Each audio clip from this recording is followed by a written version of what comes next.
Though one chapter may have closed on the great Book of Wraith, all eyes are turned to the turning of the page as the world premiere of Rosetta is about to kick off. And my name is Sam O'Byrne, and I, let me just tell you, am so stoked to be joined by the one and only Ellie Bird. Ellie, how we doing? I am feeling fantastic, Sam. This is the most excited I have basically ever been for a Flesh and Blood set. Yeah, I mean, and tell me why, Ellie, because those your fans at home may know, but for those uninitiated, what's your favorite class in Flesh and Blood? People might think it's Light Warrior, but the answer is actually Runeblade. Runeblade is really what kind of brought me into Fab. You know, I had kind of dabbled with it a little bit, but Runeblade was what captured my imagination. It's what made it click. I just love going, spell, hit you really hard. Here's my cool sword. Check this out. Mm-hmm. All sorts of that stuff. You may not have heard, there are a couple of Runeblades in this set. There are a couple of them. You have no idea. I feel spoiled. I get 2 of them. Yeah, you get 2 of them, as well as the 800 plus players out there in the world premiere. The packs have just been distributed and people are about to begin their deck building process, which means for those of us here at home and in the booth, it's time to speculate. It's time to dive deep into the imaginative realm as we all head down into Candlehold with the rest of the world and finally uncover the secrets hidden within the bark. So let's just briefly talk to me. What are you most looking forward to either in the set or this weekend as we get to watch all this action unfold?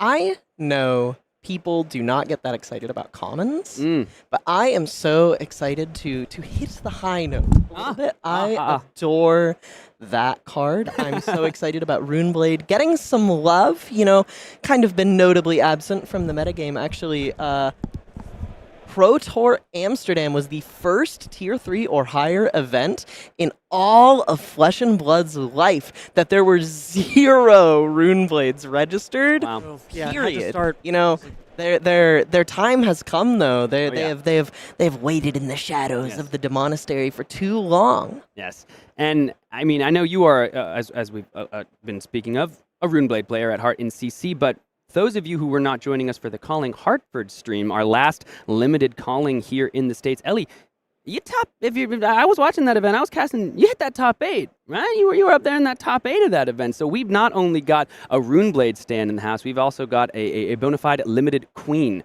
who will be bringing us all the action alongside Pro Tour champion Michael Feng. And we've got some more from him in just a second. So you're stoked on the commons. I'm stoked on the Majestics and the Legendaries. I don't know if you've, there are some Legendaries in the set that people haven't seen. And I think rather than beat around the great Candlehold bush, I think we should just go ahead and show the people a Legendary, right? Like, should we just do it? Break script? I would like to see a Legendary. You haven't seen any of these. I was going to say, for those at home, Sam may be well studied on this set. I have specifically requested to not see a single card outside of what has already been spoiled or anything above common or rare so that I can be excited with y'all. And we are about to show you a new Legendary called Aether Bindings of the Third Age. Hit it. Aether Bindings of the Third Age. This, my friends, is your wizard legendary here in the set, and it reads instant. Destroy this until end of turn whenever an aura permanent you control with sigil in its name leaves the arena. You're going to go ahead and amp 1. And it's a wizard equipment with Battle Worn. And then looking at like the Third Age, I don't know if this is, I don't think Wraith is currently in its Third Age. Maybe Wizards back then, they knew how to block a little better. I was about to say, Sam, what is that in the bottom right? I don't know what that is. Yeah, you've never seen that in Wizard card? In a Wizard equipment? So Ellie, initial reactions as you're staring down the bindings. This is not looking as much like a card for Wizards of days gone past. This is looking like Oscilio through and through. So what are your thoughts when you look at this card? Absolutely looks like an Oscilio card. The first thing I think when I look at this card is that art. Oh my goodness. Yeah. Ramza Artiputra has done some of my favorite pieces. Notable Bolton card, Illuminate, is one of my favorite pieces by him. This art is no slouch. It really stands out to me. Just wanted to point that out. Big fan. This card in particular stands out to me as obviously it's a combo piece, right? You know, Kano has his Metacarpus nodes, and Oscilio seems to have his Aether Bindings of the Third Age. You know, he's got those cards like Blast to Oblivion. He flickers these sigils. He's casting them again, just slamming them on and off the board over and over and over. And his stick, Volzar, already synergizes with playing a bunch of cards in in one turn. So you have this, you crack this, you flicker a sigil 3, 4, 5 times in a single turn. Suddenly, you're amping for like 12. You can completely explode somebody. Yeah, I mean, if we're looking at Oscilio and imagining what a potential combo might look like, we know the Aether Wildfire combo in Kano, but we don't know what Oscilio looks like when they do their incredible wizard finality, and perhaps the Bindings of the Third Age is going to be your first key to do so. So there you go, everybody. The first legendary. We're going to be showing you guys some exciting, spicy legendary cards throughout the day. And moving on from right now, we're going to be heading into our very first actual Rosetta Premier experience, a deck build live with myself and Pro Tour champion Michael Feng. So that's going to be happening in just a minute live for you. But before we get there, this is the final day for the Osaka giveaway. This is a full flights and accommodation package that for one of you out there, as long as you buy your fabled package entry into the championships in Osaka, or of course, the calling or the battle hardened or what have you, if you go ahead and buy that package before the end of day today, you will be entered into the drawing to win flights and accommodation to that very event. So make sure you get that in today, because we are literally drawing the winner on stream shortly in just a moment. So make sure you get those things in. All right. You ready? Ready for World Premiere Rosetta? Shall we get into it? All right. Ready to dive in. We're going to take a quick break. I got to go get over into the feature match area, and then Michael Feng, Pro Tour champion, will be building a Rosetta sealed pool live. Don't go anywhere. It's the world premiere of Rosetta right after this.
Welcome back to Tampa Bay, everybody. We are here for the world premiere, of course, of Rosetta, and I am lucky enough to be joined by Pro Tour champion Michael Feng. Michael, as you stare down, your first look at Rosetta, what's going through your mind? I'm so excited. So excited. I've already been on Discord looking at the spoilers that have already been opened, so I'm hyped. I got to see some things that maybe I shouldn't have seen already, but yeah, I'm so excited. You literally can't resist, right? No, I couldn't. So why would I stop you from opening these packs any longer? Let's get straight to it. Get into there. You just go ahead and lower these real quick so we're not yelling at you all. Now, All right. You're playing in this event in just about 30 or so minutes. Yeah. So this is the deck you're about to be playing, not only in the event, but in one of our first rounds uncovered. So we're going to be able to watch as Michael builds this deck real time, and then we're going to get to see the deck played live. So we're seeing something already. Wait, this might not be as insane. Oh, okay. Okay. This is just...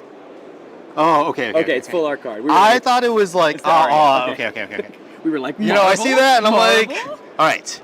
So not all of the cards have been spoiled at this point, and just kind of going through the commons. It seems like, you know, got a big bulk of commons, and already starting kind of a light sort, but nothing too. Ooh, got a reprint from Crucible of War, Consuming Volition. Yeah, people have been asking what that Crucible reprint is going to be. There's your answer, folks. Consuming Volition. And we got a double Majestic pack as well as an Arcane Seeds. That's a Runeblade pack if I've ever seen one. Talk me through these Majestics. Oh my gosh, Seeds of Tomorrow is like a bomb in kind of the craziest way, where it says prevent 5, and preventing 5 in this format can be game breaking. And opening this already makes me want to be Earth. Of course, I'm already kind of Team Earth. But you know, we'll see how it goes. And of course, this is a Majestic. I believe Discord's already seen this, but this is Machinations or Machinations of Dominion. It's just a blue block 3 Runeblade card. The next Runeblade attack action card you play this turn gets Overpower, and if you've played or created an aura this turn, this gets Go again. So doesn't give any power, but it's a very utility card. We used to play Mauvrin Skies and such, and this is kind of like different flavor, but it blocks 3. And that is already going to be good enough to make the C play. If we are, of course, heading into the Earth Runeblade realm and we are able to make some embodiments of Earth, the block 3 cards can become, of course, the block 4 cards. Or 5. So or 5 or 6. We don't know. Depending on how many embodiments we make. So any blue that could block 4 sounds all right to me. And we've also opened up some nice Runeblade cards here. That Consuming Volition threatening the discard, as well as the red Rune Rager Swarm, a card that can get Go again if you've created an aura. So we're looking, first pack, good for the Runeblade fans. Yep, definitely good for the Runeblade fans and for Earth lovers in general. And whoever spoiled that card.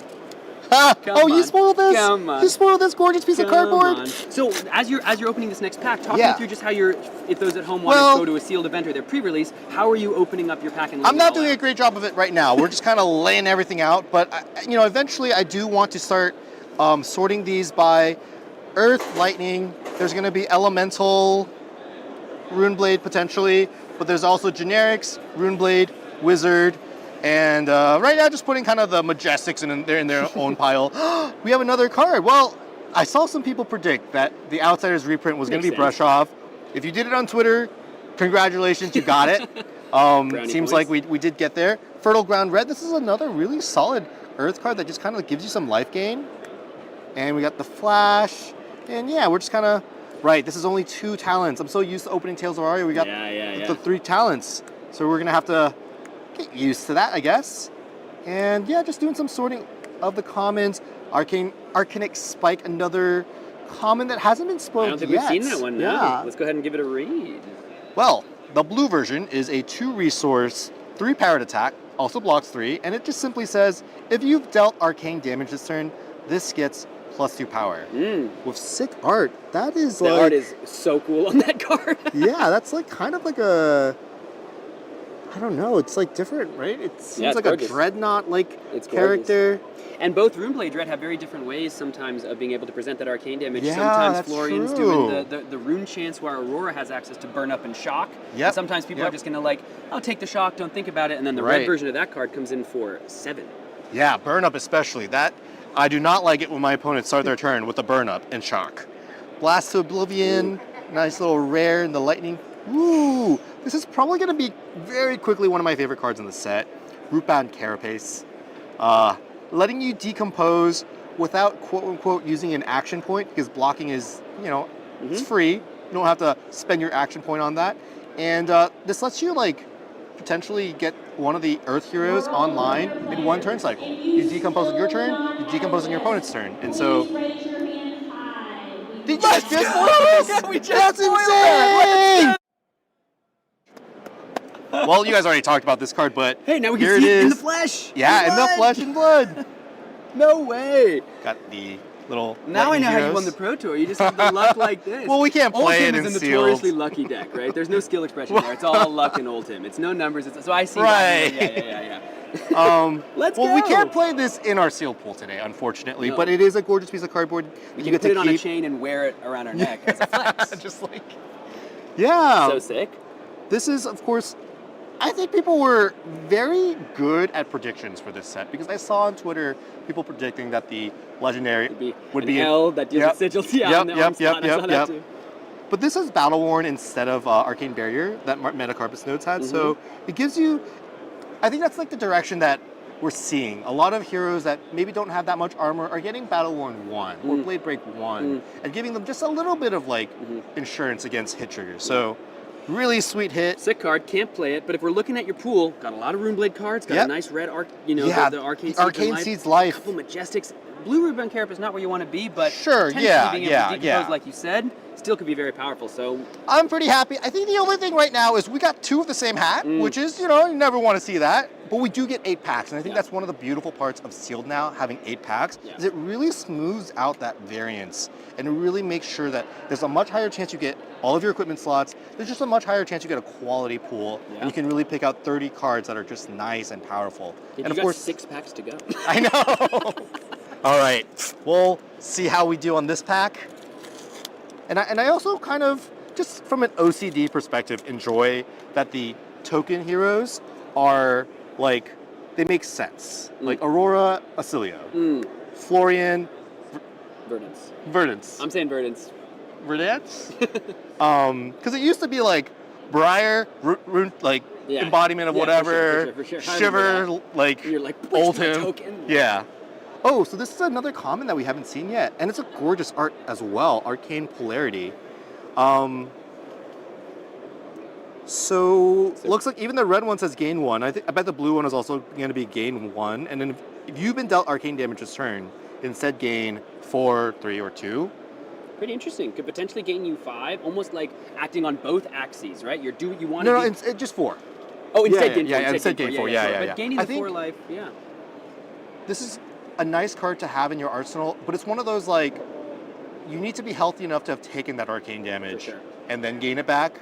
So operates kind of an interesting space. Yeah. It's not like Brush Off you could put maybe in your arsenal as insurance. This is you really want to get that 4 value the moment you can while you're still alive. Hoping to stay down some rune chance. I know it can maybe block 3 of those rune chances. Sure, right? You take the one, then you block. Yeah, that would be perfect. Yeah. All right. So that's an interesting. Maybe it's a sideboard card against Rune Blades in that sense. Oh, this is one of my favorite cards ever. Yeah, this is you can't pass this to me in Tales of Aria Draft and not expect me to take it. I'll just put it that way. Autumn's Touch now with some cool flavor text from Florian talking to Verdance. And we have Electrostatic Discharge. We've seen this one already. This guy's Strong Yield is in the First Strike deck that you guys did a great job. Oh, thank you very much. Playing with and kind of just showcasing the world. Got another Rune Rager Swarm, got an Exploding Aether. I think even the yellow one of this, I will be very happy to play. The red one, I think, is just one of the best commons for Wizard. It's just a card I don't want to see my opponent playing. Sigil of Deadwood, just part of the Sigil cycle. This one's one of the better ones, I think, just because a Rune Chant token is kind of guaranteed value. Open the Floodgates. This one is new. Wizard.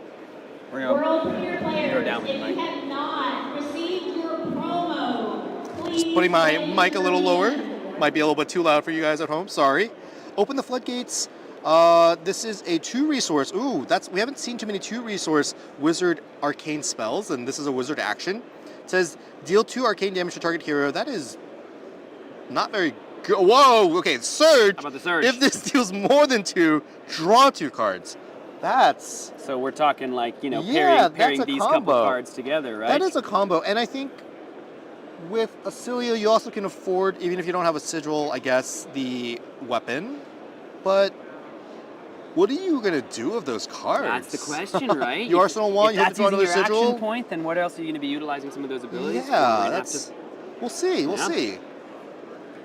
Maybe you deal yourself some arcane damage and you arcane polarity. Yeah, maybe. The biggest oh, yeah, range. or just have that Yeah, as a way to draw it or play it. Okay. Oath of the Arknight.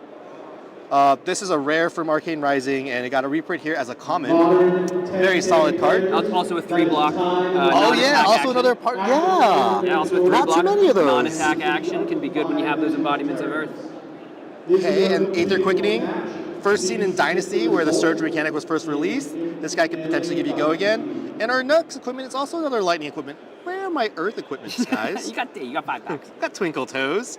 And oh, I saw this card already, but oh my gosh. Let's talk about it. 2 resources. Earth Action Attack. Yellow Pitch. Base power of 2. If there are 4 more Earth cards in your banished zone, it gets +4 power. Decompose. When this attacks, you may banish 2 Earth cards and an action card from your graveyard, and if you do, each hero puts a card from their arsenal on the bottom of their deck. Team Earth. This is Command and Conquer. It's Command and Conquer on attack with Yep. no counterplay unless you can play an instant in response. It seems like these... Yeah, uninteractable Yeah, in that sense. uninteractable in that sense. This is part of why you want to play these Earth heroes in both limited and classic constructed, right? And if you have Tunic and a Pummel in your hand, no, okay, continue. Go ahead. Because even, you know, I mean, this is a Majestic, so your Earth deck is looking pretty good, but Right. it's going to be harder to find in limited. But just in these Earth heroes in both formats, you have this side quest you have to complete. Yeah. Right? You have to get to 4 Side and then quest, I like eventually that. 8 if you're playing in CC, and these are the reasons to do so. These bombs like this, Right. Felling of It's the the Crown, payoff. that have these incredible, not on hits, on attacks, Yep. that disrupt the opponent's Yep. Plow Under. Not a card we've seen yet officially spoiled. Really cool to see you open it here live because that card I'm does some stoked to major see work. that this card exists. I mean, sometimes the existence of this card in competitive play influences the decision making that people do. Am I going to Arsenal this, or should I just send the head jab Yes. in? Send the head jab in because you might get plowed under. Yeah. All right. Hocus Pocus is our foil, and we'll finally get one of these. I guess these are Rosetta rune chants. Yeah. Is the way to describe Earth them. and Lightning Rune Chance. Yeah. And other side is an embodiment of lightning and an Aurora plus a Oscilio token. Haven't seen the weapon tokens yet. Well, and we know if you don't open any weapons, you're not allowed to play with the weapon. No, as we know. that's not true, That's Sam. official rule from LSS. You don't open a weapon. Oh, we opened one. We're, Ah, we're safe. Darn. I mean, your pool is so cracked, you need to be nerfed somehow. I mean, That's fair. That's fair. Okay, so I haven't really been looking at the distribution of the commons yet, but I'm gonna just kind of do this to kind of get a feel. So it looks like the first 5 commons are like, at least for this one, it's 2 Earth, 2 Lightning, and 1 generic. We'll see what the next one looks like. All right, Lightning Surge reprint from Tales of Aria, Strength of 4 Seasons. I don't believe we've we seen haven't this seen guy this yet. card. Give it a read. Strength of 4 Seasons. It is an attack action, Earth attack action. Costs 2 resources. This one, the blue one, has a base power of 2, and it blocks 2. Its text is, if there are 4 or more Earth cards in your banished zone, this gets +4. So the blue one, if you're turned on, attacks for 6, which is usually what a red card would attack for, 2 resources. So what do you think the red card attacks for? Ideally, the red has a base power of 4, 2 card 8. I haven't seen that before in my life.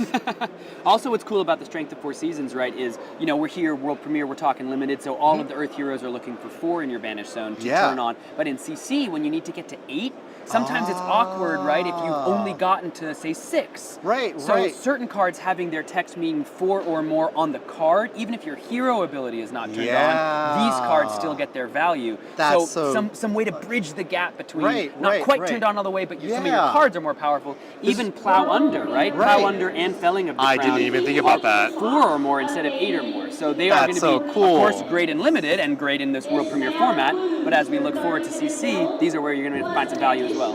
I enjoy that. Are you planning on actually playing in the event? Yes. Okay. I just wanted to make sure so we didn't drop it. Okay. Yeah. Like we wanted to be sure. No, thank you for asking. Judge making sure we will be that playing we're in the not- event. Michael's actually playing and he's not getting dropped. We got the red Autumn's Touch, just a classic on rate. no matter what you do with it, except for pitch it. Sigil of Forethought, seen that one before. The Meet and Greet. We got a red exploding Aether.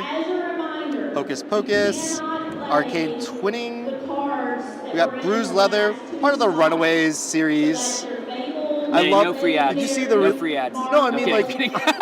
on the release notes, it's like this is just Runaways. We haven't seen the other parts of it though. Earth Form, got our rare here. It's a nice card. Make an embodiment of Earth on hit. Ooh, Splintering Deadwood. This guy, if he has no text, it's already on raid. It has all the right numbers, 3, 7, 3. But if you're able to have any synergy at all, and if you're Florian, this card can just kind of be numerically Incredible. busted. Yeah. So when this attacks or hits, you can destroy an aura you control. It's going to be interesting. If you do, you get That's to a lot of triggers to remember. Yeah. For But players. it's nice, there are a number of these Runeblade cards that are on attack or hit. So you can either threaten the on-hit effect, maybe try to incentivize your opponent to block, or if you just know you need to get the value, you just trigger it on attack. The modality is pretty interesting in some of these Runeblade cards. But this both can trigger, right?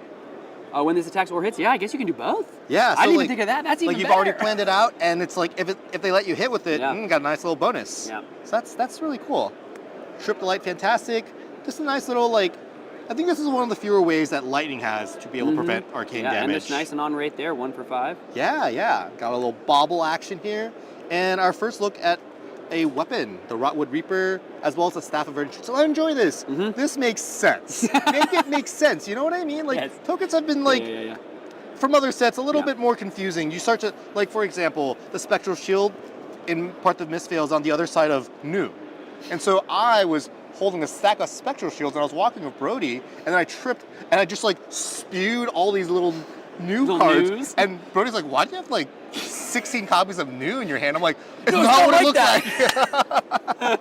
So before you move on, you're halfway through your packs. Let's just take stock, right? What's interesting, especially if we look at sealed versus draft, right? We have a lot of these earth attacks. We have a lot of these I missed the rare. Attacks. Oh, that's nice. That's a good rare too. That's a good rare. Malefic Incantation can make you a rune chant on attack again. Yeah. So it actually sticks around. Doesn't come along for the ride, and then you feel like your Viserai almost. Yeah. Well, then you can also, let's say you attack and need a rune chant to destroy something like your Splintering Deadwood. You would be kept able to it around for later. Pretty nice. But so we're looking at your packs here. Right? We're looking at your breakdown. What's nice about what I'm seeing is you have a lot of Earth, Lightning, Runeblade, and Wizard. Right? There's not a lot of Earth Runeblade, not a lot of Earth Wizard. Right. Cards. So you have all this optionality here. I as you just look realized at the that pool. there are none. No, I think we're really only looking at potentially those meld cards in those slots, which means, especially for draft, look at how open you're going to be able to be as these cards are going around the table. Tales of Aria had straight up elemental ranger cards that were only playable by Lexi. So this is actually a huge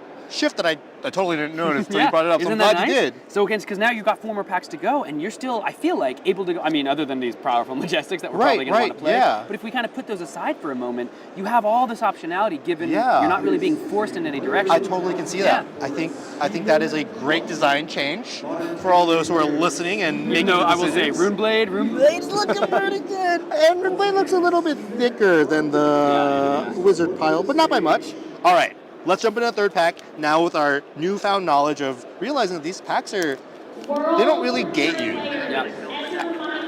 Yes. We'll be building this deck. No worries. All right. Okay, so unless, Ooh, that's cool. So this is you can kind of make a really big Verdance or Aurora. Obviously, we kind of just have Aurora's butt here. Let's put that to the side. It's not what it looks like.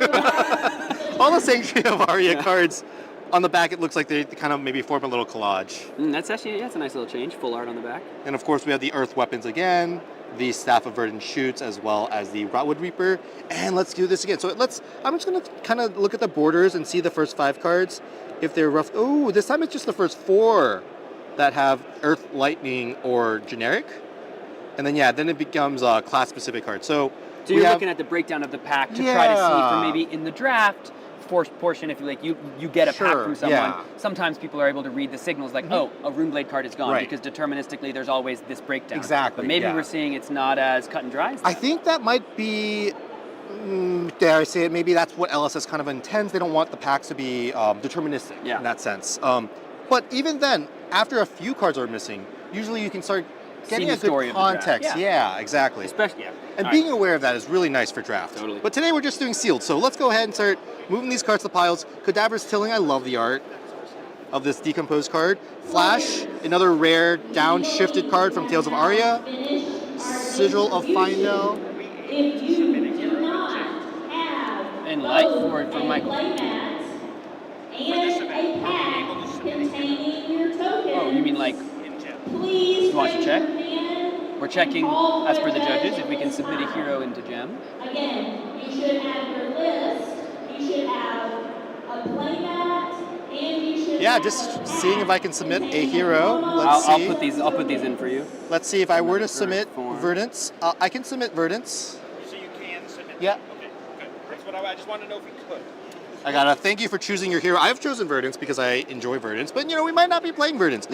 We got a Fruits of the Forest. Yum, yum. What's the, I had to. are we gonna try to make that a? I mean, I enjoy The it. devs clearly are desperate. They're This card is such a desperate feels to bad do when you're like the lightning here, you're desperately trying to kill them. They're like yum yum.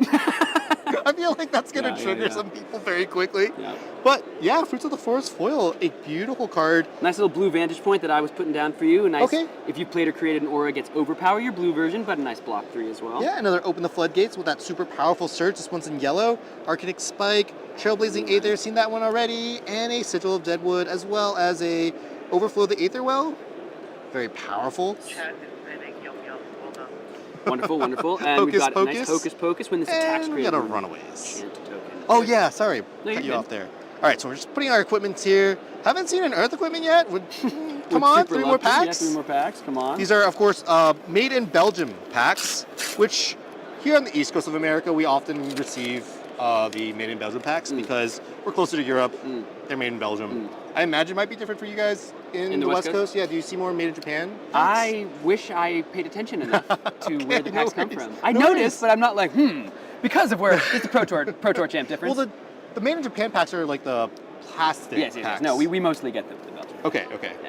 It might just be a US thing then. No, for sure. So I just kind of start. Yeah, go ahead. No, please. Yeah, I kind of already started just plopping down some cards. So in this case, we also had a 2-2 split, and we had that one generic sigil. So we already forgot. 1, 2, 3, 4, 5, 6, 7, 8, 9, 10. Okay, so yeah, we just got the 2-2 split here. No generic. And in fact, we don't really have that many generic cards, right? We've opened 6 packs, and there's only 5 generics, so not every pack is guaranteed a generic. Just a nice little thing to note. Arcane Cussing. This is the blue, less exciting, but the red one, that is a big hit. 3 rune chants. Open the Floodgates red, got a red one this time. Oath of the Arknight yellow, Aether Quickening blue, Deadwood Dirge. Ooh, that's a good This card. guy's gonna be good. That's a good card, yeah. Giving me a Blood Rod, eh? Oh, your Codex of Frailty. Ooh, It'd be so sad if we were to Oh. destroy that. that's true. Inkline Cloak, nice little wizard equipment. Yeah, because Deadwood Dirge says destroy an aura you control if you do Yeah. create 3 rune chant tokens. Yeah. All of those afflictions. You don't have to own it. You just yeah, gotta Blood control Rot it. Pox, Yep. Frailty, those are aura tokens. So if we look towards CC Yep. implications, quite Yeah. powerful. But then even in this format, Florian, right? Oh, this yeah, can absolutely. create 4 rune chants, and Yep. anything that says Mhm, mhm. 0 gives you 4 powerful resources or Yes. value Yeah, and has yeah, Rogan. yeah. Pretty good. Yeah, Deadwood Dirge, I think it's gonna see constructed play. I don't know exactly how, but the numbers are there. Yeah. I believe this is a new card. Yeah, I think so. Electromagnetic Somersault. Go ahead and give it a read. Lightning instant, costs nothing, it's free. For the yellow version, choose up to 2 attack action cards with cost 1 or more on the active chain link. Return them to their owner's hand when the chain link resolves. This is insane. Why is it insane, Mr. Feng? Well, okay, the yellow one less so, Yes. because they had to cost 1 or more, so I imagine the red one would be 0 or more. But if you have like 2 ball lightnings, for example, Okay. You're immediately on to ball lightning. I love it. and you just return them to your hand, You attack I them again. kind of have to read the rules on this, Yeah, yeah, because yeah. I wonder if the ball lightning's static ability is still active. But this could be nuts. Probably played sparingly. You don't want 2 of these in your hand, Sure. per se. But you don't even have let's the say you attacks. block with a couple cards, it's on chain link resolution, right? So you can block with the cards, play your somersault, bring your blocking cards back to your hand, and then attack with them on your turn. Or say a card that needs to play an instant to get go again, or you want to play an instant on the chain link to bounce an aura, and it already has go again with an embodiment of lightning. Play your card, bounce it back to your hand, attack with it again. Why not? We're liking this. We're liking this in the land of the Pro Tour champions. That is insane. Okay. Is that insane? You pay one card to get two. Yeah, it's insane. It's not, Michael, you're in promos and your play matter back on the table. Thank you so much. All right, we got 15 Okay. minutes-ish to build this deck. So All right. let's keep it moving. We gotta get through the rest of the cards. But okay, we got a little mini token, and finally the lightning weapons. We got Starfall and Volzar, the lightning rod. Cool.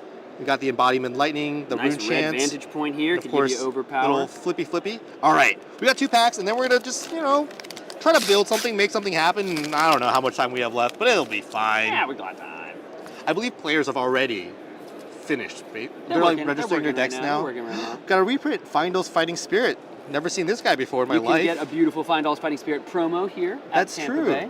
Blossoming Decay. Isn't that like really close to Ellie's Twitter? Blossoming thing. Yeah. Yes. That totally is her motif of art, I feel. Heaven's Claw, Harvest Season, seen nice these guys little before? Earth aura as well. Can play Sigil it of Lightning. into your Rotwood Yeah, this Reaper. guy seems very powerful, Yeah. especially for, I guess just both, but Yeah. Verdance would love to do that. Game 3, ping it for 1. Got a Spike again, Arcane Twinning, Meet and Greet Blue from Crucible of War, Photon Splicing. Seen this one already, but the resource of 1 and 2 and 0, they all can be played around with, and I enjoy that. Finally, an Earthquake. Oh my god, your deck is saved. Well grounded. This guy's active only if you got 4 or more Earth cards in your banner zone, so you really have to decompose in order to make this on. But once it's on, 2 life is a lot of life. 2 life is a lot of life, especially when there's only really the Sanctuary of Arya on Yep. board to prevent arcane Yeah, damage with. yeah. The boots are often going to be used against Rune Chance or arcane Absolutely. damage. Yeah, Otherwise, you're going absolutely. to want to block with the cards from your hand. Chorus of the Amphitheater, nice little rare. Ooh, that's That's a, a nice card. huge hit. Kind of deep in the 7th pack, too. We got the Comet, Storm, and Shock, dealing 5 arcane damage to any target. I only got 20 life unless I'm Oscilio, then I have even less. 5 arcane damage and, of course, the shock on the other Yeah. side. You're going to resolve from right to left, so you resolve the instant first, then you move on to the Comet Storm. This is a card I can imagine a lot of players maybe only playing the left side, just because it is 4 resources to play both. But I can, this card's going to end a lot of games this weekend. No doubt. We got Flittering Charge, the blue. The blue is a little bit less exciting, but, it is still a nice little lightning card. And here's a card that could work nicely, Yeah. not the blue version, with Yeah, the yeah. electromagnetic Yeah, somersault. bring it back. You already know this dude's somersaulting. Yeah. You already know that guy's hitting the somersault. All right, so final pack. Yep, Where are yep. we leaning? We know we have these Majestics, but you're, Well, I want to be Earth because of the Majestics. I think Seeds of Tomorrow is just like a windmill slam in this format. It will win you so many games, and its downside of being a blue is really low. Yeah, and it doesn't block. It is an instant, but it does block if you're able to resolve. Exactly. It is unfortunate that you can't put it in your arsenal. Yeah. You can't just sit on it. And Yeah. I actually kind of like the design. Although it might create some feel bads like, oh, he just drew it off the top. Well, of course, that's the only way he can play this card. Sure. Then we, look to our first, wow, this is the first time we've gotten a Fry. Yeah. Early on, I thought Fry would be a card that Always a lot of sealed pools would build around because it kind of is the glue that both of these Lightning heroes really want. They want to play a lot of Lightning cards, and you're kind of gated by action points. Blossoming Decay, this is the red one. They definitely toned down on the way life gain is here because the other version of the Decompose attack can be an 8 attack. Yeah. And it's also 2 resources. Yeah. But this, But the they've nerfed the potential to- power a yeah, little. So the potential to gain life and ping and Right. Verdance. Yep, yep. That might be a little much this if is it's a gaining too much. 2 too much points life. weaker Yeah. than the other Decompose attack that costs 2. Obviously with Verdance is only a point weaker, but it is something that was interesting to notice. Another generic card. We only got 7, right? 1, 2, 3, 4, 5, 6, 7.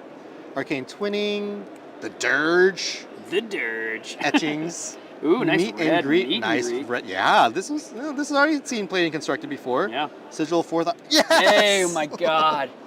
Okay, so we won't have an The arm Queen of piece. Candlehold heard your prayers from beyond the If grave. only we could play this Aether Bindings, we'd have all of our equipment for Verdance. Verdance. Yeah, but it's okay. We won't have an arm piece I for the think you're thing. going to be all right, big dog. Yeah. Well, I imagine that in limited, Plow Under is going to be a little bit less backbreaking, I want to say, but still, it is a very powerful card. Glyph Overlay, Count Your Blessings. This is rare, which surprised me at first, but made kind of sense. If you have a deck of, Save the Thought. Have So you we seen saw that this one? art on the. Yeah, they just posted the art. what was it, the rules reprisal or something? Shuffle up to 2 non-attack action cards from your graveyard into your deck. Create a opponent token.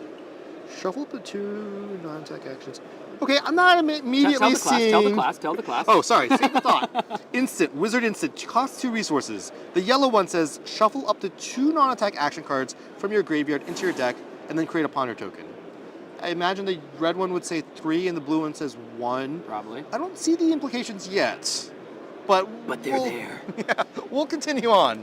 And we have a little bit more of the tokens. Okay. So here's your pool. Looking at it again, it's a nice split. Only a couple of these meld cards, but they are honestly in both of the lanes. I think you'd like to see either a Lightning Wizard or an Earth Runeblade. You've got some of the equipment you bought. You've got these big Majestics. You've got about 9 minutes to build this deck. So walk me through it, Mr. Pro Tour Champ. I think. So immediately you're just getting the reds out first. Right? Yeah, we're just gonna grab the reds. The reds are the cards I want to play. I'll help you. I feel like there will always be a plethora of blues that have like sus to okay utility in the deck, but the reds are how I'm going to end game. So the reds are the cards I want to just get a feel for how many I have in every single possible lane. Color combo? Yeah. Or talent combo. So if you're at home and your pre-releases in the next little bit of time, Pro Tour Champ says you're going to want to separate by talent, separate by class, and then go ahead and find out all your reds, because the red cards, again, of course, are the way you're going to really find where your power lies. Yeah, and I think it just gives me like a feel for what's going on, you know? The reds, because these are the cards I want to play. That's it? These are the only lightning reds I have? Uh-oh. Okay. That is... Yeah, we have so many lightning surges, but they're not... They're banana boat. They're not the cards that we want to see. They're blues and... So does this kind of immediately, you're building a deck especially quickly, you're like, all right, only 3 reds and they're not the attacks I want to see. Yeah. I'm maybe moving off a lightning. I think so. I think it's like you want to make some easy heuristics for yourself, especially for those at home who are preparing for a pre-release. It doesn't have to be too complicated. And at the pre-release, as well as today, you're able to switch heroes. So if you kind of make something and doesn't feel right, like, no pressure. Next game, try something else. Yeah. But lots of red Runeblade Your cards. deck is about to be so good, dude. I think we got something here. Yeah. I'm gonna go ahead and put this guy just right here and sideways, so I don't get tempted to kind of include him. Yeah. I think it's possible that because we see this already, we go that direction. But this is also a possibility. The wizard cards. I think now I just am like. I know that there's gonna be enough blues. Sure. I see sigils. I see like because of the fact that all the sigils are blue. I just want to look at the reds, and honestly I'm already kind of just making decisions based off this. Yeah. And I'm already kind of in the place where, like, the moment I make a decision, I just have to put the cards that are legal for that hero and make a pile and just start taking out the cards that don't make sense. Sure. So you're more put a lot of cards together and then start looking at the cards you don't want. Rather than just like, I need this. I think you just make a pile of all the legal cards once you've kind of picked the hero. So what's your pile, Mr. Feng? Well, I'm kind of leaning towards being Florian, although I had a bias towards Verdance when I sat down. I really wanted to play Verdance. I love that feeling, that grindy, drainy feeling of getting a little bit of incremental value. I think Florian has it too, but it's just different. Sure. It's just different. But I definitely think we're leaning towards Earth. I think that these Fertile Grounds are kind of interesting. I originally, when I looked at this card, I thought I would want to play the blue version because the blue version's base is about the same. But the red version is like kind of insane. Yeah. It's like so much like life gain that you can really, by the fact that I have 2 of these and I have one of the, I think I have 2 Harvest Seasons as well. Yeah. Like, even if I'm not Verdance, I'm running life. so much life gain that it could be possible for me to maybe outlast some of the lightning heroes. I didn't want to say what a nice the way of word saying it. Yeah, what a nice way of saying that a lot of people outlive, outwit, and outlast. We have 2 yellow Fertile Grounds as well. Yeah, I'm definitely going to lean towards an Earth hero. I'm going to put the lightning cards away for now. Sorry, Team Lightning. Let's do it. But I think...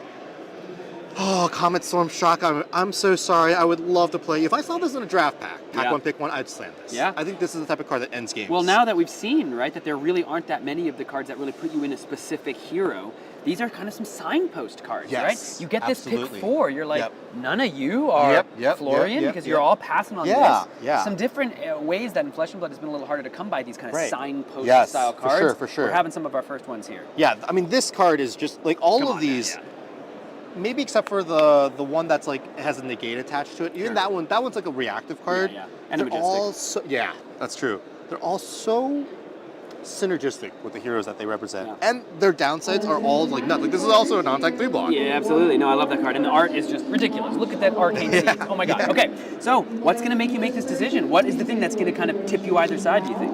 Well, I want to look at kind of the other things I'm working with. So obviously, if I want to play Runeblade, I would get access to this blue. I want to just kind of, ooh, this guy's supposed to be here. I want to just kind of jam through and see what the filler cards are. I want to see what Yellow hit the high notes. That's a filler yellow card hit the for high note. sure. That is a great example of a filler card that is you're happy to actually play. more of a like a hit. Yeah. Hit the high notes. Oops. We got a bunch of blues here. What are some of the filler yellows that the wizard stuff? Honestly, at a certain point, it just also becomes, what do I think I'm going to have more fun playing? Sure. You know? Especially in an event like this or in a pre-release where, Yeah. you know, all the players here that I've spoken Yep. to, they're just like, I'm like, how you feeling? They're like, dude, I'm so excited. It's Yeah. gonna be so fun. Everybody's Yeah. showing up with the same, you know, breadth and lack thereof of information. yep, So everybody's yep. just sitting down ready to jam some games. So again, it comes down to maybe personal preference, but the yellows might be the thing that actually tips you to one side. So, if I were to play, so I'm going to put these 3 lightning equipments to the side. If I were to play Verdance, the wizard, I would be able to access this Inkline Cloak instead of a bruised leather. And that's basically it for the equipment. Let me just do a refresher. I feel like maybe I should have done this already for the guys at home, but Florian, of course, able to make more rune chants or any auras if you get 4 more earth cards in the banish zone. And Verdance, once it's turned on, you get to make your opponent take a point of damage every time you gain a life. On your turn. Only on your turn. What? Yeah. Oh my gosh! Yeah. So I can't just do this on their turn and No, kill no. them? Critically, Verdance Dang it. only triggers on Verdance's turn. You don't do the ping on Verdance's opponent's turn. Something good for everybody at home to know. And of course, their weapons, the Staff of Verdance shoots and the Rotwood Reaper. The Rotwood Reaper is kind of the, like, I think of Florian as a floor deck. He has the highest floor of all the heroes. Florian. Florian, yeah. Come on. And that's why I'm here. That's why they pay you the I'm big gonna go bucks. home, everybody. Thanks, everybody. This has been great.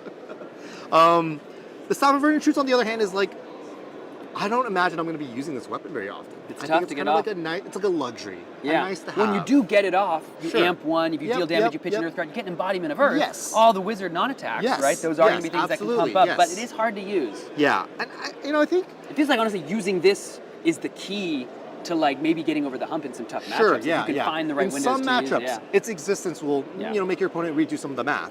But you're not going to be jamming this on turn 1, turn 2, when you maybe could have blocked or did something else.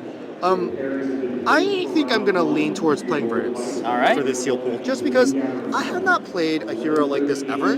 Sure. And I think this would be a great time to experience it. But I am definitely not closing the door of potentially playing Florian if I think that Florian, or I want to You try mean like it. later in the tournament? Yeah, like maybe even just round 2. Yeah. I think that's the flexibility that we do have. Although we are registering pools, and usually when you register pools, I think you register hero, but I think it's supposed to be casual enough that it's I don't think anyone's going to be like, oh, you registered. Okay. With that being said, if we want to play Verdance, Sure. let's just for now put these really cool Runeblade cards to the side. We might play you. I want to try Verdance today and get a feel for the cards that are legal, which is this current pool. And I think the first thing I want to do is, although this is a yellow, this is one of the more acceptable yellows. And I want, at this point, my blues, I'm going to prioritize them being 3 blocks. For sure. Fruits of the Forest gets the pass. Yeah. But Strength of 4 Seasons is also really good. Dang it. And Rubrand Carapace helps you decompose. That guy we'll put on the side. But we really want them to be 3 blocks. That's a 3 block. That's not a 3 block. That's not a 3 block. That's not a 3 block. Yeah, as you can see. They figured you out. The people at LSS, they understand what people look for. We do want some Earth Blues as well. That was funny. Yeah. I mean, I knew that was gonna happen, Yeah, which is yeah. why I did the whole charade. But it's like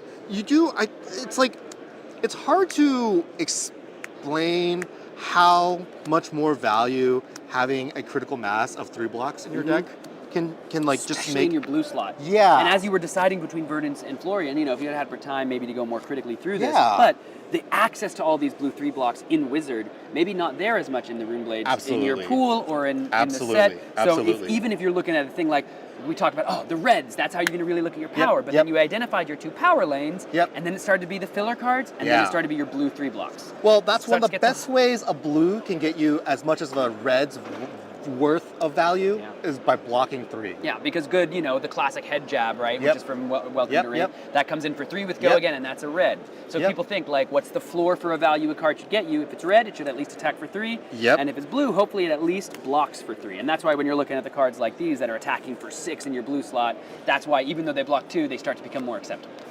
Yeah, and I know I said I was going to take every legal card, but I think instead what I'm going to do is just count how many cards are in this little square. Oh, I'm going to go ahead and include this.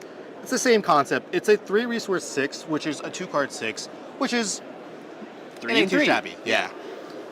So this is 1, 2, 3, 4, 5, But 6, I do 7, have 8, to 9, 10, remove this 11. card from you, though. This is not legal if you're playing Verdance. Yeah, it is true. I do have to put it over there. It's a 3, not I know. It's a Rune Blade I know, action. but yeah, it's true. You can't use it. I'm Okay, sorry. okay. I'm It is sorry. true. It is true. That's the price we pay for beauty sometimes. 1, 2, 3, 4, 5, 6, 7, 8, 9, 10, 11, 12, 13, 14, 15, 16, 17, 18, 19, 20. 1, 2, 3, 4, 5, 6, 7. Great. So this is 29. So we only would need 1 more card. Let's just look at some ratios. We got just these blues. I believe this looks like 10. 1, 2, 3, 4, 5, 6, 7, 8, 9, 10. And how many yellows is that? 1, 2, 3, 4, 5.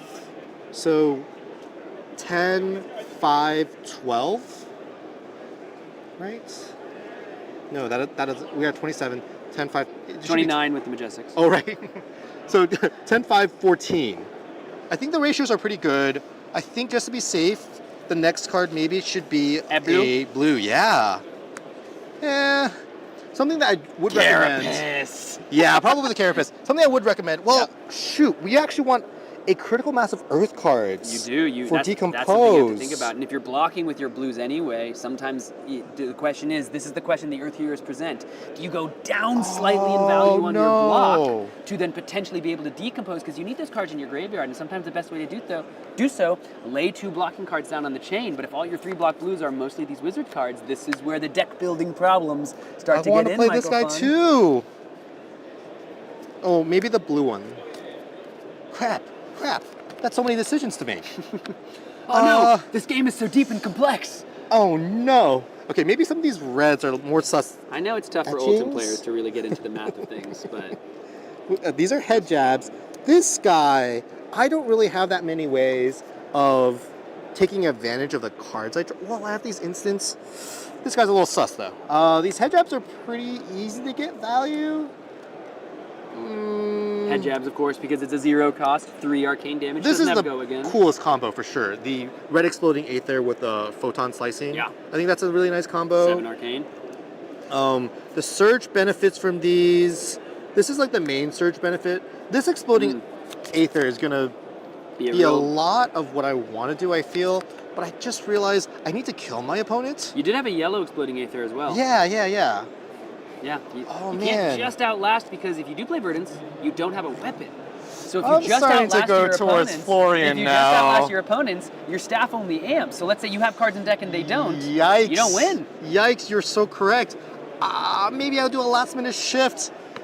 How much time do we have? I have Less than no 2 minutes? idea. We'll probably hear. Okay, well, there's a possibility you'll see round 1 that I'm in Florian. Very, very real, because I do want to end games. Yeah. I mean, let's. You want to look at the cards and I'm see? struggling to see. Getting to be the time to build the deck, I think. So it's time to. Really There's go all ahead these sick reds. Yeah, dude. All right, we're calling it. Let's We're do it. Florian gamers. Great. So, here we go. Let's flip these puppies over. Let's get the arcane seeds. I was secretly rooting the whole time. You had to play my boy, right?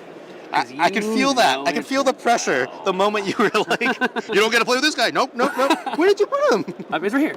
Oh, you already grabbed him. I got it. Okay. I think you grabbed him. This guy's great. This guy's great. All these guys are great. All of a Great. sudden. And you still get to play all these red Earth cards as well. Yes. If you'd like. All right. So we got time. We got time. We got a little over 10 go. minutes to build this deck. I want to make rune chants. Are these guys okay? Probably not. So just as you're building the deck, tell the people Yeah. at home. I know I'm you so just sorry, kinda, guys. No. This is great. Are you kidding We're me? This is grabbing exactly all of what the the moment three blocks is. But, again. but talk to me just a little bit about what really switched for you. You were I like, I want to play realized- Verdance. This is fun. But like, you were like, I want to outlast my opponents. But then talk to me about the decision point that just happened for everybody at home. Well, I realized I might have a hard time killing my opponent. And yeah, that's mainly Is the it. gist of it?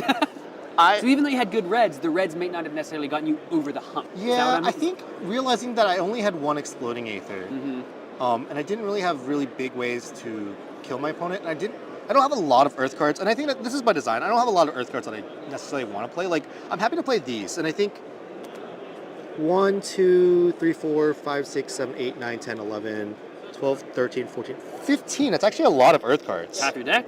But how Which many of is- these have decompose? This guy. 1, 2, This guy. 3. This guy. Oh, you're gonna need more than So that. even if I play all my decompose, but a lot of them are blues, and that's just like not ideal. I don't think I'm necessarily gonna be turning on Florian very often. That's the way to win. Yeah. Like that might not be my win condition, just because I don't have that much decompose. Well, and your cards are you know maybe where Florian might need you to get a little bit overrate because you've been making underrate plays Sure, earlier yeah. in the game. If you have a bunch of plays that are just on or overrate without Florian, Yes, exactly. maybe you don't need to Yeah, maybe you don't yeah. need to turn them on. So I think there's a lot more legal cards for Runeblade. It was always a thicker pile, Yeah. and I really want to play most of these reds. 1, 2, 3, 4, 5, 6, 7, 8.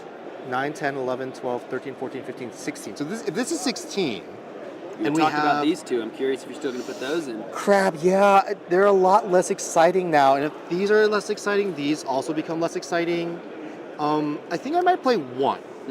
Just I definitely don't don't. want two I in never your want a hand, hand right? of two of these. Yeah. I might just play one red. Just it's like almost like a high roll potential. Sure. Because I do think that gaining 5 life is a big deal. Although I will side this out against Lightning Heroes. Sure.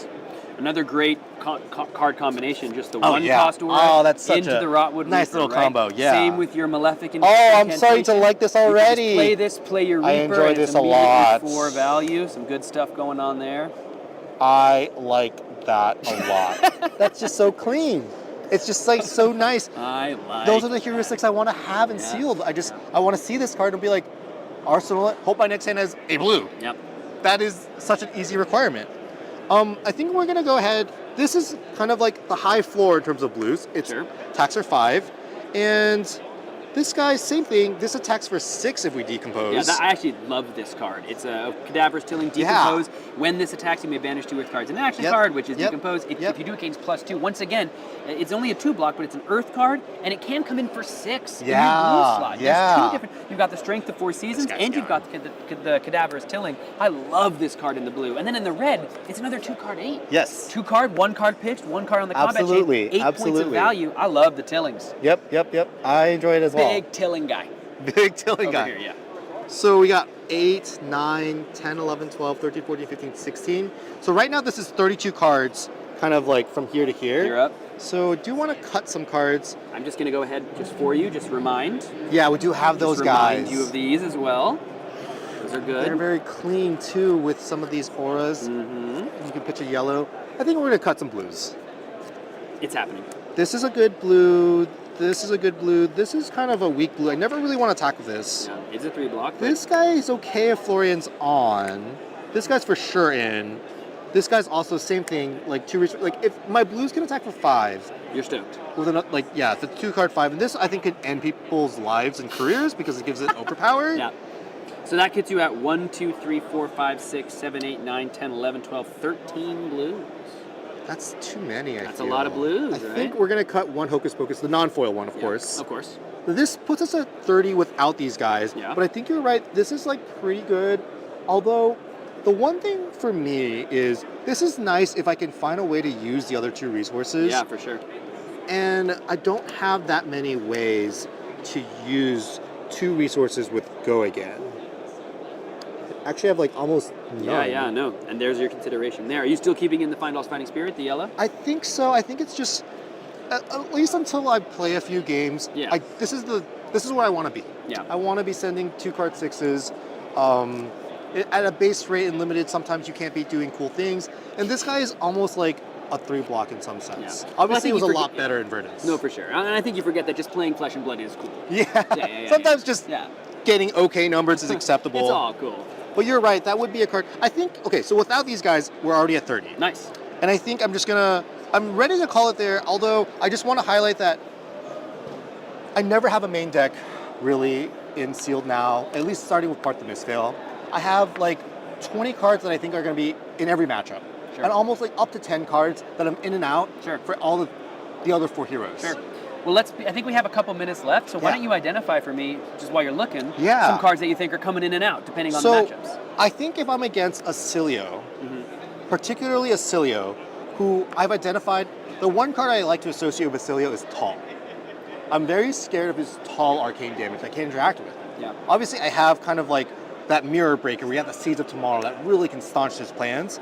But I do think I want to have a little bit more life gain, maybe like a yellow Fertile Ground. I don't expect him to be doing the same things that Aurora I expect will be doing, which is sitting a lot of lightning attacks, and then that's it, right? I want to have more block value against Aurora, but against Oscilio, I'm imagining right now, at least, I could be wrong, that it's going to be a lot more like, kind of like amp tall thing. Yeah. And that's probably the direction that you would go if you actually had those cards. So I want to prioritize more life gain, and I don't need as many, maybe 3 blocks, or maybe as much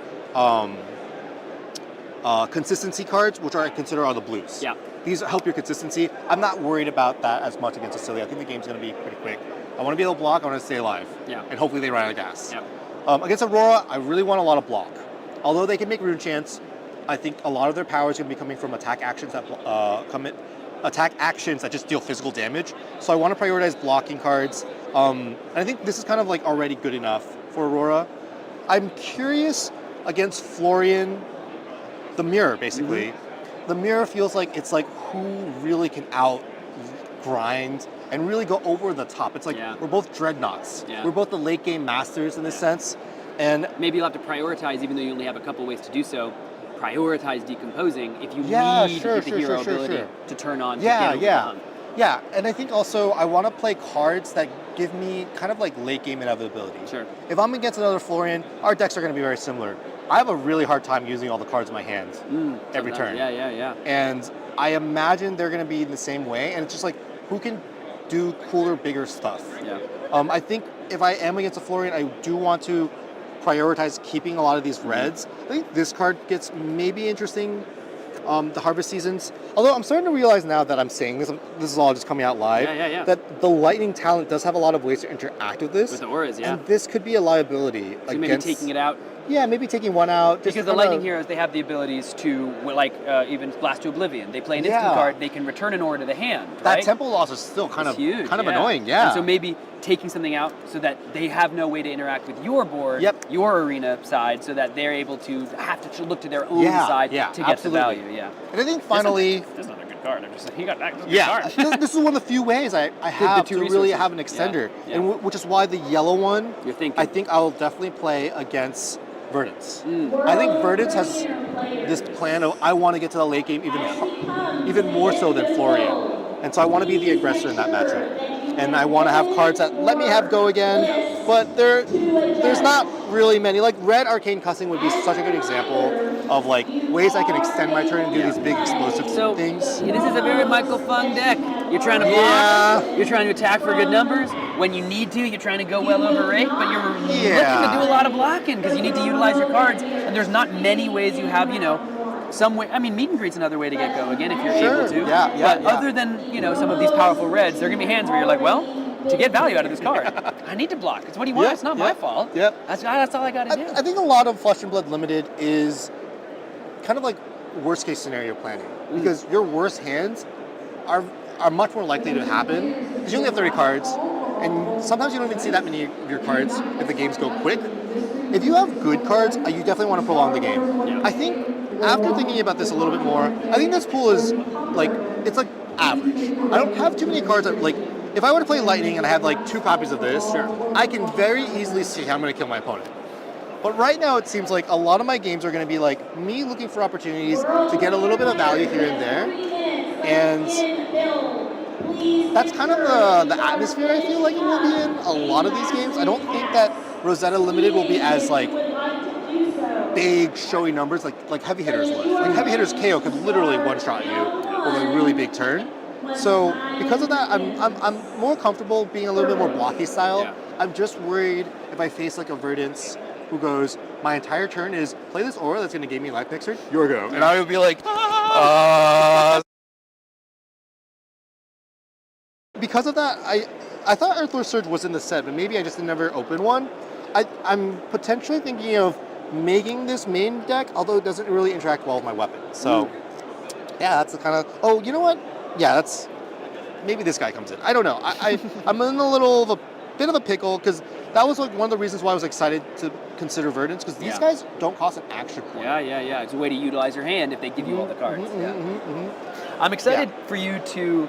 I'm lovingly and respectfully excited for you to get proven wrong at certain points throughout this weekend when we're on coverage together and we see some big splashy numbers. Sure, yeah. I'm excited. I think the Dirge with the Florian. The Verdance, an Oscilio, big pop-off arcane. But I need to let you go. Okay. Because you got to go play your first round. Crap, yeah, you're you got to get that deck together. Yeah. So thank you for joining me. Of course. Thanks for helping me facilitate this. Yes, absolutely. I'm excited to see this deck come together. For all of you at home, we're just going to take a very quick break before it's time for the first round of the world premiere of Rosetta live from Tampa Bay. Don't you go anywhere.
world premiere of Rosetta from Tampa Bay is about to kick off momentarily as the players are finishing their final sleeves, getting those dice ready, and of course, preparing the life pads. But we've got a couple minutes here, so we're going to go ahead and chat about the deck we just got to build and what you saw out there, Ellie Samuelburn, Ellie Bird. So, we did, of course, just watch Michael Feng do a deck build live. I know you were out there watching and checking out all the players and seeing how the decks were built. For my money, Michael called his deck average, but he has two Earth Majestics, both of which are very good, and I think at least 3 or 4 pieces of equipment, as well as a bunch of blues, a bunch of reds. His Florian deck is looking good for my money. My question for you is, as you were walking around and seeing all those decks being built, what was the atmosphere like? You know, Michael's a pretty humble guy. He is.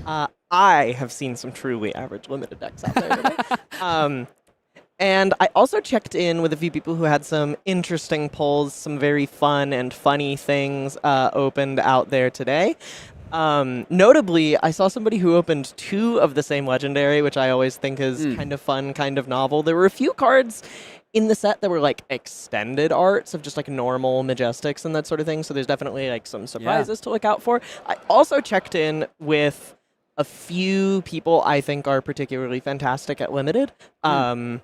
Majin Bay, I checked in with him. He seems to be feeling pretty good about his deck. I know he wanted to play Wizard, but I think he might have ended up on a Rune Blade. Sure. He wasn't super specific, but he was like, yeah, my deck's like okay. I checked in with Nia Tran, who recently was the finalist of Calling Minneapolis at U.S. Nationals. Oh, cool. Playing Zen in that tournament. Today is playing Verdance. He's playing Florian. Yuki Lee Bender has a Verdance deck she is extremely excited about. Really? Yeah, I've heard of her. She's good at this game. Does she play? I've heard. Yeah, I've heard. Oh, I've heard okay. she's Very pretty cool, good. very cool. I don't know who that is. Yeah, I didn't expect you to. Now, interestingly, you described Majin as wanting to play Wizard, ending up in a Rune Blade. That was actually Michael's trajectory as well. He laid out all of his Verdance card, and he was like, great, I'm playing Verdance. And he put a big smile on his face, and he stuck his thumb up in the air, and he said, yay. And then, as he looked at the cards, he was like, wait, how do I win? How do I finish How am I actually closing these games? Because even though Michael, we know he potentially has the propensity to try to outlast, fatigue his opponents, with Verdance and Oscilio, those weapons only affect your cards, right? So you're not able to just fall onto your weapon as a final resort and use that to close the game. So I wonder if there are a lot of players out there excited to play these Wizards, but if the card pool doesn't cooperate and you don't see enough of those big red arcane spells, you might have to fall back to one of the Rune Blades. Michael was saying Florian is the highest floor of these heroes. Florian. No, we did. We had to do it. We couldn't let it go. So I wonder how many of the players in the world premiere and at the pre-releases might be in a similar position. You open your card, you're excited to play Wizard, but you have to see, do you have the Amp? Do you have the Red Arcane? Or will you have trouble actually finishing the job? Potentially for both Majin and Michael had to end up on the Rune Blades. But yeah, you can't say that as if it's some punishment. The Rune Blades in this set are so sick. I mean, have you seen what Deadwood Dirt? Deadwood Dirt? Yeah, that card's awesome. Splintering Deadwood, another favorite of mine from this set. That card is kind of insane. Really looking forward to attacking with that. Yep. While my Florian ability is online going, oh, I'll blow this up and make 2 rune chants. Oh, you let me hit? I'll blow this up and make 2 more rune chants. Yeah, absolutely. So we are getting the match ready for you in just a couple moments. Michael Feng over there will, I believe, be featured on our first match of the day as we prepare to see exactly how that Florian deck came together. And then we have got afterwards, of course, another legendary for you all. We wouldn't let you go a whole round without looking at a legendary. And then after that, of course, we'll chat a little bit more about the rest of the day. And then we've got more legendaries and perhaps even a final surprise for you at the end of the day. And I just got word. We might have had, we'll wait and see. We'll let you all get surprised. But I think Michael's opponent for this round 1 might be another familiar face to the tournament flesh and blood scene and a highly regarded player in their own right. Absolutely. Now, I think we're about to get ready and jump into the game. We have these packs of Rosetta. We could open these packs. The question is, I don't want to open the pack and then have the players start playing, so we do have a moment to decide. But I do want to let you all know and remind you, of course, get those purchases in of the Fabled package for Osaka, because today is the last day of the giveaway to get your flights taken care of, your accommodations taken care of. So this is the time to jump jump into the giveaway. Go ahead, head to fabtcg.com, grab that Fabled package because, of course, if you want to go ahead and have your flight and accommodation paid for, you can win that at the end of the day. The link to do so is pinned in our chat here on our YouTube stream, so please go ahead and click that if you're having trouble finding fabtcg.com. Hopefully this will help you out. And if you make that purchase, we will draw that winner at the end of the day. And now, without further ado, let us descend through the sun-dappled branches of the great Candlehold Millennium Tree and dive into the first round of the world premiere of Rosetta. You ready? Absolutely, Sam. Let's get into it. Let's do it. Bring us in, baby. It is, of course, Michael Feng versus Naib Mobassir, world traveler, just like these two this player. It's like Michael, Brody, and Naib. They're at literally everything. And Naib, one of the best players in the world, one of the nicest players in the world. I think we've got such a kick-butt matchup here for our round one. Absolutely. I am such a big fan of Naib, just to be clear. Incredibly nice player. We paired into each other. We had kind of a funny experience at Pro Tour LA. I think both of us didn't necessarily have the ideal experience in the Swiss rounds of Classic Constructed there. Sure. We were both 1-3 going into draft. And there was another noted player, Nathan Crawford, in our draft pod there. Naib ended up being my first opponent of that draft pod, and of course he smashed me because he is excellent at Limited. But there was kind of a funny little interaction where we all sit down at the pod, and Nathan Crawford is like, why are Ellie Bird and Naib Mobassir in my 1-3 draft pod? Like, what did I do to deserve this? Yeah, you expect some respite if perhaps you have not made it through your first rounds of Classic Constructed in your greatest of fashion. Then you sit across a couple world-class opponents, and you're like, all right, it's just that kind of day, huh? It's just that kind of day. Of course, both these players are on the Earth Heroes. We do have Florian, he will soon become the Rotwood Harbinger, but now in this format, he's just Florian. He's still young. Florian. Taking on just a little guy, just a cute little guy. Taking on, of course, Verdance, the Thorn of the Rose, who here is just Verdance. They're both in their early days of immortality before the Queen has fallen and Candlehold moves forward into its newfound period of realness, of what's a good word for that? Of the passage of time. The passage of time. These heroes and these players finally getting to move through the time streams rather than just stuck in the purgatory of beautiful impermanence. But I cannot wait to see how these decks actually play. Do you have any predictions? Do you have any thoughts about what we are going to maybe see with Florian versus Verdance in this first match as these players are seeing these cards and seeing these interactions for the first time? I think we are likely in for a grind fest here. Oh, yeah. Both of these heroes want to close the game by blocking, kind of establishing their banished zone to be full with Earth cards. For those who are uninitiated, both of these heroes cannot, their text box has absolutely nothing to it until they have 4 or more Earth cards in their banished zone. And they both rely on a mechanic called Decompose that allows them to get those Earth cards into their banished zone. But it's a bit of a slow and plodding mechanic where they're kind of trading value and just trying to stay safe in the embrace, their cocoon of branches, until they are ready to burst forth. Florian with a flurry of rune chants behind him, and Verdance combining some incredibly frustrating life gain surges with just completely free arcane damage. And it doesn't just have to be from a spell, despite her nature as a wizard. She can play these powerful common bombs like Fendel's Fighting Spirit to come in for this big attack. Oh, I gained a life. I guess I'll shoot you for 1, and I'll just get 9 value out of 2 cards. That just seems super duper easy and reasonable. So I think we're going to see an early game really colored by some early value exchanges. Maybe we'll see Naib try to keep 2-card hands that are maybe lower value, but generate some things like Embodiments of Earth. Say he pitches an Earth Blue to his Staff of Verdant Shoots to amp 1, and then deal some amount of arcane damage to Michael on the other side of the table, and get an Embodiment of Earth for it to outlast him, as it were, until he is ready to fill his banished zone, start gaining some life. Florian's game plan is obviously similar, but I expect we'll see some auras cast on Michael's side of the table. You know a lot more about Michael's deck than I do. Yes. But there are these powerful 1-cost auras in the set called Strong Yield and Harvest Season that each allow you to either kind of push some attack power over to your next turn or gain some life at the start of your next turn. I gave him a heads But notably, Florian's weapon costs 2, as you can see it on the table there, and comes in for 4 if you've made an Aura that turn.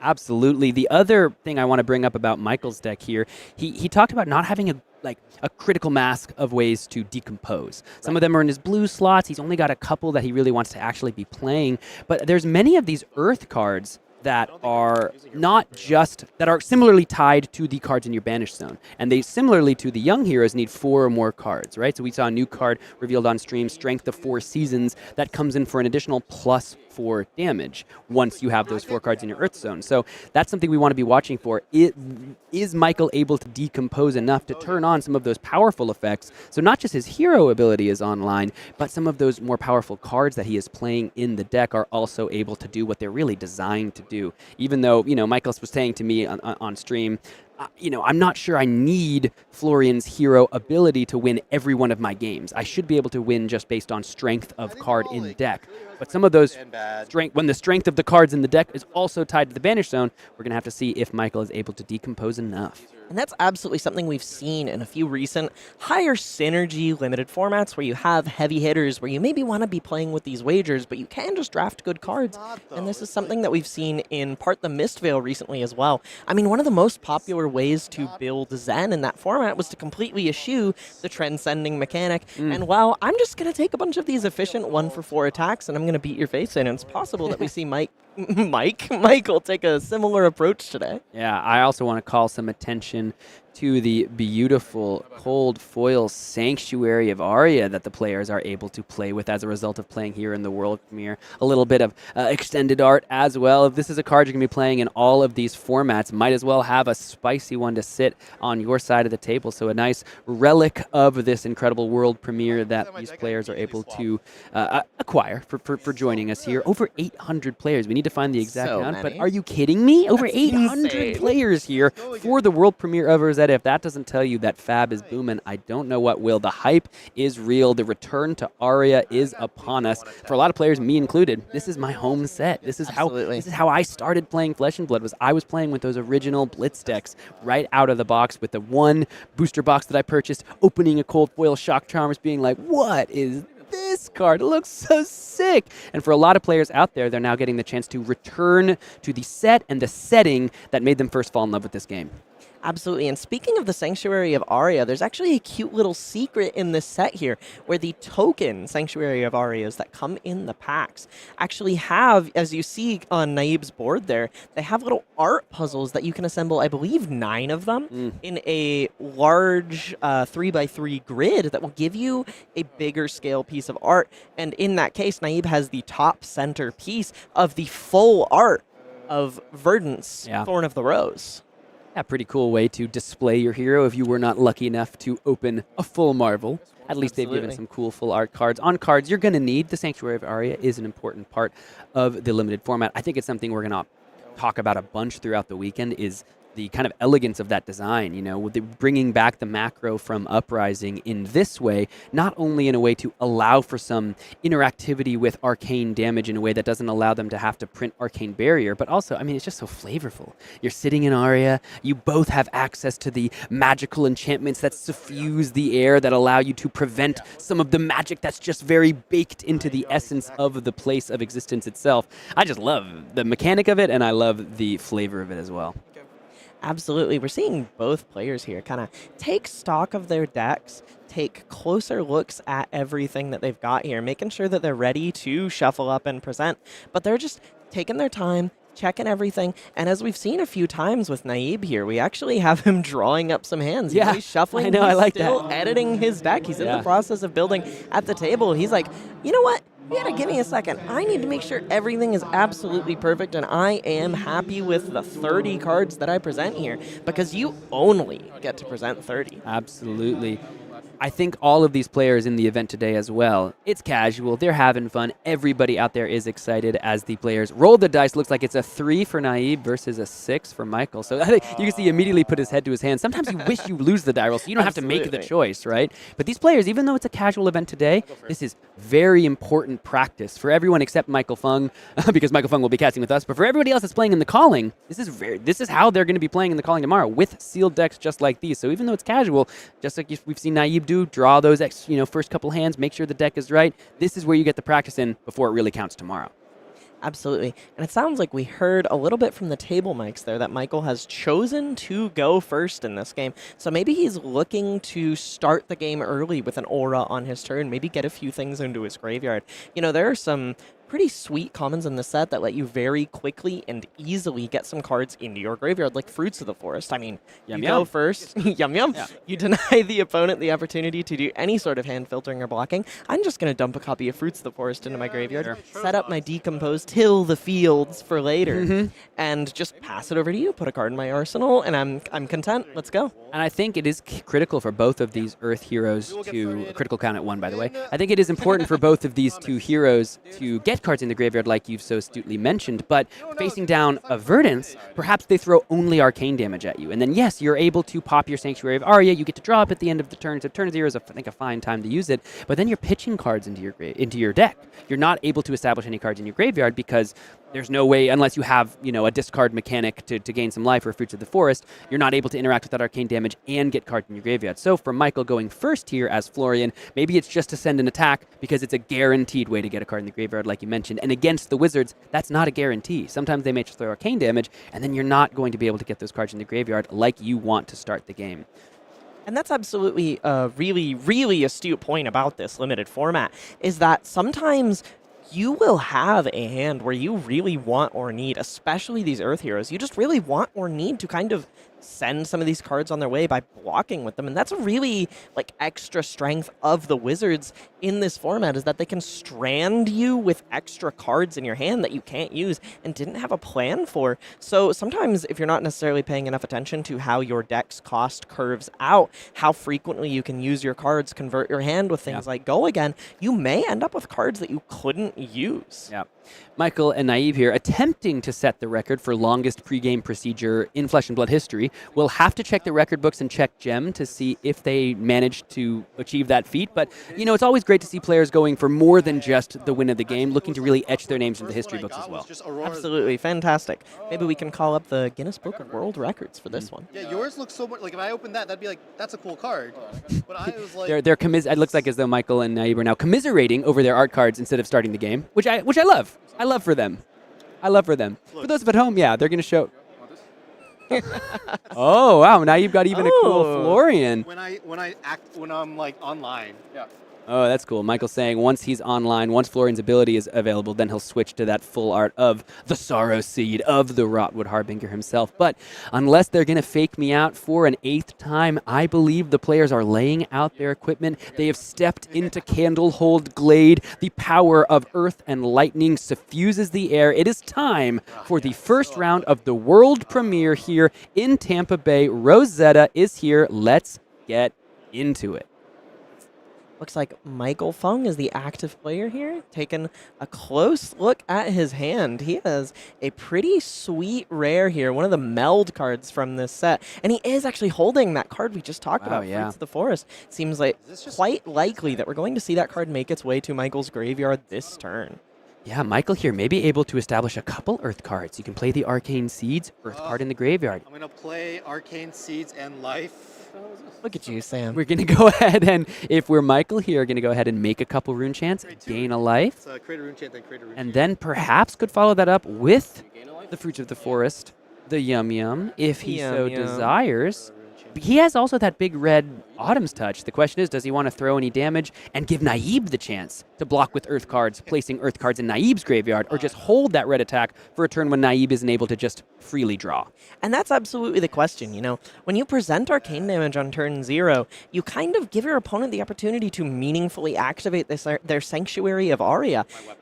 And it looks like he's going to come in here with the Rotwood Reaper, sending those rune chants, which notably is going to give Naib the opportunity to filter his hand here to prevent some arcane damage, but it's also a hard choice because once you use your macro here, it goes away at the end of the present turn, and then you won't have it to cover up some damage later.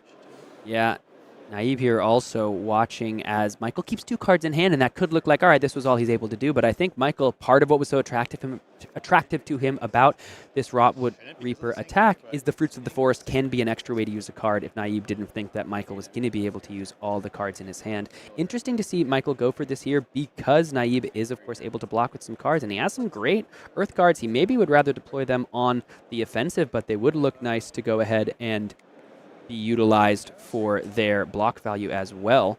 See here, the players do have a bit of a life total discrepancy. Unless Naib has gained a life, they might just go ahead and have to adjust that on their turn.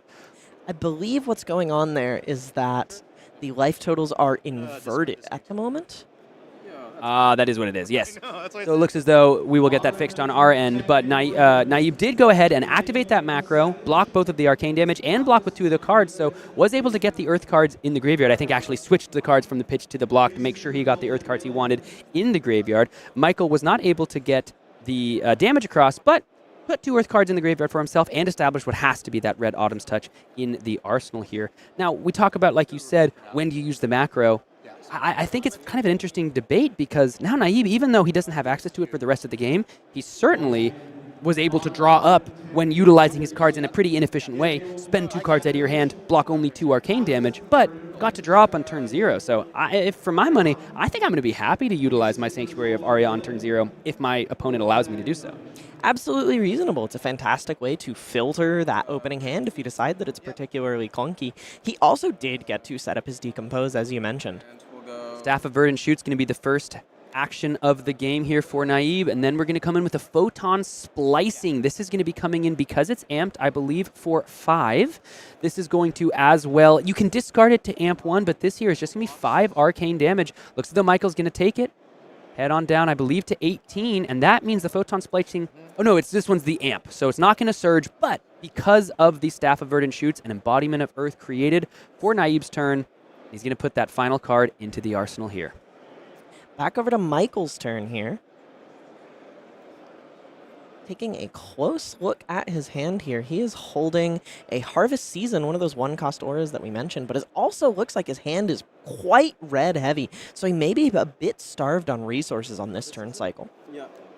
Harvest Season, of course, go again and going to give 3 life back to Michael at the start of the next turn, but 2 more reds have to head to the pitch zone here, so that means just 4 damage coming across. The Harvest Season, of course, gives you the 3 value back, so kind of almost, I think, in this set will often be used as like blocking 3 arcane damage, right? It's a way to work around arcane damage in a way that isn't directly blocking the arcane damage, but if you're gaining life, then when you take arcane damage later in the game, that can be kind of how you consider that buffer to be used. Looks as though Naib here might be considering a block.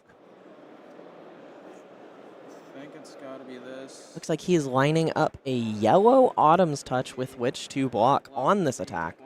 Yeah. That's me, right? Yes. Okay. All right, 1 damage coming across. Naib down to 19 to Michael's 18.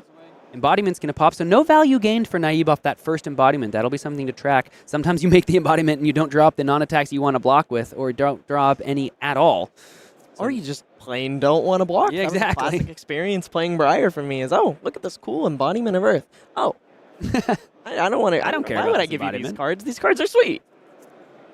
All right, Naib once again having to check the graveyard. We might be doing some decomposing here from the arsenal. Let's see. Looks as though it's going to be a Cadaverous Tilling Yellow. So we're going to overpitch into this. Another red heavy hand for Naib here. So coming in. Oh yeah, looks like Naib is going to have to pitch 3 cards. This one does cost 3. So taking that one back, going back to the arsenal. Well, that changes a few things. Yep, card does. See, this is beautiful. This is the first time these players are getting to play with these cards, getting to see these cards. So Naib was like, yeah, this card costs 2, of course. Michael having a Cadaverous Tilling in his own deck. But hold on, that card does in fact cost 3. But these players, it's a world premiere, it's a casual environment, and this is where you get the experience so that hopefully tomorrow in the calling, you don't make the same mistake. Absolutely. And it's such a fantastic thing, you know, just to know that even with these high-profile players, it truly happens to everyone. Everyone makes these mistakes, especially their first time playing with these cards. Looks like he's taking stock of his yard here, banishing the Autumn's Touch the meld card and the photon splicing to set up or to activate Decompose here. Cracking in for 7, even at yellow. This card is such a house. I love Cadaverous Tilling, and at common, I think it's going to be just a staple of these Earth decks in both sealed and in draft. If you open it in your packs and draft, you're going to be probably slamming it down if you find yourself in Earth. In sealed, it might be the thing that crosses you from one team to the other. Just such a powerful cycle of cards, red, yellow, and blue. And of course, first Decompose of the game goes to Naib, something we have to keep track of because 2 Earth cards in that banish zone means he only needs 1 more Decompose to have Verdance's ability online and have cards like Strength of 4 Seasons, even the Majestics, like that Plow Under that we're seeing there, a Majestic card that Michael is going to go head and commit to the block, just taking the 1 damage down to 16. Back over to Michael's turn here. This Harvest Season is going to trigger, refunding him 3 life, like he didn't take any damage on that turn at all. And he's responding with a Fertile Ground here, opting to just gain a little bit of life and send the turn back to Naib. Yeah. There is not 4 more cards in Michael's Banish Zone, so he's only gaining the 2 life. This was a card he was going back and forth on whether or not he was going to play. He was like, I definitely don't want 2 in my hand. So with the 1 there, was still able to get the 2 life, would have loved to gain 5 instead. But again, like we talked about at the beginning of the game, Michael's deck has a harder time decomposing, and it looks like Naib is a little more set up to do so. So when will he be able to find the value off of these Earth cards that want you to complete that side quest first? Speaking of decomposing happening here, it looks like Naib is trying to figure out how he wants to make this Blossoming Decay work. He actually chose to discard a card with an effect when discarded. That is another copy of Photon Splicing. He's amping 1 on his next point of Arcane, but also he has this Blossoming Decay, had to remember the name there, in his arsenal, which is going to let him decompose here. And because Verdance's text box is always checking, as he sets up the decompose here, she is going to shoot Michael for a source of arcane damage, but he is amped twice. So this Blossoming Decay is not only attacking for 5 on its face in physical damage, but Verdance's text box is online here, shipping 3 arcane from the life gain ping here. Oh, yeah, sorry. Yeah. All right. Fresh faces fill the gardens. And as we heard, Verdance has finally reached her true form as the fresh faces fill the gardens and the fresh earth cards hit the banish zone. So 3 points of arcane damage coming across, 1 from the initial Verdance ping off of the arcane damage, but then the Staff of Verdance shoots and the discarded Photon Splicing not only was the amp 1, but was the 3rd card needed to decompose with this Blossoming Decay. So a perfect sequence here from Naib. He's got an empty graveyard, but he's got a hero ability online. He's coming in for 5 and just gained a life into 3 damage on top of that. Not to mention, because he pitched an Earth card into the Staff of Verdant Shoots, he has also made an Embodiment of Earth. Something important to know about Flesh and Blood is that not everything can be quantified in terms of value math, and despite that turn maybe not being super efficient on a card-to-card scale, he has presented such a powerful thing. There's 3 completely uninteractable points of damage on the Arcane here. Yeah, but Michael, because of that life gain, still only down to 18, so had to take some damage, blocked with a couple cards, but now the first decompose of the game for Florian. Cadaverous Tilling coming in for 8. Michael is able to block with a non-attack here, so only going to take 1 damage, finally getting some value off of the Embodiment of Earth. So even though we've seen some big attacks, Naib's turned on hero ability, Michael just got his first decompose, it's only 19 to 18 in favor of Naib and Verdance here, as we're coming in with a red Earth form for Naib, and this, one of my favorite cards in the set, in the rare slot, comes in for 7, and of course when it hits, creates the embodiment. We just saw Naib get value off that embodiment last turn. You have to imagine with those wizard cards in the deck, he's going to be able to do so again on his next. Absolutely, and that's such a real consideration with both of these heroes making these Embodiment of Earth, is that it's reasonable to expect that the Wizards will be even more non-attack dense than the Rune Blades, which is fantastic for extracting that block value. And I mentioned a grind fest going into the start of this game, but what we're seeing here is also a bit of a slugfest. I mean, the last several attacks thrown in this game have been 7, 8, 7, 8, back and forth, just really beating the tar out of each other, trying to throw these big attacks to both take life away from their opponents, but also take cards out of their deck. That is going to be something we see come up in this game. It's distinctly possible that the size of these players' decks will matter as the game drags on. 1 damage was taken by Mr. Michael Feng, so he headed down to 17. The embodiment of Earth was created by Naib, and now I believe that is that Autumn's Touch that's been sitting in the arsenal since turn 0. Coming in for 7, Michael had to pitch 2 cards to do so, 1 red and 1 yellow, so 7 damage coming in, and it looks as though Naib here might be utilizing another 4 block from the non-attacks in his hand. He might have had a wizard non-attack there. Yeah, looks like maybe a not open the floodgates. Etchings of Arcana, I think that's going to go ahead and head to the combat chain as a blocking card. Might be making 2 blocks. Going to have to see, as this is a nice big red attack. Like you said, it's a grind fest. It's a slug fest. Maybe we're seeing kind of how these Earth heroes are designed to play in this format. Get the value where you can.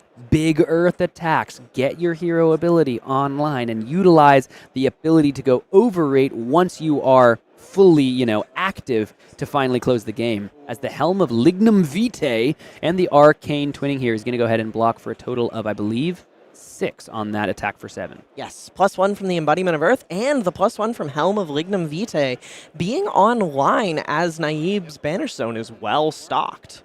This is nice here. Staff of Verdant Shoot's going to go ahead, not threaten the embodiment because it's just a wizard card in the pitch zone, but now this Etchings of Arcana is, instead of coming in for 3, coming in for 4, and it does have a surge ability. So for the first time, if Naib had a sigil in his graveyard, which I'm not sure if he does, but if he did, he'd actually be able to put it back into hand. And what I love about Etchings is sigil comes back to your hand. They're all instants. Yes. So even if you have a card in hand, you're not IPing yourself. You're going to go ahead and be able to throw a card, throw that sigil right into your arena from your hand once you bring it back. It looks as though we're going to be utilizing the Sanctuary of Arya here. 2 blues headed into the pitch zone, so should be 3 damage prevented there. Going back to Michael's turn, he is just throwing a Rune Rager Swarm here. Now, this attack only gains Go Again if you have played or created an aura this turn, so it's reasonably possible he's just blocking a little bit of arcane damage with those cards from his hand because he couldn't use them, as Naib only sent arcane damage, something we talked about earlier, as well as just taking 3 value from this card, arsenaling, content to set up and kind of ship his plans a little further down the road. Unlucky there for Naib. Found the sigil, but was the turn after the Etchings of Arcana. This is going to be a strong yield, so going to give the next attack on Naib's following turn +3, a nice aura, and then a yellow Blossoming Decay. Going to go ahead and decompose to gain a life and send an arcane damage back towards Michael Feng's way. Strong yield, of course. Great Earth aura, and is going to, all these big Earth attacks threatens to make him just a little bit bigger. Now 4 damage, of course, from the Blossoming Decay. As well as 1 arcane damage here off the Decompose coming in from Verdance's ability. Just pinging Michael down with a little bit of arcane chip damage. The 4 physical isn't all that matters here. Yep. Looks as though 2 blocking cards head to the combat chain. 2/2 blocks in the Strength of 4 season and the Earth form. So more Earth cards ready for a Decompose if Michael's able to get there. Let's see what he's got in the hand. Oh, it looks like it's a Seeds of Tomorrow. That's got to hit the pitch because it's not good in the arsenal, but it is the yellow Cadaverous Tilling coming in for 7. And now, critically, for the first time this game, Florian's hero ability is online. What beauty lies in death. What beauty lies in death indeed. Whoever did that voice, guys, sounds like a handsome guy, whoever he is. But this attack's coming in for 7. I'll tell you who's a handsome guy. Have you looked at Florian? Yeah. I love that man. Yeah, come on. I mean, why do you think they went with the voice actor they did? They had to do something. All right, I'll stop. This is coming in for 7. Who he is? I don't know. Oh, okay. Yeah, well, you don't know Yuki. I don't know who that is. This is coming in for 7, of course. No embodiment of Earth, so Naib is not going to be able to utilize that value. You saw Michael. He's got a little smile on his face. He just checked his deck. I have a feeling he's thinking about perhaps getting outlasted himself because Naib is still at 18 life. Michael's all the way down to 15 here. Naib looks like he's going to go ahead and block with another Sigil of Earth. We're seeing another interesting card come out to play here, this Root-Bound Carapace. Now, this is one of the best Decompose cards in the entire set, as it lets you both make plays towards outlasting your opponent, as well as decomposing. It's a defense reaction, meaning you can play it in the reaction step. It blocks for 3, but if you decompose when it comes in, it also blocks for an additional 1, so getting 4 block out of just 1 card there, and further stocking his Banished Zone, if it would ever matter. Nice, beautiful extended art Sigil of Earth. Now, even though we had the strong yield buff giving the next attack +3, instead, It's a blue photon splicing. So no +3 value from that strong yield at all. This is just going to come in for 2 Arcane. Can't even amp it. I'm not gonna have it. I take 2. Yeah.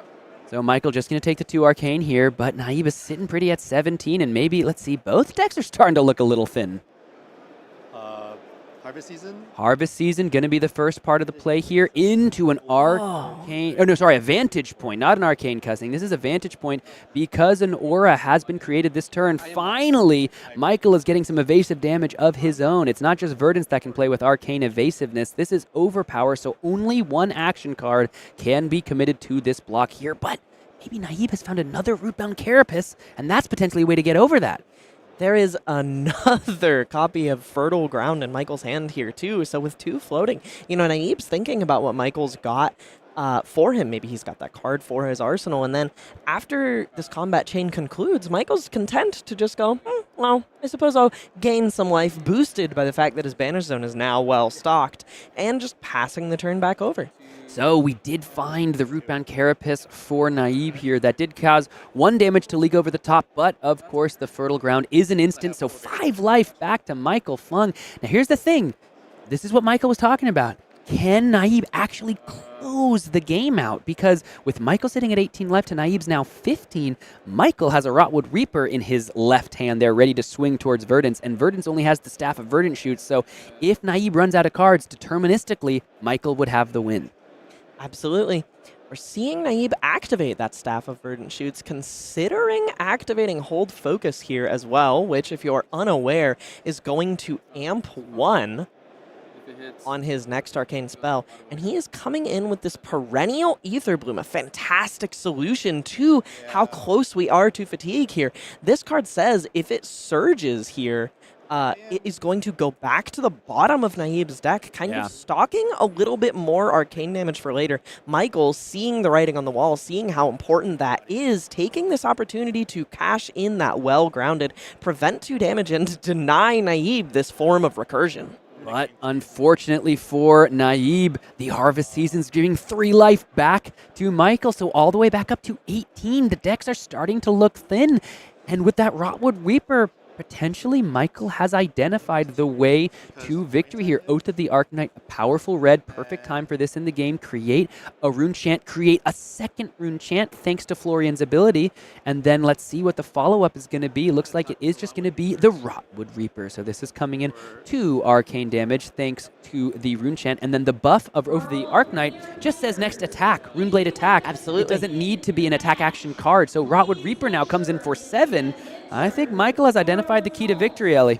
This is a fantastic point of synergy in this set, where we're going to kind of see these Runeblade buffs that all allow you to buff your weapon, which feels like a very intentional point of synergy for heroes like Florian, who need to close these long-winded games with a weapon that, after fatigue has been reached, can finish the opponent off. You have cards like Condemned to Slaughter, which also is a 1-cost buff that says your next Runeblade attack. Naib masterfully navigating the incoming rune chants here with Arcane Polarity, which says gain 1, but if you've already taken arcane damage this turn, instead gain 4. A fantastic thing to throw between multiple rune chants triggering to deny them lethal, or after your wizard opponent has already shot you in the face that turn.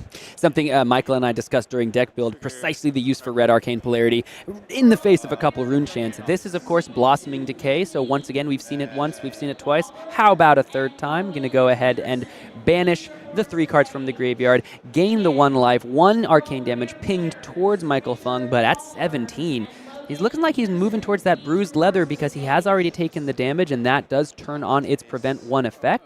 And now potentially going to go ahead and put some other cards to the block, but the question is, what closing power does Naib have? Michael's all the way up at 17 after all the life gain he's been able to find with these Earth cards. So I'll take 1. I mean, how do you even get through that? Naib doesn't look like he has more than 5 or 6 cards left in his entire deck here. Putting a card in Arsenal, he has 2 cards left in his deck here. Michael going back to his turn, swinging this Rotwood Reaper. Just coming in for 4. He understands. Listen, you've got 2 cards left in deck. Can you find 16 points of damage as well? Because if you can't, my Rotwood Reaper has the way to go ahead and close that game out Fertile Ground, of course, going to go ahead and gain Michael some life, as well as Naib utilized the Well Grounded to prevent 2 for his own right. Michael's only got 2 cards left in deck as well, maybe, 2 or 3, I think. So it's very close in terms of deck size, but the life advantage, Michael Feng's favor. Weapon advantage, Michael Feng's favor. 2 minutes and 30 seconds left here on the round, amping the 1 damage from the Staff of Verdance shoots on the attack with the Findall's Fighting Spirit here. This is the way if Naib is going to do so. This is a huge attack, and because we have an Earth card in the pitch, threatens the embodiment of Earth as well. The life gain from Findall's Fighting Spirit, we can see why it's the promo card. A lot of synergy in the set, and looks like the Helm of Lignum Vitae is going to join 2 cards from Michael Feng's hand to block out the rest of this Findall's Fighting Spirit. Absolutely covering that up. I mean, do you even think Naib has enough damage left in his deck to close the game out here? Absolutely not. I do not think, with 5 cards left, I do not think Naib is going to have a path to victory. Michael is all the way up at 17. This is a blossoming decay of Michael Feng's own, but he doesn't even need the attack action cards anymore. This is the position that Michael, I think, was angling towards from the very beginning. Having too much life, Naib cannot close the distance, and the difference of Rotwood Reaper to Staff of Verdance shoots is all the difference. It's the reason Michael Feng decided to play Florian instead of Verdance himself, is that I've got some pretty cool cards. I don't think I can finish any games. And if I can't finish the games and my opponent has a weapon, it's a deterministic victory. And this is what Michael Feng has decided to execute in this game plan. 5 points of damage coming across. You're 21. No, you're at 21. Naib just absolutely Naib agonizing in the spin here cycle over there. even blocking. Doesn't even know whose life is whose at this point. 21 minus Drawing his 5. last 4 here. Actually behind on deck damage. However, as you stated, he will have that deterministic win as long as he can outlast Naib's Arcane Assault. Sure. Now this is a Sigil newer of Aether. card. I don't think this was spoiled. This is a nice card. Beginning of the action phase, you can destroy it, and then when it leaves the arena, it deals 1 arcane damage to any target. If damage is dealt this way, amp 1. A cool little play you can do. You can target yourself with that arcane damage if you need to get the amp going for a big, powerful surge effect. That's one of the only ways to really target yourself easily in this format. It might be some high-level play we see later in the tournament. Yep. Naib activating the Staff of Verdant shoots and cracking in with the activation of a Fertile Ground here, gaining some life and utilizing 2 sources of Amp 1 as well as the Sigil of Aether pinging Michael, threatening an entire 4 arcane damage this turn. But, I mean, Naib's down to his last 4 cards. He doesn't have a physical weapon on the board anymore. I don't think he can close this. Yeah, time was called. Naib went ahead and extended the fist bump. There was not enough damage left. And so Michael Feng with the Florian deck goes ahead and takes down the first round here. He can cast, he can win Pro Tours, he can do it all. Taking down that first round. Congratulations to Michael. Congratulations, of course, to Naib. He is just such a star player, such an incredible ambassador for the game all around the world. And this is where you figure out, okay, can this Verdance deck beat a Florian deck, especially one with all this life gain? No. So, in the calling, we'll probably have some different strategies if he does end up on Verdance. But congratulations to both players. What do you think about that Earth matchup, Ellie? I mean, that's one of my favorite things to see happen in Runeblade. You know, I think Runeblade has a bit of a reputation for being very aggressive, and I do love aggressive decks, but I love that the class is so versatile, and seeing this kind of eclectic mixture of both physical and arcane damage used to such a degree that lets you play these long games and kind of stifle your opponent's plans. I mean, Viscerai even does a similar thing. You know, he has these Runeblade attack reactions that block physical damage and generate arcane damage to send along with physical attacks to tax both your opponent's life total and their resources like pitch, cards in deck, cards in hand, and threaten to close these games out like that. Yeah, and we were wondering, could Michael decompose enough? Naib actually managed to get online first, but Naib didn't have the closing power of those big red arcane effects, especially because Michael sideboarded in so many preventative damage effects, or rather life gain effects, which kind of work as damage prevention, and then with the weapon was able to close the game out. So that was a grindy Earth matchup. Might as well go ahead and check out the grindy Earth Legendary for all of you at home. It's the bark skin of the Millennium Tree. When this defends, if there are 4 or more cards that have the Earth subtype in your banished zone, create an embodiment of Earth. Temper 2, you can do that twice in a game. This is an embodiment of Earth on demand. My Earth Runeblade lover of a partner, tell me what you're thinking.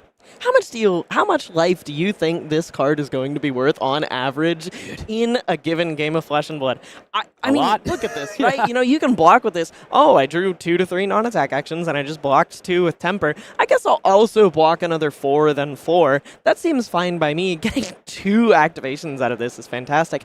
And even if you need to shut down a bit of an on-hit, maybe you're taking a little too much damage for your own comfort early on in the game, even if your Banish Zone is not up to snuff yet, this card can still just be a Temper 2 piece of equipment. This is really, really, really impressive to me. You know, you have this equipment that just both blocks well and does a powerful thing. It's something I would really like to kind of see where it lands in Constructed. You know, there are plenty of options for heroes like Florian in the chest slot, but I'm at least very impressed on the face. I am very impressed on the face. I'm very impressed across the armor. I'm curious which of these cards are going to be extended art. I have no idea. I haven't seen those. Like, I want to see this card in EA if it exists, because I have to imagine the rest of that art is fantastic. But the fact that it has Temper as well, you can do it twice over the course of the game like you've been talking about. I think it's a fantastic card for both of these Earth heroes. You can side it into a lot of these matchups, especially in Florian, right? You want to make 2 embodiments of Earth? How about you just do it on demand? It's feeling pretty good for me. So there you are, everybody, the Barkskin of the Millennium Tree. We got more legendaries in store for you throughout the day. We're going to be checking them all out, so make sure you stay tuned to the stream. And of course, don't forget, if you want to go ahead and get your flights and accommodations taken care of at the World Championships in Osaka, one lucky viewer of the stream or someone who's entered the giveaway throughout these last number of weeks will be chosen at the end of the stream to win that giveaway. So make sure you get your purchases in now for the Fabled Package giveaway. Now, before we move on into the next round, we've got this puppy right here. I think we should go ahead and check it out, don't you? Absolutely. We should open one. I mean, it's okay to open one pack. We got time. I'm gonna give you this. We're gonna frame up this camera for you. Let's go ahead and check out the first of these Rosetta packs. Absolutely. This is my first pack of Rosetta. I'm very excited though. All right, here we are. I'm going to grab this. Here we go. Oh, just ignore our notes there. We're just rating about everyone in chat. Yes, exactly. That's just... All right. We've got the back of the pack here. Let's check and see. Oh. All right. We've got 2 tokens in this pack. No expansion slot card here. Gonna set these aside, flip it over, and start from the lower rarity stuff. We have a yellow Fruits of the Forest. Yum, yum. Yum, yum. This is... we saw this card to great relevance, turn 0 in the last game that we played. Big fan of it. Electrostatic Discharge. This is a blue version of Electrostatic Discharge. It says the next attack action card you play this turn gets with cost 1 or less, gets +1 power. A little bit of a nimbleism, shifted to be a lightning instant here. Here's a Strong Yield, one of these 1-cost auras that we just saw Michael play. It says that go again. At the beginning of your next action phase, destroy this, then your next attack this turn gets +2. Yeah, Naib super strongly, super smartly utilized that card and then unfortunately could only come in with an arcane spell on our last game. Here is Brush Off, a returning card from Outsiders. This is a red generic instant that says the next time you would be dealt 3 or less damage this turn, prevent it.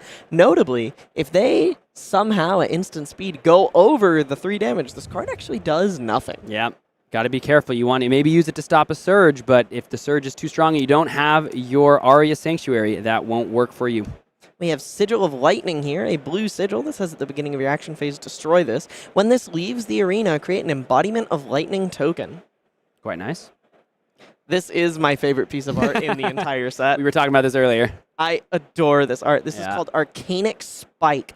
It is a 2-cost Runeblade attack action. Comes in for 3 base power, 4 and 5 at yellow and red. Blocks 3. And it says, if you've dealt arcane damage this turn, this gets +2. I love this card. It's kind of an interesting counterpart to a fan favorite card known as Shrill of Skull Form, where you have these big 2-cost attacks that can crack in for 7. Yep. I love this card so much. Unfortunately, we don't just get to come in for 2 and 2 after our Mauve, a 2-cost attack, and Rosetta Thorn anymore, but... Here is Rune Rager Swarm. If you have played or created an aura this turn, this gets go again. We saw Michael play this in the game that we just watched. Ironically, it didn't have go again. No, just use it as a little 0 for 3 non-go again attack. What everybody wants to be doing in Flesh and Blood. I was hearing Hayden Dale speak on his podcast. He thinks that's going to have some work done in Viscerai.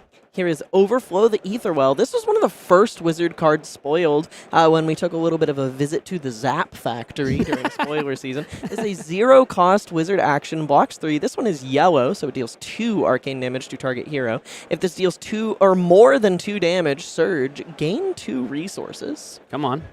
Pretty good.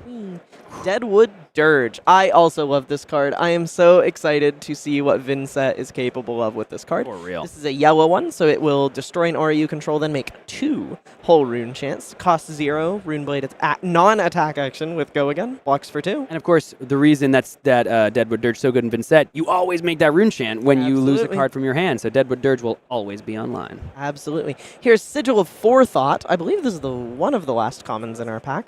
This is a wizard instant aura. It is blue, costs 0. At the beginning of your action phase, destroy this and ponder. Make a ponder token. This is maybe not the most exciting common, but this card does a really important thing of letting you get your cards in your hand onto the field, and then maybe it just becomes your arsenal later. Yeah, it could be a nice turn 0 play as well.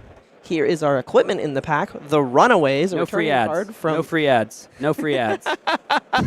This is another one of my favorite cards in the set. This is Burn Up Shock, the Lightning Runeblade rare meld card. This costs 0, blocks 3, and I'll start from the right here because that's the order in which you resolve these cards when you choose to meld them. This says Shock, consistent across every meld card, deal 1 arcane damage to any target.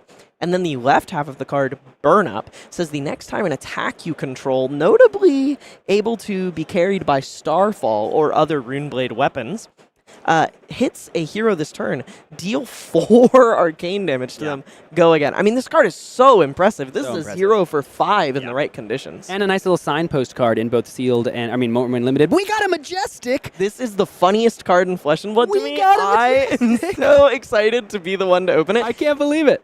I can't help but read the name of this card in a southern accent. Please. It's called 10-foot tall and bulletproof. Oh, I like that. It's a 3-cost generic attack action that attacks for 10 and, if you'll look, blocks for 10. Yes. However, whenever you make the decision to use this card, you get a little stupider the next turn. You have -2 intellect during your next end phase, meaning you'll draw 2 less cards. Yeah. So it's really like, it reminds me a little bit of Regicide, where it's like, use it or lose. Yeah. Kind of thing. And if you read the flavor text, worry about the hangover tomorrow. Clearly, they're telling the story of their great adventures. This one's, oh no, the one I destroyed, he was 10 foot tall and bulletproof.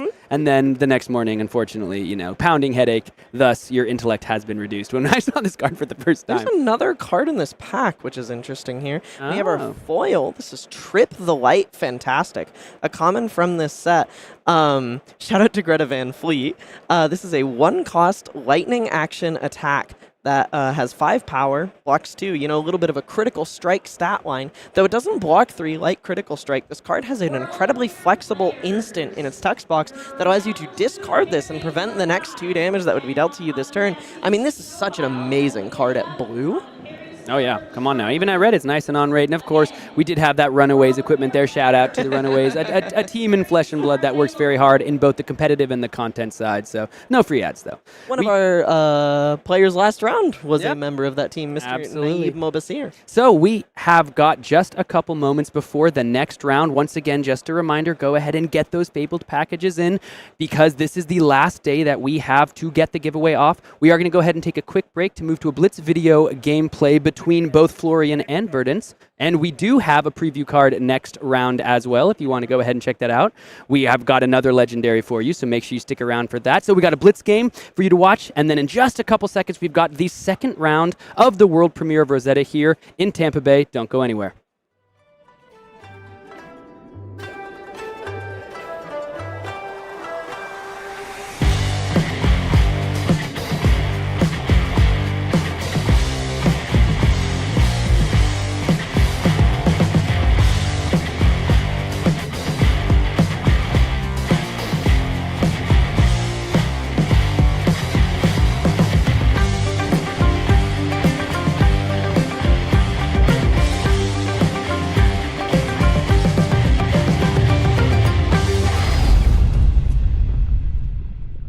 Kieran, aka Mr. Classic. And I'm Jason. And today we'll be playing the Rosetta Blitz decks. I'm playing Florian, and in this matchup, what I'm looking to do is try and get my hero ability online by decomposing, getting those 4 crucial Earth cards into my banish zone. I'm going to try and mitigate as much as the physical damage as possible, because the arcane damage, very hard to interact with. And today I'll be playing Verdance, and in this matchup, I really want to play a slow, grindy game and just try and block out and get as much value as I can, and try and prevent his rune chant and get to the end game where my arcane damage will inevitably get him. These Blitz decks are a fantastic way to sort of learn and get to know how the new heroes work, but if you want to try them even earlier, get to the Rosetta World Premiere from September 6th to 8th in Tampa Bay. And if you can't make it to Tampa Bay, then there's over 1,500 pre-release events happening at local game stores around the world, so get down to your local game store and try out these new heroes. Alright, without further ado, let's get into it, the Battle of the Earth. I'm playing Verdance, and Verdance's hero ability reads, if there are 4 or more Earth cards in your banish zone, Verdance gets, whenever you gain life during your turn, you may deal 1 arcane damage to any opposing target. Verdance is an Earth wizard that really wants to grind out value with attacks and spells in the early game and kind of slowly pull the game out longer until she can decompose with her cards like Rootbound Carapace and Blossoming Decay, sowing the seeds for victory, because once your hero ability comes online and you've decomposed, all of your life gain starts pinging your opponent, and then you claw back your victory from an underdog position. That's how you win the game with Verdance. Hello everyone, it's your main man Mr. Classic, and today I'll be playing Florian. Now Florian is an elemental earth runeblade. The young hero, the text reads, basically, once I have 4 earth cards into my banish zone, each time I would make a token, I make that many +1, which is pretty damn cool when I start generating rune chants and embodiments of earth. So as a runeblade, I have some pretty cool aura synergies that you'll get to see during the game, importantly with my weapon, the Rotwood Reaper. As an earth hero, I like to throw out some pretty big, heavy attacks, but also with a little cheeky sprinkling of go again thrown in here and there. Can't wait, let's get into it. Alright, Jason, odd or even?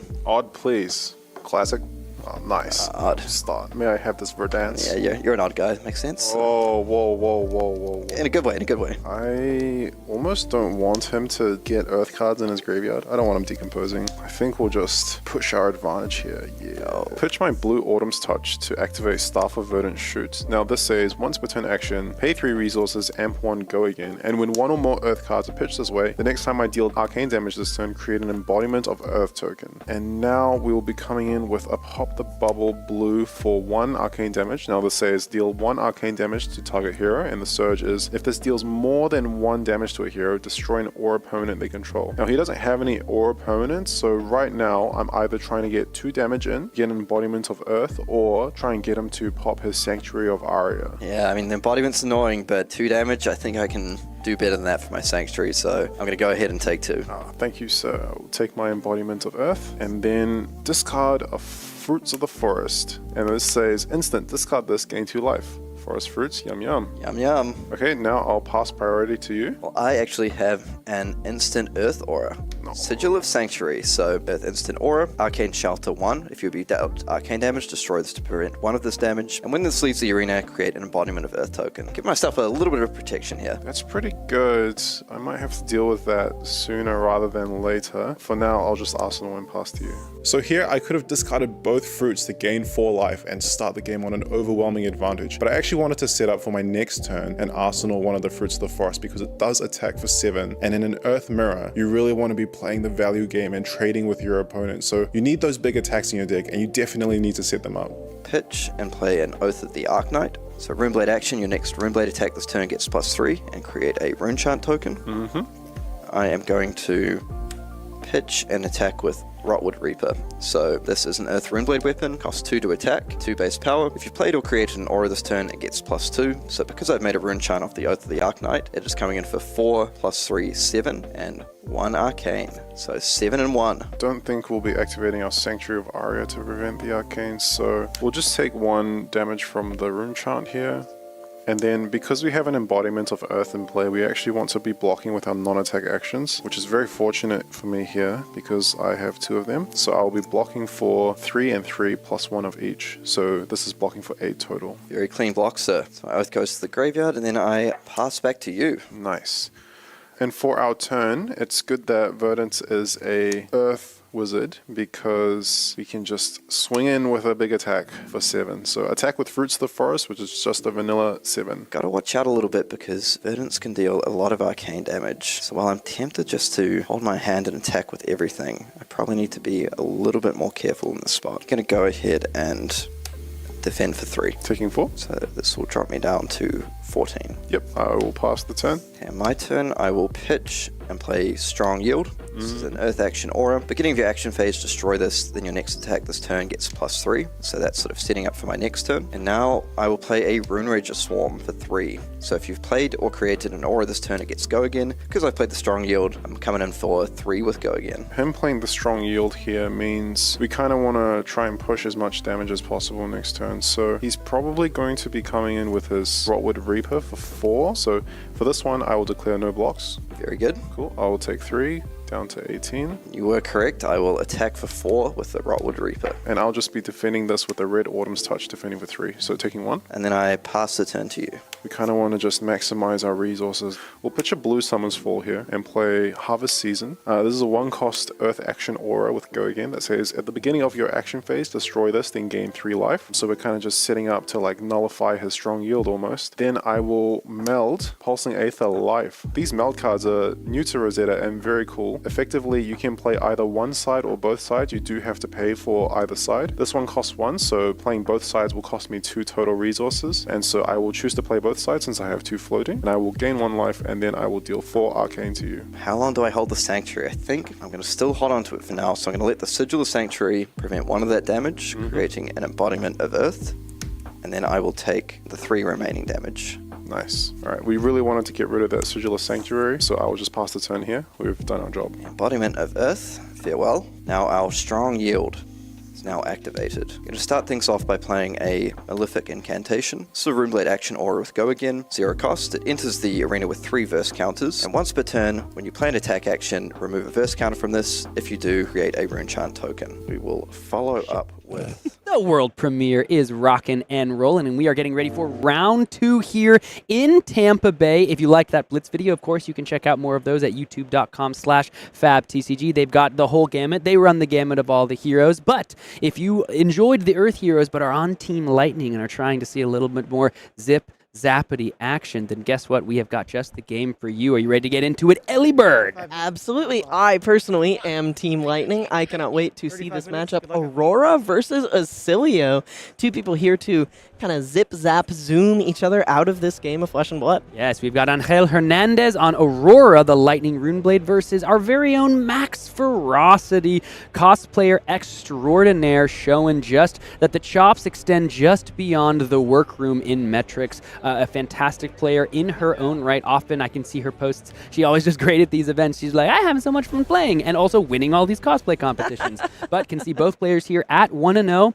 We've got 3 equipment pieces for each player, and this is going to be a very different matchup. So what do you expect from these Lightning heroes? We talked about the game plan of a slow, grindy Earth game. What do you think we're going to see here, Ellie? I mean, the exact opposite. Have you seen how many 0-for-4s that Lightning has in this set? Man. Their cards are just so efficiently statted. In exchange, they don't necessarily block very well, but they have action points out the wazoo. They have efficient, powerful attacks that threaten breakpoints and meaningful on-hits. Looks like Max is starting off here with Open the Floodgates. This is actually a new wizard card that deals 2 arcane, but 3 arcane. 3 arcane at red, but if it surges, you will draw 2 cards. Yeah, so just presenting an uncomfortable position, an uncomfortable question to Oscilio. Do you want to go ahead and try to dump your whole potentially red-heavy hand into that...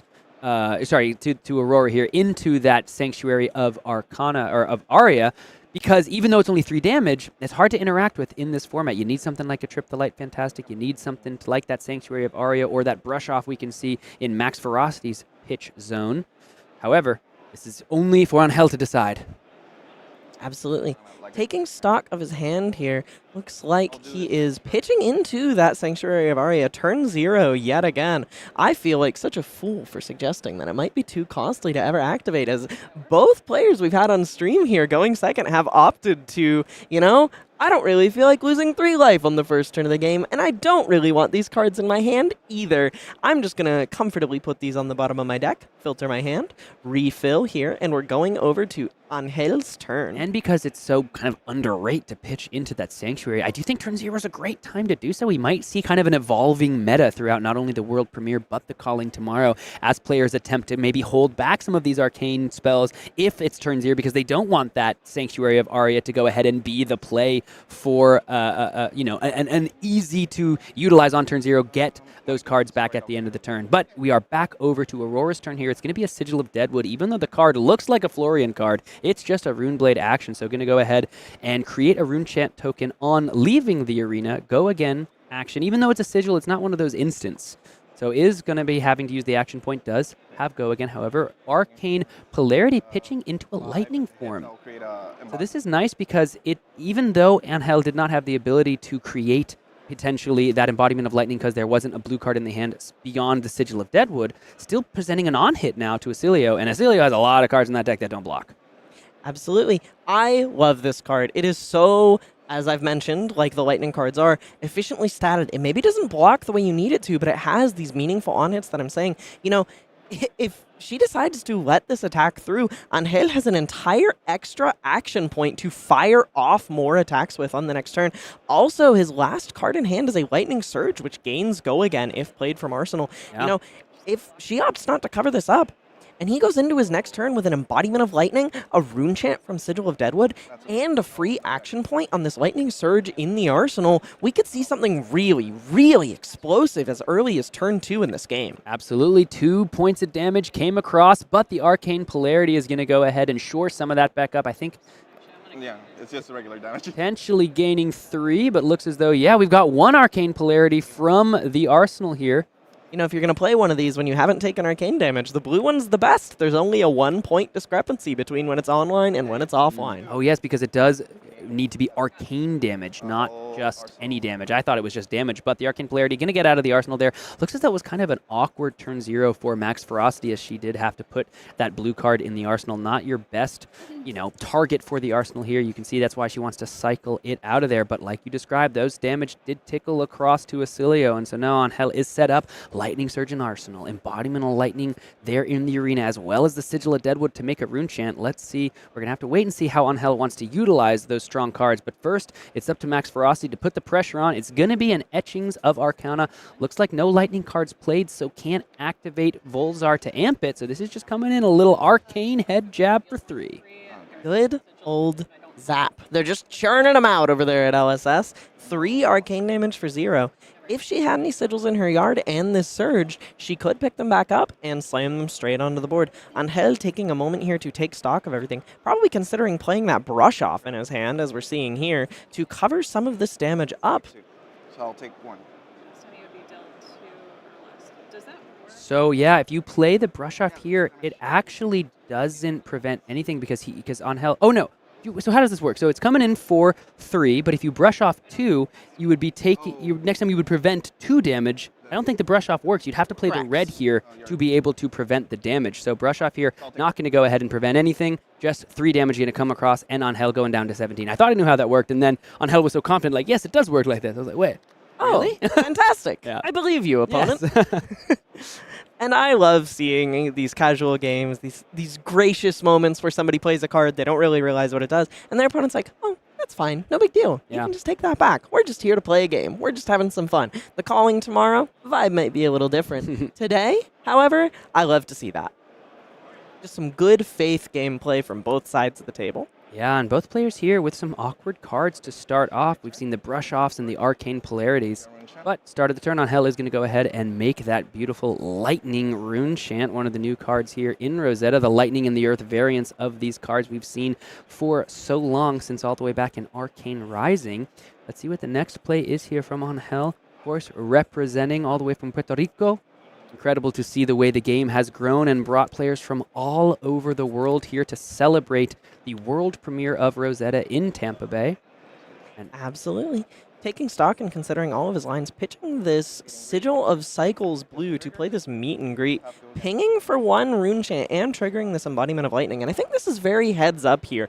You know, meet and greet gains go again if you've dealt arcane damage this turn, but Sanctuary of Arya is still on the board here, so if Max chose to just cover up that rune chant with the Sanctuary, Angel would be sitting here kind of dead in the water with nothing to do on this turn. So kind of taking this opportunity to think it through and choose to ship the arcane damage here with the embodiment of lightning, almost forcing the arcane damage through by saying, hey, you can't actually take this go again away from me.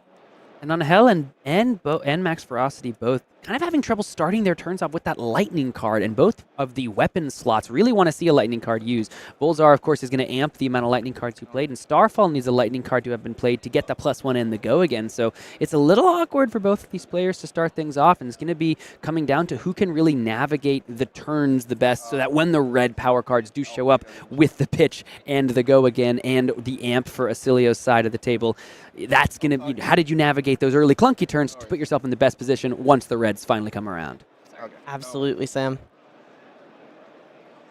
Looks like this attack did hit for 2, making another rune chant on Angel's side of the board. Kind of considering these clunky hands here, holding this yellow brush off that he can't do much with, and the flash that doesn't really accomplish anything given that this Lightning Surge in Arsenal is already going to have go again. Maybe considering finding a line in which he can activate Aurora's ability after swinging Starfall here to create an embodiment of lightning to ship it over into the next turn. Yeah, Coming in for 3 with go again out of Arsenal here and triggering this rune chant, it's over to Max to decide on blocks. And just as we discussed, how do you navigate the clunkers? It looks as though Angel is finding his way forward. 3 with the go again and the rune chant, and I think that's a very astute point to be able to set up the embodiment of lightning if that is the direction that Aurora decides to go. Set up for the next turn and maybe place one of those 2 cards in the arsenal as a bit of a setup, because Oscilio's heading all the way down to 11. That's a deck that likes to keep a lot of cards to do what it really wants to do. Go wide with some lightning cards, amp, and then finish it off with an arcane spell. Just blow you up. All right, Starfall now 2 and go again. But what's nice about Aurora as well, of course, is that that ability is an instant. So even if this final Chain Ender didn't have go again, you could still activate Aurora. But Max Ferocity does not know what's coming next, and looks like another card might be added to the combat chain to block. It's going to be a flash here, a 2-block for a 2-power attack. But that is a lightning card that would have potentially amped for Volzar. We're seeing Aurora activated here, making an embodiment of lightning to set up the next turn. You know, it's such a fantastic resource sink when your hand doesn't really look the way you want it to. And there we have the yellow arcane polarity. The arcane damage from the rune chant's going to allow Max Ferocity to gain that 3 life back. So what seemed to be like, oh, Oscilio needs a lot of cards to set up and do their thing, Max Ferocity was really utilizing their cards as efficiently defensively as possible. Getting the value off the Findall's Fighting Spirit, blocking your 2-block on a 2-power attack, utilizing the arcane polarity to get back some of the life that you lost to the arcane damage, and now we get to come in with a big red lightning surge from Arsenal, so it does have go again, only 1 card left in hand, so it might just be a nice wounding blow on this turn. Yeah. Absolutely. And Angel getting completely one-upped here, you know. He played a yellow lightning surge into red lightning surge. He says, surge. I've got a red one. Here's 4 go again. I still have another card in my hand. What are you doing about it? What are your plans? What are your plans? I know what mine is. I know what mine are. It's to beat your face in. Angel lining up his blocks, considering, looking at that flash and Arsenal. Looks like we have a card here in hand that, while it does technically block, it can be declared as blocking. This Fry, 0 for 3 with go again, actually doesn't block at all. It has 0 defense value. Yeah, a nice little balancing act, because I think Fry, Michael was talking about this during the deck build as well, Fry is a card a lot of players are going to want to build around as well. Oh, this is so fantastic. This is something I love seeing from these Lightning decks, where you just play out an efficient 2-card 7 with a Lightning Surge with go again into a 0-cost zap effect, you know, and this is only Oscilio that can do this. And this is something that I think Oscilio is going to be doing very frequently, you know, playing a lot of these like go again, kind of simple, offensive and fast lightning cards, and then ending the turn on like a 0-cost spell that you maybe pump up with Volzar. Max Ferocity would have loved to have found a Sigil on that turn to amp for one more point of value with the Volzar, because the Lightning card would have given the amp one thanks to Volzar, and the Sigil would have allowed it to be activated for free. But it's a tricky one to utilize. A lot of pieces have to come together, but we do see a very powerful card in Max Ferocity's hand in that Comet Storm and Spark and Shock, excuse me. So this is going to have to be interesting to see if Max Ferocity is able to utilize those cards as best to do so. It's time to see. Ooh, one meld card deserves another. Burn Up and Shock. We were talking about this before the game. One of the most powerful cards in the set for any hero. Angel must be happy to see this deployed here. Next time an attack hits a hero, deals 4 damage to that hero, and of course 1 Arcane with the Shock starting off. Absolutely, and it looks like Angel's hand here is pretty capable of going quite wide. This burn-up effect might just be completely impossible for Max to shut down here. Might have to see if she goes ahead and activates that Oscilio ability. If there's a card in hand that doesn't block, can of course discard that instant, try to grab another instant. Looks as though he might have some good amount of blocking cards in the hand though, so the question is, will there be enough breakpoints on Aurora's side to force through that 4 damage, and in a limited environment, 4 extra damage from a card that has already dealt 1 Arcane might be the difference in this Lightning v Lightning Spark Fest. Considering what he's going to follow it up with, he's got Fry, Electrostatic Discharge in hand, and another copy of a card that I don't think we've seen on stream yet. This is Second Strike in red, a 0 for 4 that if you've dealt damage already this turn, it gains Go Again. And this is such a cool line. We're seeing Angel crack his blood-stained Bodis? Blood-torn Bodis. Blood-torn Bodis destroying the Embodiment of Lightning after he's realized he can't actually make that much use of it this turn. He has plenty of action points available to him here, so just cashing that Embodiment in for a resource on this turn, I love seeing that. That's such a creative use of your resources from turn to turn, and such an efficient way to pay off your setup going into the next turn. And I'll attack with Fry for 5. Fry here coming in for 5. Fry's 5 thanks to the Electrostatic Discharge. 2 uses of the Go Again, 1 from the Embodiment, 1 from the card itself. But of course, if any of that damage does leak over, Max Ferocity is taking all 4 of that damage from the burn up. So will Angel be able to get that point of damage across and cause that burn up to go online? This is one of my favorite things that Lightning heroes do. You know, you see this with effects like Bramble Spark, Ball Lightning, that sort of thing. Cards from the first Aria set where you say, all right, you know, I'm just coming in for 5. But if you don't block, it's actually like your entire life total. It's just infinity damage. 5 damage here on the combat chain with Go Again. Angel sitting at 10 after Max Ferocity's last efficient 2-card 7 turn. Max Ferocity sitting at 13 to start this turn, but that burn up has something to say about it. Luckily for her, she does have a lot of blocking cards in hand. Photon Splicing and Perennial Aether Bloom going to go ahead and hit the combat chain as the blocks. It is often when the burn up and shock hits the table from the Aurora that the opposing hero realizes, all right, I'm blocking this turn. It's time to block. Second strike here because damage was dealt from that shock. Gonna have the +1 and the Go Again. So now creating a breakpoint. It all comes down to what that Arsenal card is for Angel. I think it might be a flash from a turn or two ago. I believe it is a red flash, Sam. So that might be the end of the combat chain here for Angel. But of course, Max Ferocity doesn't know that.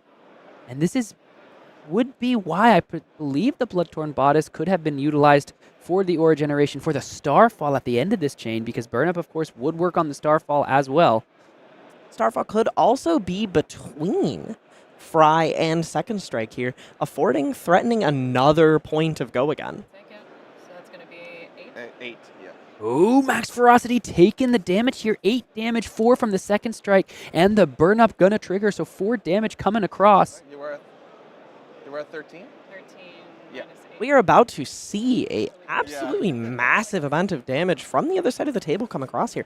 I believe she has kept a blue and a Comet Storm. So, notably, Volzar checks for Lightning cards played this turn, but its ability isn't instant. An Amp doesn't need you to have played the card for it to see the Amp. It's just the next time you would deal damage. So, what we may see from Max on this side of the table here is put Comet Storm on the stack, activate Volzar, pump it by 1, and have an efficient 2-card 6 Arcane, which would threaten to put Angel all the way down to 4. Cracking the hold focus here, promising to make the spell even bigger. Yeah.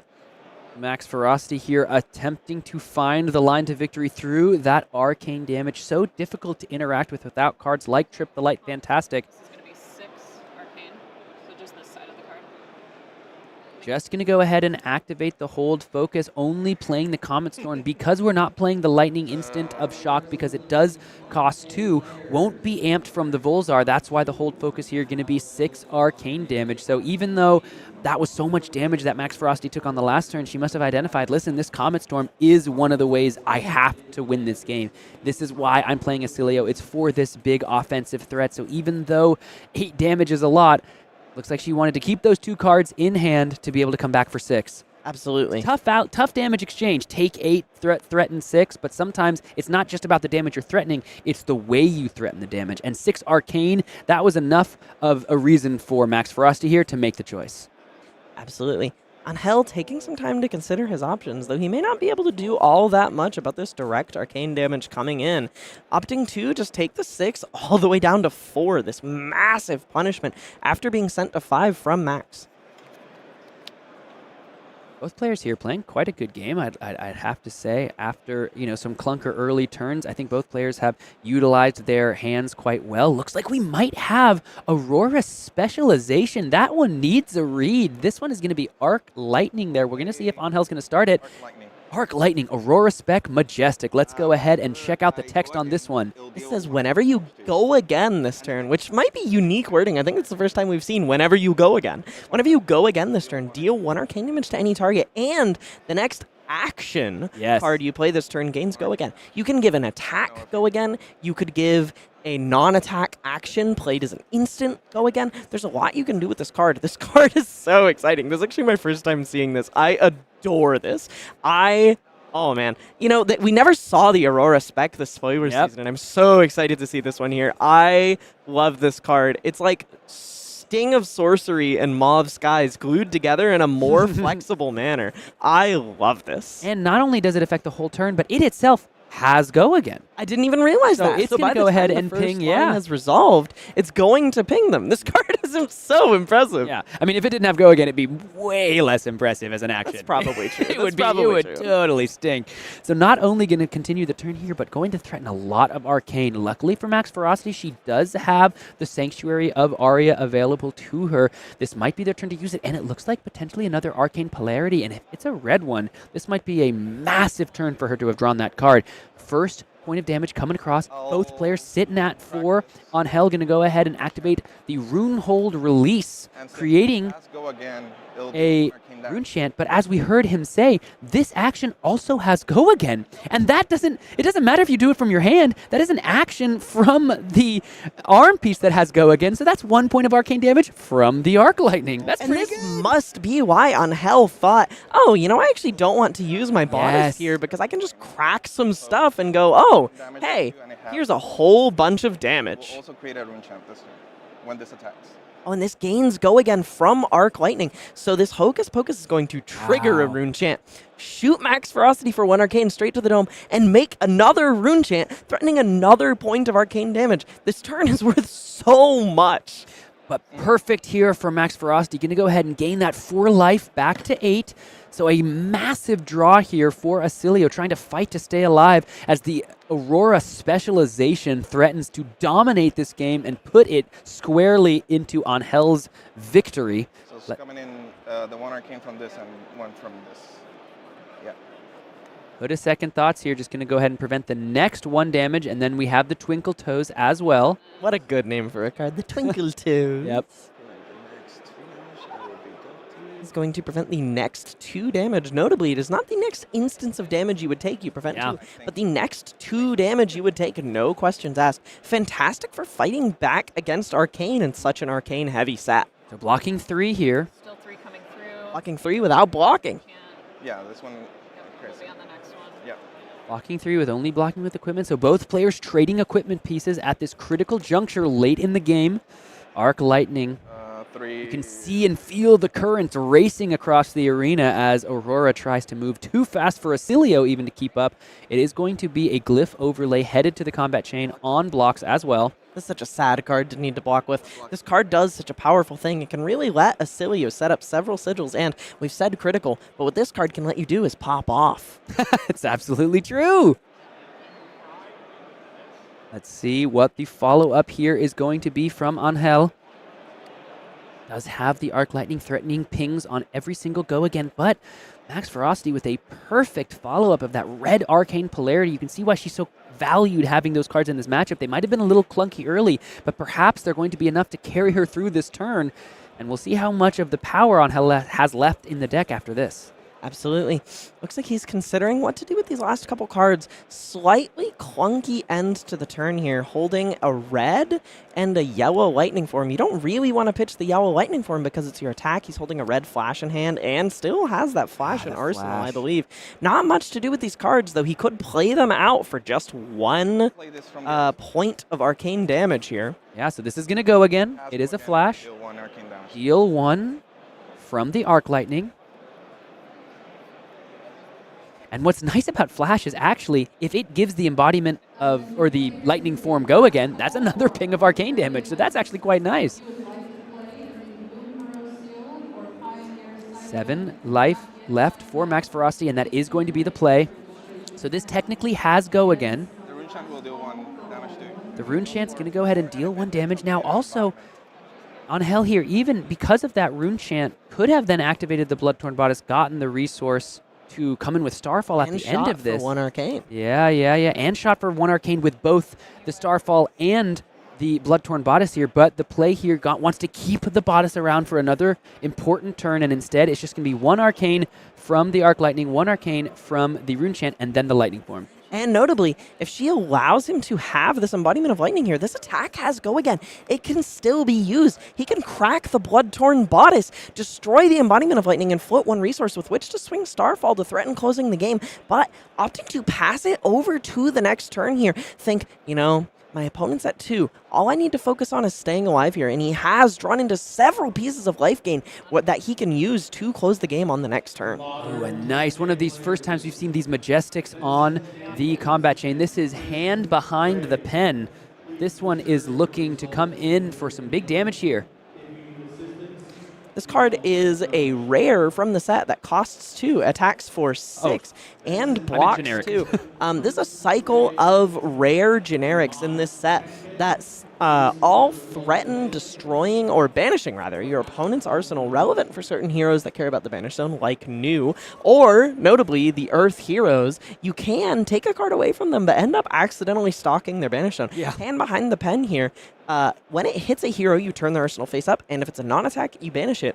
There's a 1 cost that has 5 power called Smash Up that will flip their arsenal and banish it if it's an attack. And there's a 3 for 7, good old Raging Onslaught stat line, that if it hits a hero, you turn their arsenal face up and then banish an instant. Notably powerful against the Meld instance that we see in the set. Also powerful against a recently departed card from the game, Art of War. Art of War. Of course. Good God. And by majestic, I did mean majestic art. of course. Fantastic save, Sam. Yeah. Of course. I did mean generic, but majestic came out. We've got 4 cards being drawn from Max Ferocity here. We've got 2 arcane polarities in the hand, however, from Angel. This is not a good hand to do a lot of pressuring. The Fry into Starfall is going to be the only plays here. Interestingly, had to, looks like, use that card to block because didn't want to utilize the Rune Rager Swarm on his turn for that 3 damage with the go again. So 2-2 is the life totals here. Angel does have access to the Bloodtorn Bodice.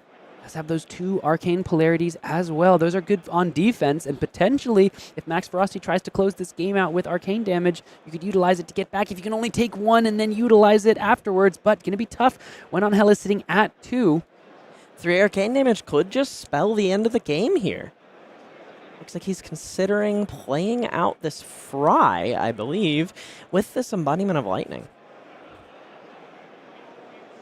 You have to imagine Angel wanting to set up a final turn to close this game, keeping the embodiment of lightning around. But that last turn, the Bloodtorn Bodice, could have been the 2 arcane damage that might have just finished the job.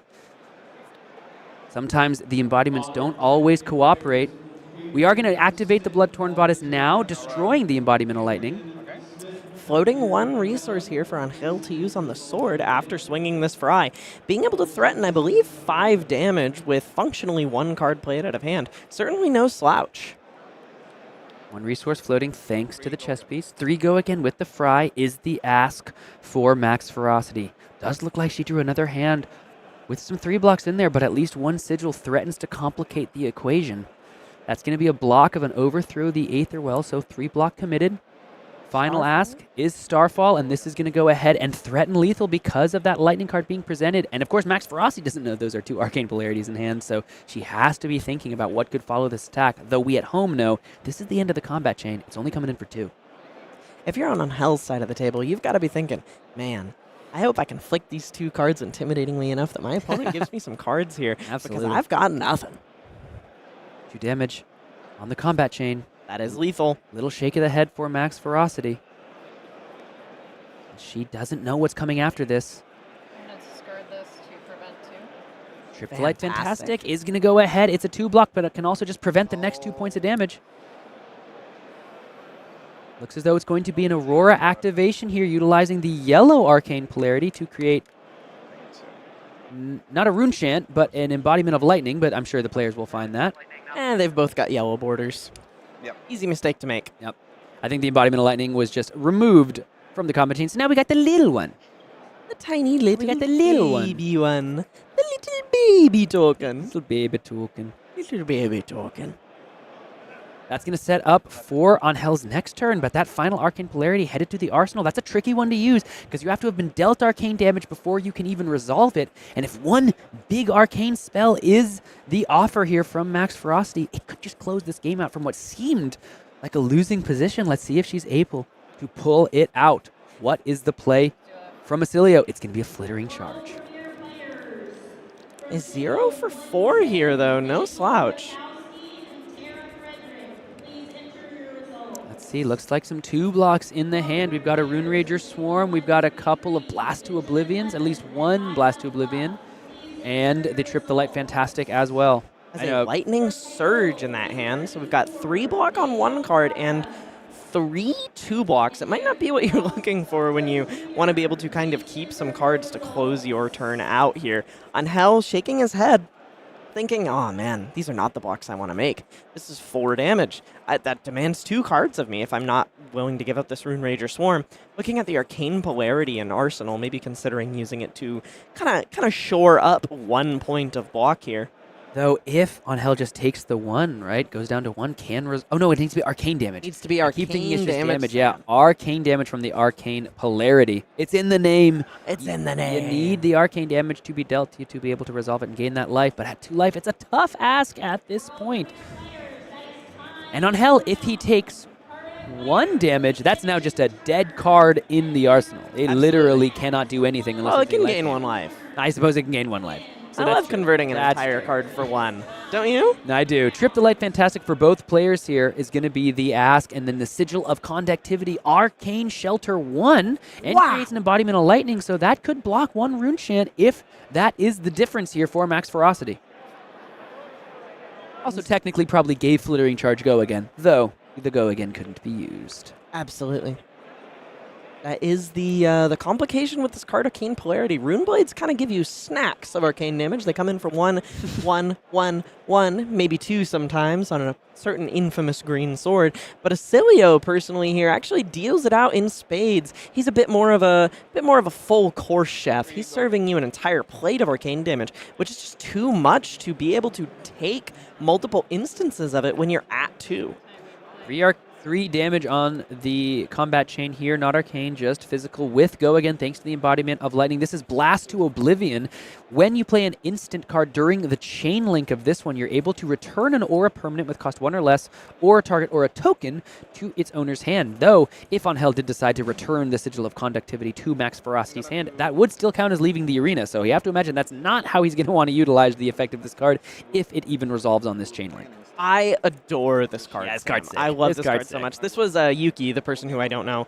This was her spoiler. Oh, man, using the Arcane Polarity here to bounce the Sigil of Conductivity into Max Ferocity's hand here, forcing a no block into hand. When I saw this card, when Yuki got her spoiler email, I was losing my mind. Almost none of the set had been spoiled at this point in time, and I was so excited. Yeah, and I believe when Sigil of Conductivity leaves the arena, should make an embodiment of lightning. Have to see if that gets resolved here. It does go back to hand. But of course, world premiere, first time players are seeing these cards. 3 damage on the combat chain. That's going to buy an Arcane Twinning. And of course, the Arcane Polarity did gain a life for Angel. Let's see if the 3 block wants to come, or the 3 power attack in that Rune Rager Swarm wants to try to take another card out of Max Ferocity's hand. Threatening 3 damage here. Coming across for 3 with no go again. No go again. And no cards in hand, no pitch. This is the end of the turn. Time is running out for both of these players. It's challenging when you're reading a lot of these cards for the first time, but with 2 life for Max Ferocity and 3 life for Angel, this is when things are starting to get dicey. It feels like one big arcane swing from Oscilio could close this out, but is Max Ferocity able to find it?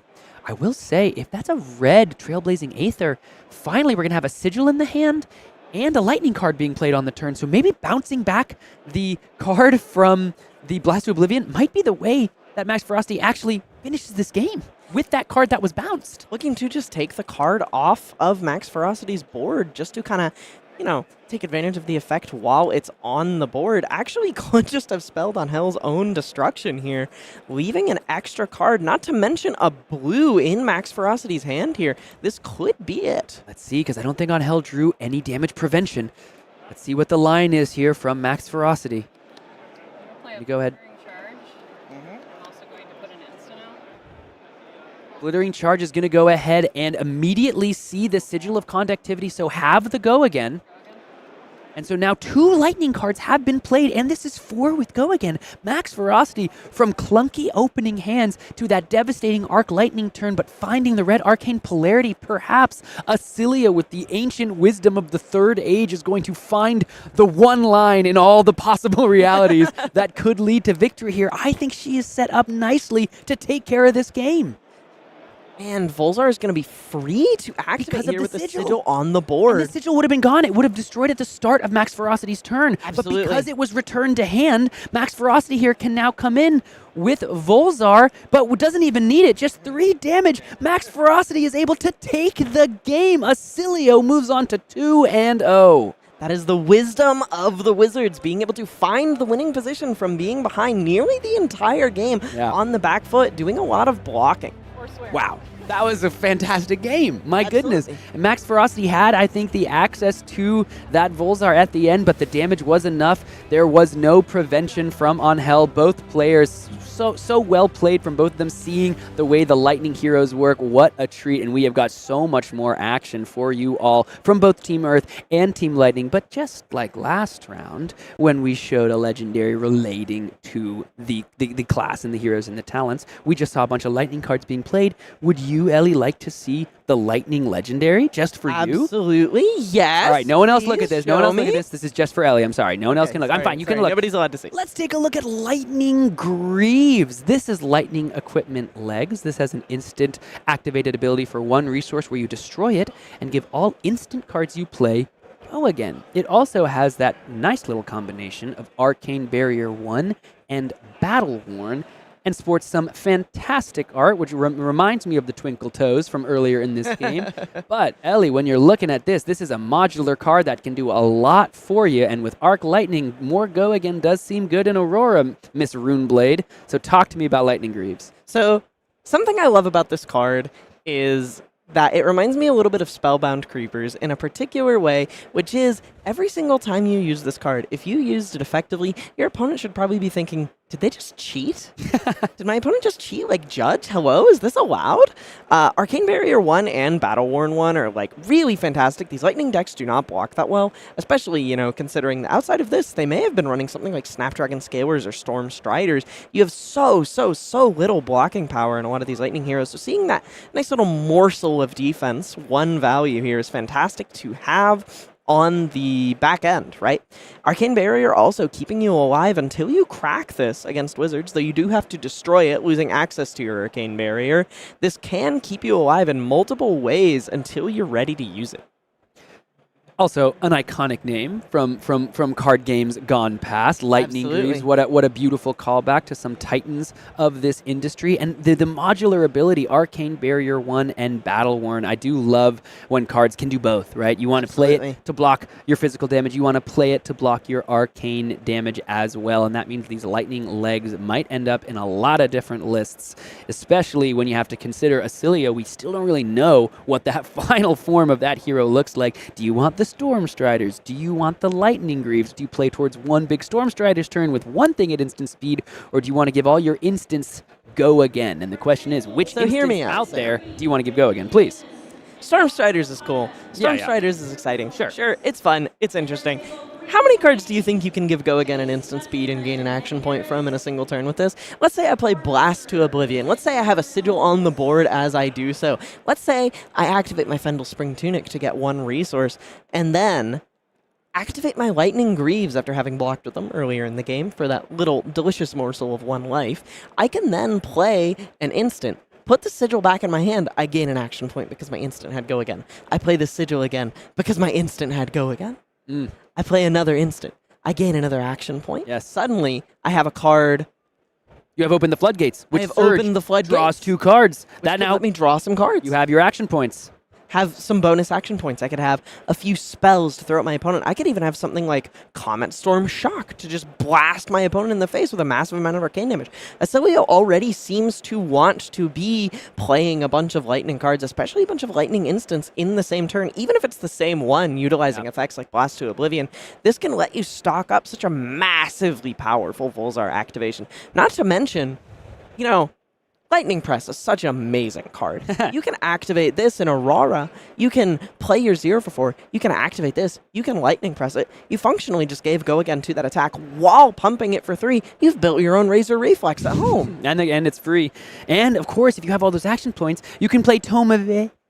Oh, wait. In the article, we did read that Oscilio would have ways to abuse those action points alongside a card like Tome of Aether Wind, and we can see perhaps why Oscilio might have all the ancient knowledge of the Third Age, but even the Tome of Aether Wind is too forbidden and too powerful for that hero. So this is Lightning Greaves for you all. I hope you all enjoy the brewing. I hope you all enjoy the other legendaries that will be revealed shortly. We have got another round coming up in just a moment, but I do want to remind everyone at home, this is the last day for those Fabled package pickups, so if you want to enter into the giveaway to get your giveaway and accommodation taken care of in Osaka, go ahead and head to fabtcg.com, grab your Fabled package. Go ahead to FabTCG, grab the Fabled package for Osaka, and you will be entered into the giveaway that's happening at the end of this very stream today, Friday. So make sure you go ahead and grab that package for you. Now, we've got to take a quick break because we have a next round coming up. But if you want to see some Blitz deck gameplay between these two very heroes with a little more powered up constructed decks for the Blitz format that you yourself can buy at home shortly, we're going to show that to you right here. So don't go anywhere. We're going to show you that video and come back for round 3 of the world premiere in just a sec.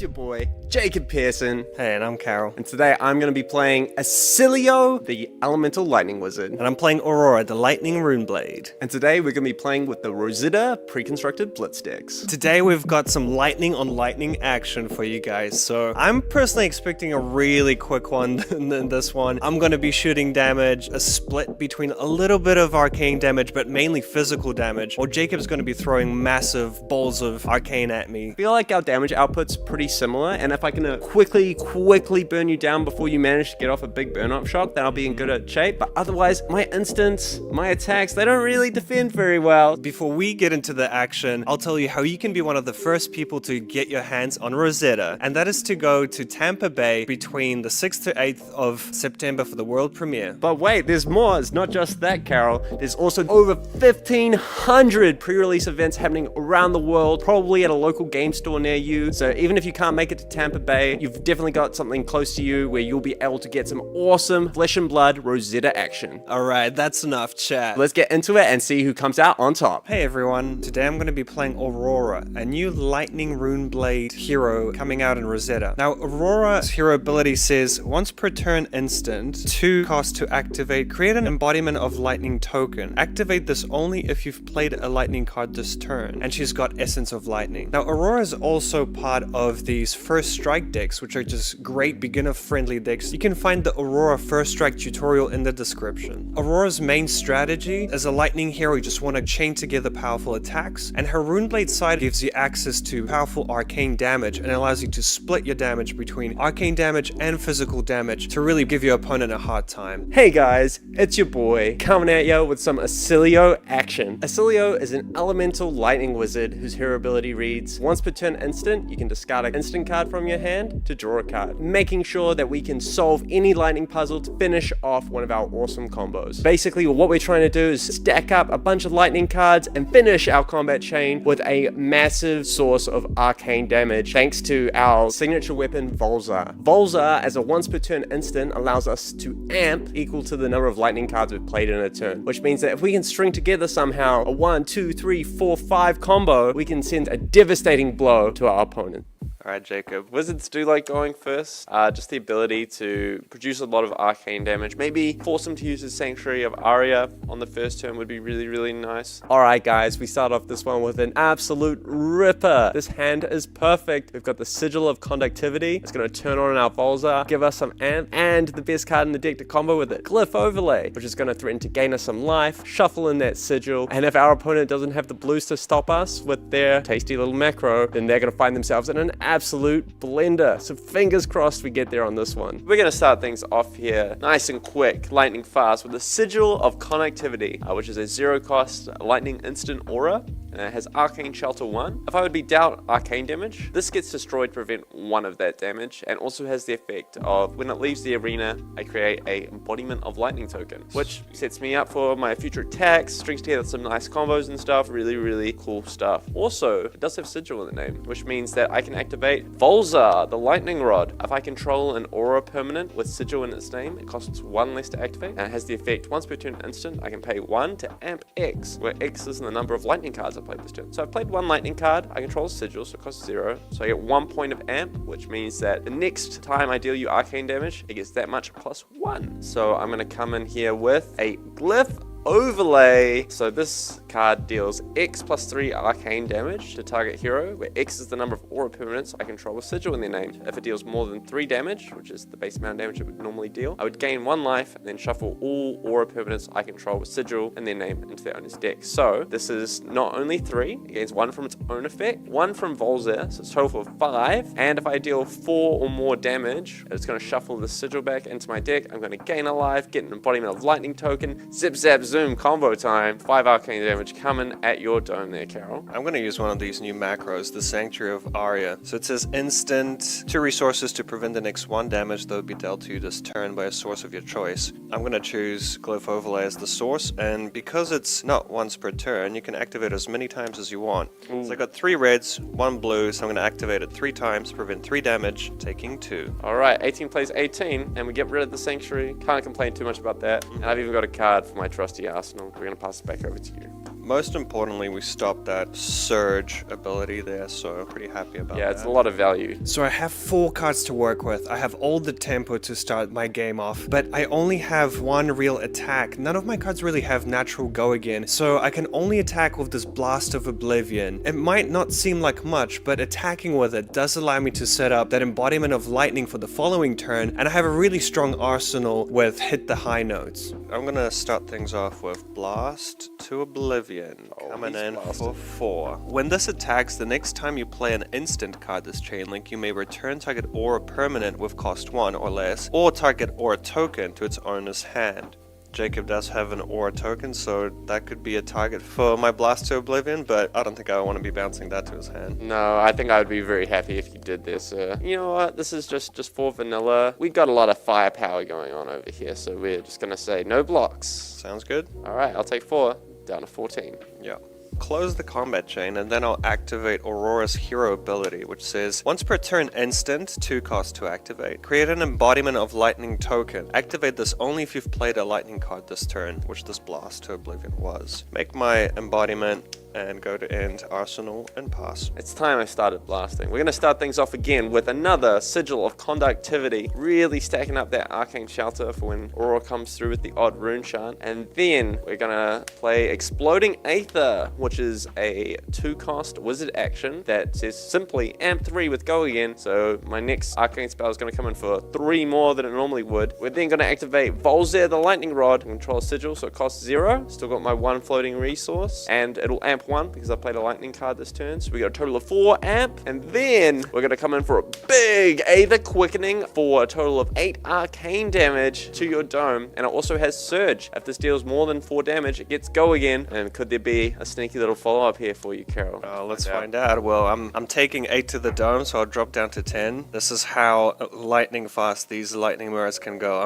I'm ready to go on the offense. So it's time for round 3 of our exciting world premiere here in Tampa Bay. If you want to go ahead and check out the giveaway, you can check it out in the pinned comment below for that world premiere giveaway. Of course, not the world premiere giveaway, the world championship giveaway. And if you want to finish that video, it is of course at youtube.com/fabtcg. But absolutely, the blitz decks, those are the blitz decks. People want to see the sealed decks. People want to see the world premiere decks. And people might want to see 2 world-class players on these decks. So I think let's waste no time. Ellie, you ready to go? Absolutely. Here we go. It's Joe Colin versus Majin Bey himself, the Wizard Master. However, here, going to be taken on Aurora, the Lightning Runeblade versus Florian. This is a Runeblade matchup for you all. 2 incredible players, Majin Bey on Team Metal Fab Tokens, Joe Colin on Team Runaway, so you know these players have played a lot of Flesh and Blood in their days. It's time to get down into round 3. Here we go. What team did you say Joe Colin was on? The Runaways. No free advertising. Yeah, no, yeah, you're right. You're right. Trying to give context. Looks like Majin Bey chose to go first here and just stuck a card in his arsenal. That's pretty interesting. No filtering potential for Joe here. Gonna just start things off. The Oath of the Arknight, can you give the next Runeblade attack +2? Make a rune chant +3, actually, on the Oath of the Arknight red. Yes. Where'd my weapon go? Joe asking, where did my weapon go? As both players realize, I am not quite sure where Florian's signature Rotwood Reaper is. And there it is. And continuing with the game. Now this is going to come in. We have made an aura with that rune chant, so Rotwood Reaper will get that +2 buff and bonus. Pitching an Arcanic Spike here, my favorite card in the set so far. Take the 1. From art perspective or gameplay perspective or both? Yes. Yes, this is 7 damage thanks to the Oath of the Arknight. Majin Bey might feel like turn 0 because this game just begun. However, Majin's first turn was just, of course, that arsenal and the pass of turn. So does have to commit some blocking cards if want to keep the life total high. 1 damage going to leak over the top here. Maybe 2? No, 1 damage. 1 from the rune chant, 1 from that attack. So now it's back to Majin's turn. 18 life to Joe's 20. First move here from Aurora is going to be that new card, Eclectic Magnetism. Ellie, we were just looking at this. This is a brand new Majestic, and when it attacks, you are allowed to play a non-attack action card on the chain link as though it were an instant. I love effects like this. I am so happy to see effects like this in Lightning, in Runeblade. You know, I mean, it's a Lightning action, but obviously, this card does really incredibly cool things in Runeblade. Yeah, Wizard exists too. But I cannot wait to flash in some interesting and powerful Runeblade non-attacks after playing this card. Ooh, and wow, another Majestic hitting the combat chain, this time as a blocking card. Felling of the Crown, one of the most powerful cards in the set, and the Helm of Lignum Vitae also getting cashed in for its block value. And this is a pretty potentially heads-up play from Joe here, because even though we're losing one value on the Helm of Lignum Vitae, that's a second Earth card in the graveyard, because the Helm itself is Earth. So now, if we're going to see Joe decompose on his turn, it's because he was able to, thanks to blocking with that Helm of Lignum Vitae. So sometimes it doesn't feel good to not get value out of your equipment, but there's a secondary value plan that Joe is working with here. Absolutely. Looks like he is taking the opportunity here to play Arcane Cussing. Interestingly, if he deals damage on this big Blossoming Decay attack, it will destroy itself and make 3 rune chants here. Decomposing, stocking up that graveyard as he cracks in for 5. Gains a life as well once the Decompose resolves. One card probably going to the arsenal, as Majin on the last turn just finished up that last attack with the embodiment of Lightning Generation from Aurora with those 2 floating, so his final card went to the arsenal as well. But of course, like you mentioned, a nice use of Arcane Cussing here.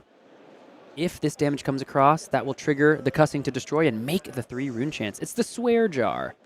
Vantage point. The Swear Jar, that's hilarious. And the Heaven's Claw is committed to the block. So now, if Joe takes any damage, the Cussing will be destroyed as well, but not generate the rune chance. So you have to imagine he's going to want to try to be defensive, but how long can you leave yourself in that gameplay loop? Absolutely. Pull up my embodiment. Or no, this is the beginning. No, it's not. Okay, yeah, so I can do this. And I will do this. You are correct, Majin. You can and are going to go ahead and activate the Bloodtorn Bodice, destroy the aura that is that embodiment of lightning, get a resource. A lot of synergy in this set between destroying your own auras. It's a big sub-game, especially in the limited environment with both of these Runeblade heroes. Yep. Electrostatic Discharge is going to be the first play, coming in given the next attack action card with cost 1 or less +3, but the Starfall here is just getting the go again thanks to the Electrostatic Discharge. Looks like he is blocking 2, this Fruits of the Forest, coming in for 6 with Fry here. That's massive. Massive Fry. Another cool play you can make with the Starfall. You could attack for 1, threaten the no-go again, and then play the instant in resolution to give the go again, or in reactions to give the +1 damage. Majin opting to do it, pre that attack, a little more face up, but now if we threaten more damage, can also threaten that Arcanic Cussing. Notably, Joe's boots are not on here, so if Majin decides to ship this card in his hand, which I believe is a 0 for 4, a red second strike, I believe, it could just mean that this Arcane Cussing fizzles and deals no damage, cracking the Runehold release here.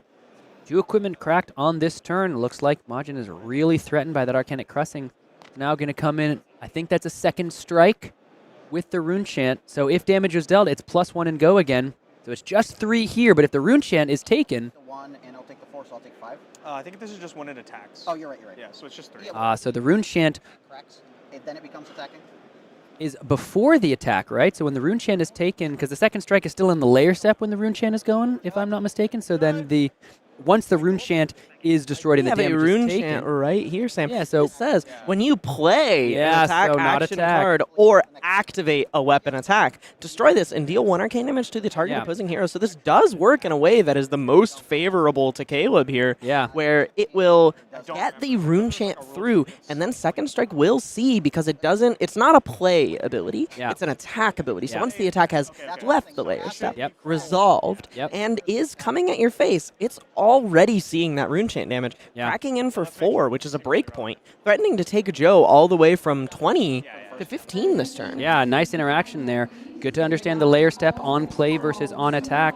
Once that second strike is attacking, has left the layer step, the Rune Chant has already resolved and taken the damage. So I have 1 Rune Chant, and I cast Looks like the players are going to ask this of a judge as we speak. They're going to be going ahead and taking care of that here. Let's see if we're correct. I think we're correct. I'm reasonably sure. I'm confident. I've made a Rune Chant or 2 in my day. You have. You've also top-8'd a limited calling. I'd say or 2, but even 1 There's is... no Rune Blades in that set. Yeah, that's even more impressive, perhaps. Nah, I just ripped good Betsy cards. That's my girl. 15. All right, and the answer is yes. It is how we described, so Joe does fall down to 15 and unfortunately loses Your hand doesn't matter. I might the Cussing. Okay. Looks like he might be deciding about doing the polarity before the turn ends because he has now taken the arcane damage. That's going to be the question here for Joe. Looks like the other option he's considering was pitching it to the Rotwood Reaper, deciding to just get 2 life out of it rather than threatening 2 damage. Yeah, preferring to outlast versus try to outdamage in this scenario. Majin, no embodiment, no arsenal, so perhaps imagining this turn will be less impactful. And no arms nor chest piece in Majin's disposal anymore. Pitching 2 cards, over pitching. Oh no, never mind, not over pitching. Just playing this Arcanic Spike, yet again, my favorite piece of art in the set. A 2 for 5 in this scenario, as Majin has not been able to deal any arcane damage this turn.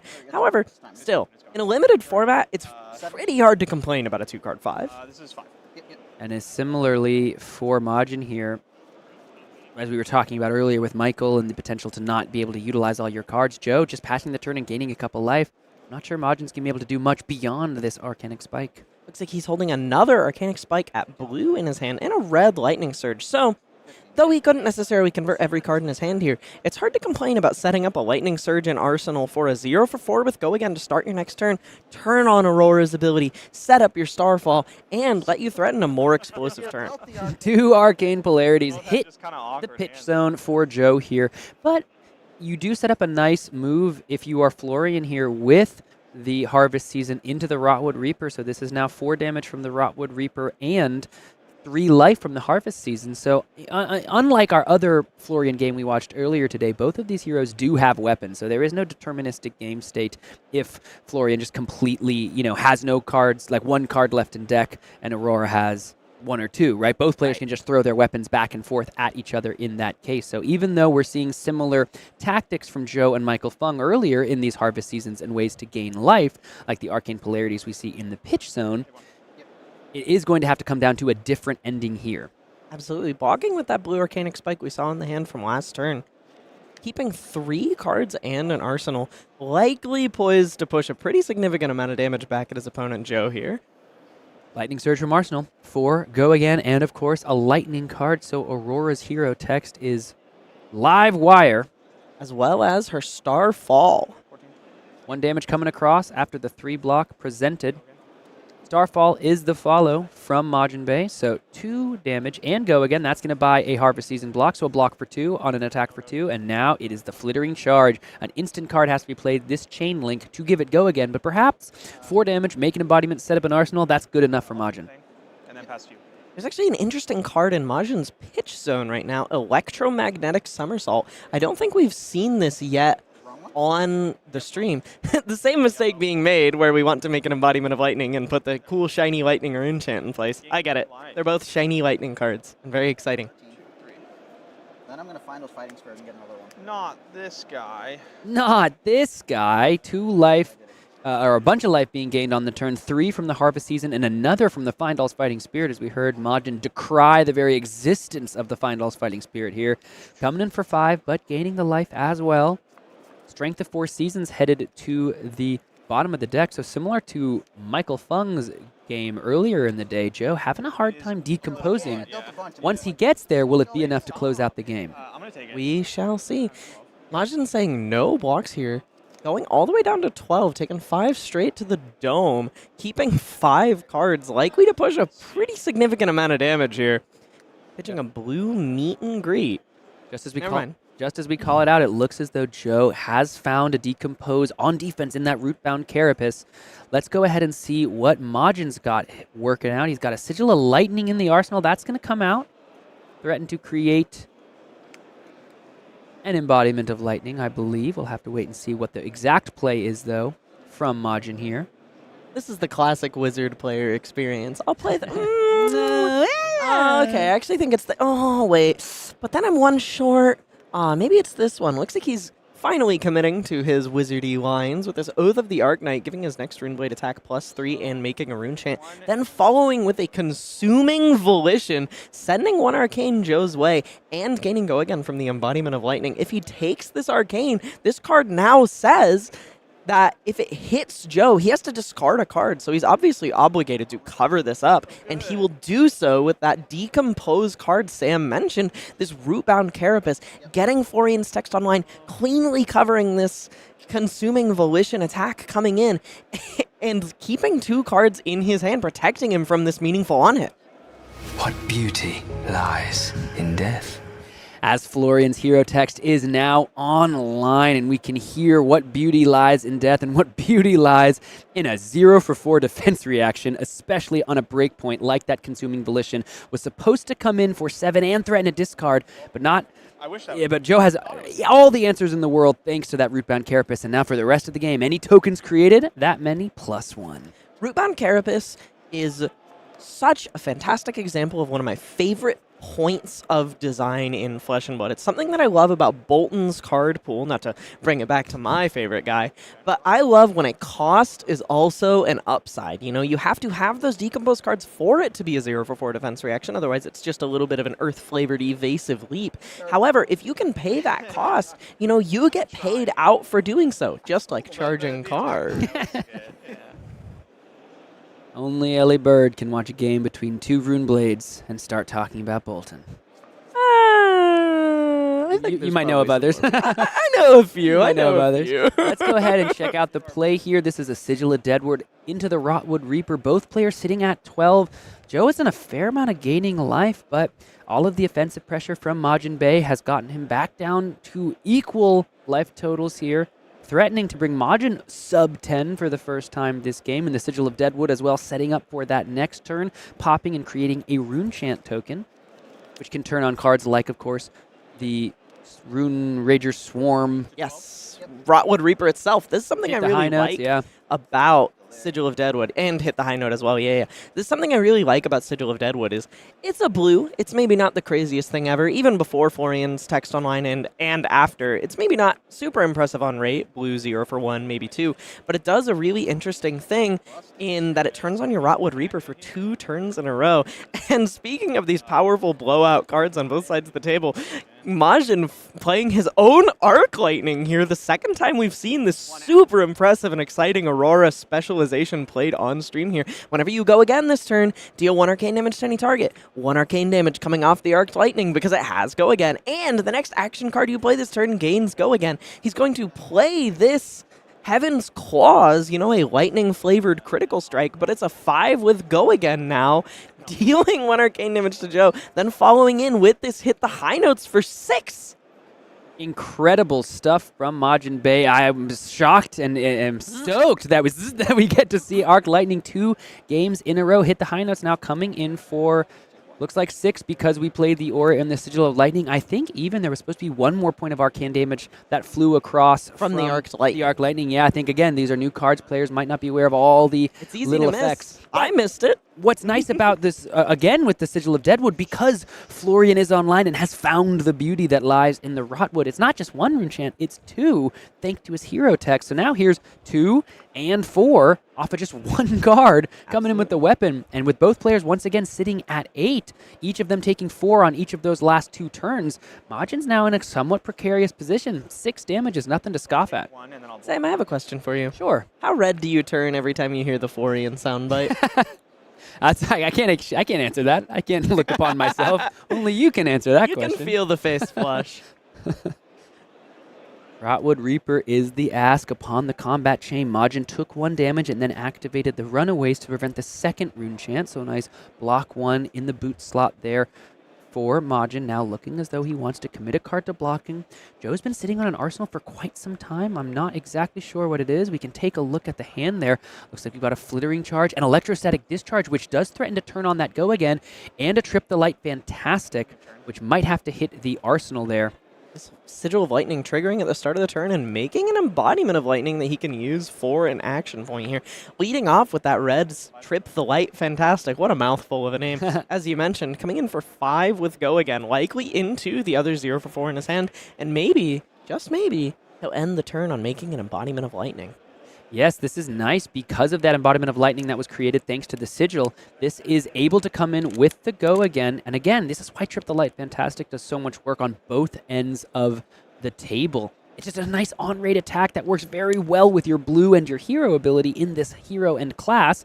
Looks as though Joe is going to go ahead and decompose with a blue Rootbound Carapace to block for 5. It's just going to be the Starfall coming in for 2 and go again before either the 0 for 4 or pitching into the hero ability, but this is just going to be damage. Majin knows the writing on the wall. 2 damage was taken by Joe. Now both players down to 6, walking their life totals down together. 4 damage is the ask for Majin, potentially putting Joe all the way down to 2. He's already committed 2 cards to block. Has Joe? How many more does he want to? The answer is 0. Joe Colon falls all the way down to 2.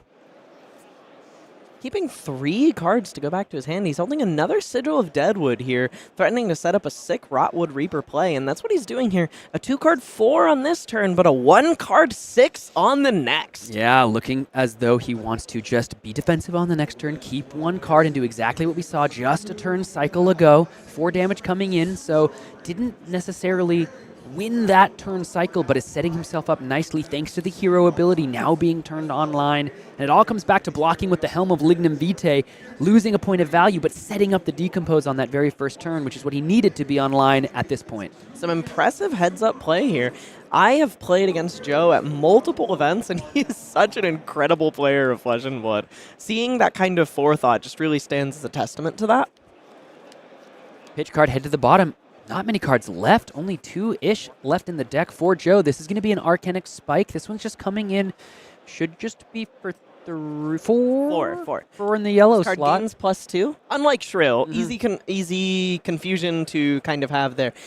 Shrill is 4-3-2, getting +3 each time. This one is 3-4-5, getting +2 each time. Sending a 4 over to Joe's side of the table. Him playing a Fertile Ground here, gaining 5 entire life, completely nullifying this card and gaining a life on top of that to boot. How many cards are in your deck? Huge for Joe here. Let's see. There's only 2 cards left in deck and that 1 Arcane Polarity because there is another red Arcane Polarity. Either it's the top card of the deck or in the hand. He pitched them both next to each other, and I was like, that's going to be awkward later, but he found good use for it there, pitching it into another no block, but gaining the 5 life. 2 Rune Chants created on the back of the Sigil of Deadwood.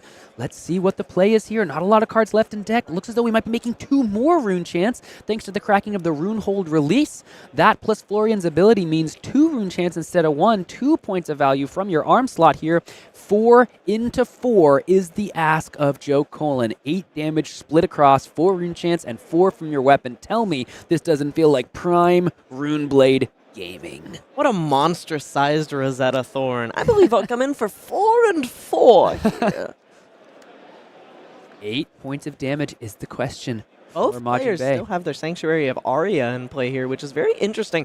You know, in the other games we've seen so far, we've kind of seen this card leave the table very, very, very early. And Caleb here, having saved it until he's at 5 life and has a nearly lethal amount of Rune Chants on their way to his face and his life total here, he has the option to cover these up by pitching into his Sanctuary of Aria. Notably, at this stage of the game, that covers up to 4 life without taking cards out of his deck. 5 to 5 is the life total here. Round 3 of our world premiere here, coming to you live from Tampa Bay. These are the first time these Rosetta cards have ever been played by the public. And these players have been at the same life total for much of this game. The question is not how long will they stay at the same, but who's going to hit 0 first. Sorry, the thinker we got here. Bit of a thinker we got here. Bit of a thinker, Mr. Bay. You're not wrong. That's one of my favorite phrases. Sometimes my opponent will draw up a hand. They'll be kind of flicking it around, looking at it, and I'm like, bit of a thinker there? We got a thinker? We drawing a bit of a thinker there today? Yeah, looks like a bit of thinking going on. We might be pitching. See the gears turning. It is time, yeah. Blocking 1, and that's it from the Electrostatic Discharge. Taking all 3, going down to 2. Ooh, and looks like we might be utilizing the Findall's Fighting Spirit. No, just going to go ahead and block with the Helm of Brilliance for 1 and the Meet and Greet. But now that Findall's Fighting Spirit in the hand can come in, gain a life, and come in for 7. Fantastic budgeting of the cards here from Caleb. Sometimes I get torn on whether I want to call him Majin Bay or Caleb. Sending 7 here, a lethal amount of damage over to Joe. Even if he cashes in his well-grounded here, he has very few cards left in deck. And lethal through the boots, as stated. So he's going to get at least 1 card from Joe here. No arcane damage to speak of for the arcane polarity in hand, so that card is worth an entire 1 value. Maybe not what you're looking for in this kind of position. Joe is able to take 4 and go to 1. It's going to come down again to the final cards in these players' decks. Interestingly, these Earth Heroes really can push it to the end of your second, maybe even third cycle. You're going to have a game plan to get over the finish line, or that life gain might be tough to get around. Absolutely. 2 damage coming across, well-grounded block in 2, plus the hit, the high notes block in 3. Both players down to 3. They just can't stay away from each other's life totals. It's honestly cute. It's sweet to watch. You know? Look at that adorable little flick of the cards out from Caleb there. He kind of fans out his hand as he draws up his last 4. This is a Cadaverous Tilling Yellow going to decompose and Kraken for 7 damage here. That's probably enough, right? Block 3, a bunch of no blocks. That's going to be the game. There's the second flittering charge in the arsenal, but that is one of the pitfalls of this Lightning class. You might go fast, you might zip-zap with the best of them, but unfortunately, some of those cards don't block. 4 damage coming across, and Joe Colin moves on to 2-1 here at the World Premier Tournament of Rosetta. Just because, like, unfamiliarity, I think. In this format, Listening in a bit to the players as they discuss. Until they take the mics off, that is. Well played by both of these players. We have the Wizard Master, of course, in Majin Bay, and you have to imagine he is stoked on a bunch of these Wizard cards that are going to be in the set. But those are a couple good heroes there in those Rune Blades. I'm excited to see them progress throughout the tournament. I'm excited to see the meta develop within both Sealed and Draft, and of course excited to see how they play in CC. Absolutely. Something we've seen a lot of today. You know, I think Florian has won both games we've had him on stream here, just presenting these massive amounts of life gain while also having, you know, something I like to say about Limited is every set has to have its Guardian. Yeah. Even if there's no Guardian, there's got to be a Guardian. Someone's got to sit there. Someone's got to be the one to block. You know, blocking's not for everybody. Mm-hmm. Some people say blocking is for nerds. Blocking is for New Zealanders. Heard that? Oh. You never heard that one? No, I haven't heard that one. I've heard that one. Okay. That's why I've said it. I understand. Let's go ahead and check out the look. Let's go ahead and check out the look of the next legendary we have, because this card, when you wear it, it's certainly going to put a crazy look on your opponent's faces. This is Face Purgatory. When this defends, together with an attack action card and a non-attack action card, the attacking hero discards a card, and you draw a card. It is, of course, Blade Break 2, and it is the Rune Blade equipment head. I'm hearing giggles from my left side. Ellie, the Rune Blade aficionado, what do you think of this? Bonkers? This card is so sweet. It's like, sorry, I'm like genuinely very excited.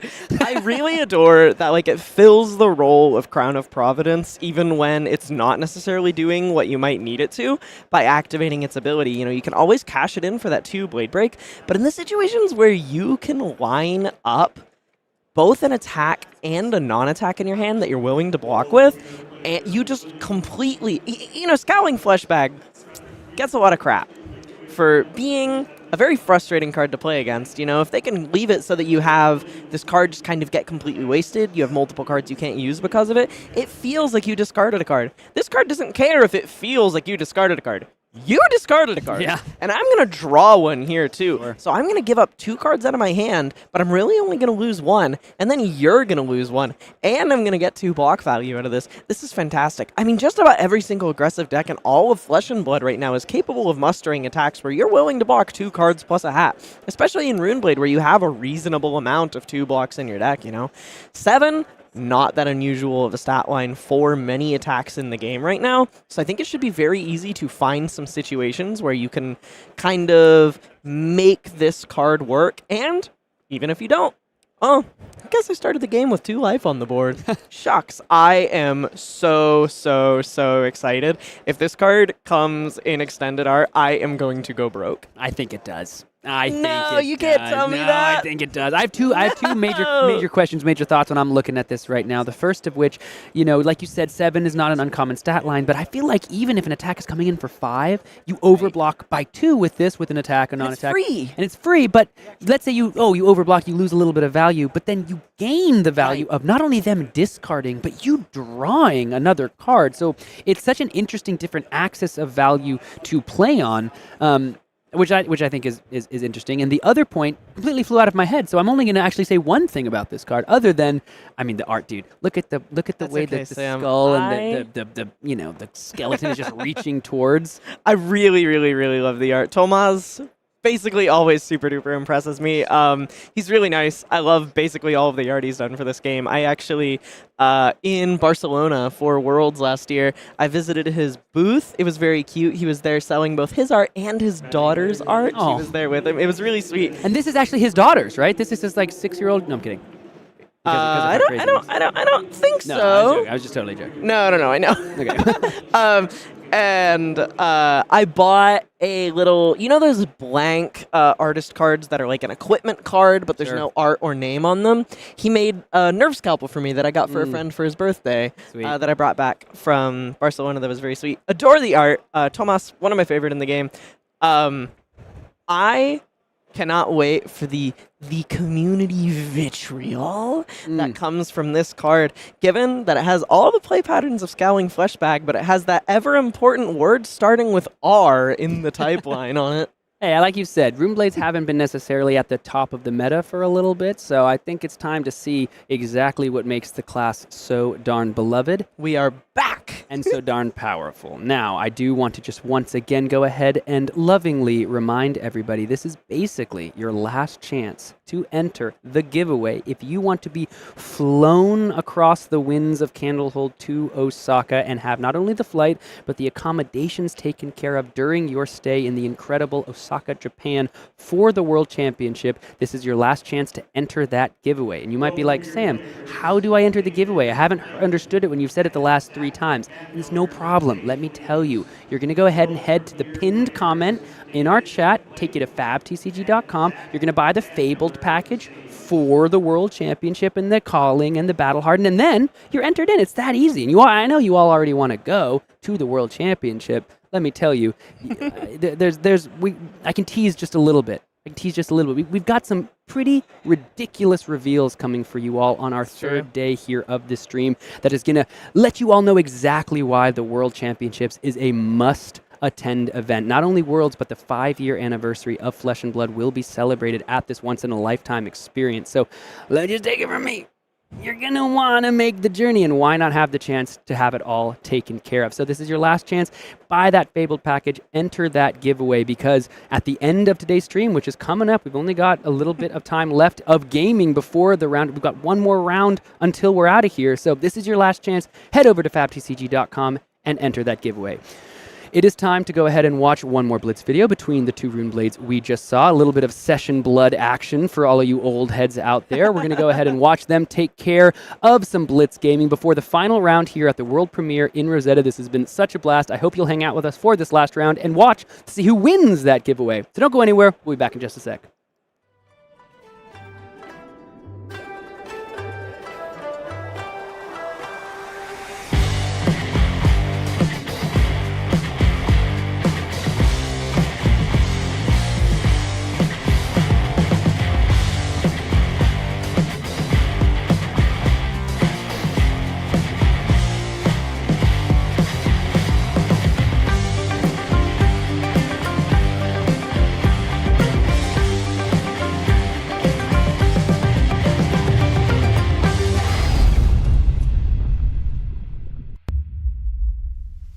I'm Kieran, aka Mr. Classic.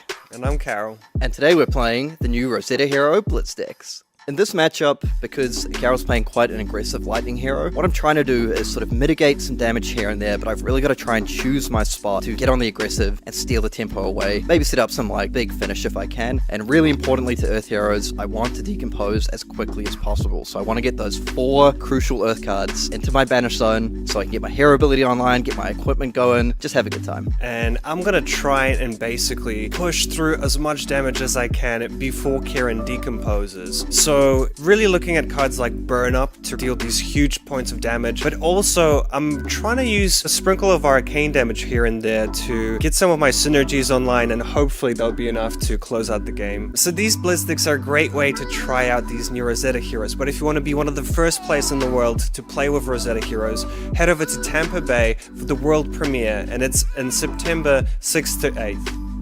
And if you can't make the world premiere, then get out to your local game store to play one of the Rosetta pre-releases. There's over 1,500 around the world, so if you head over to fabtcg.com, I'm certain you'll be able to find one near you. Alright, let's see who's the superior Runeblade. Let's settle this on the playmat.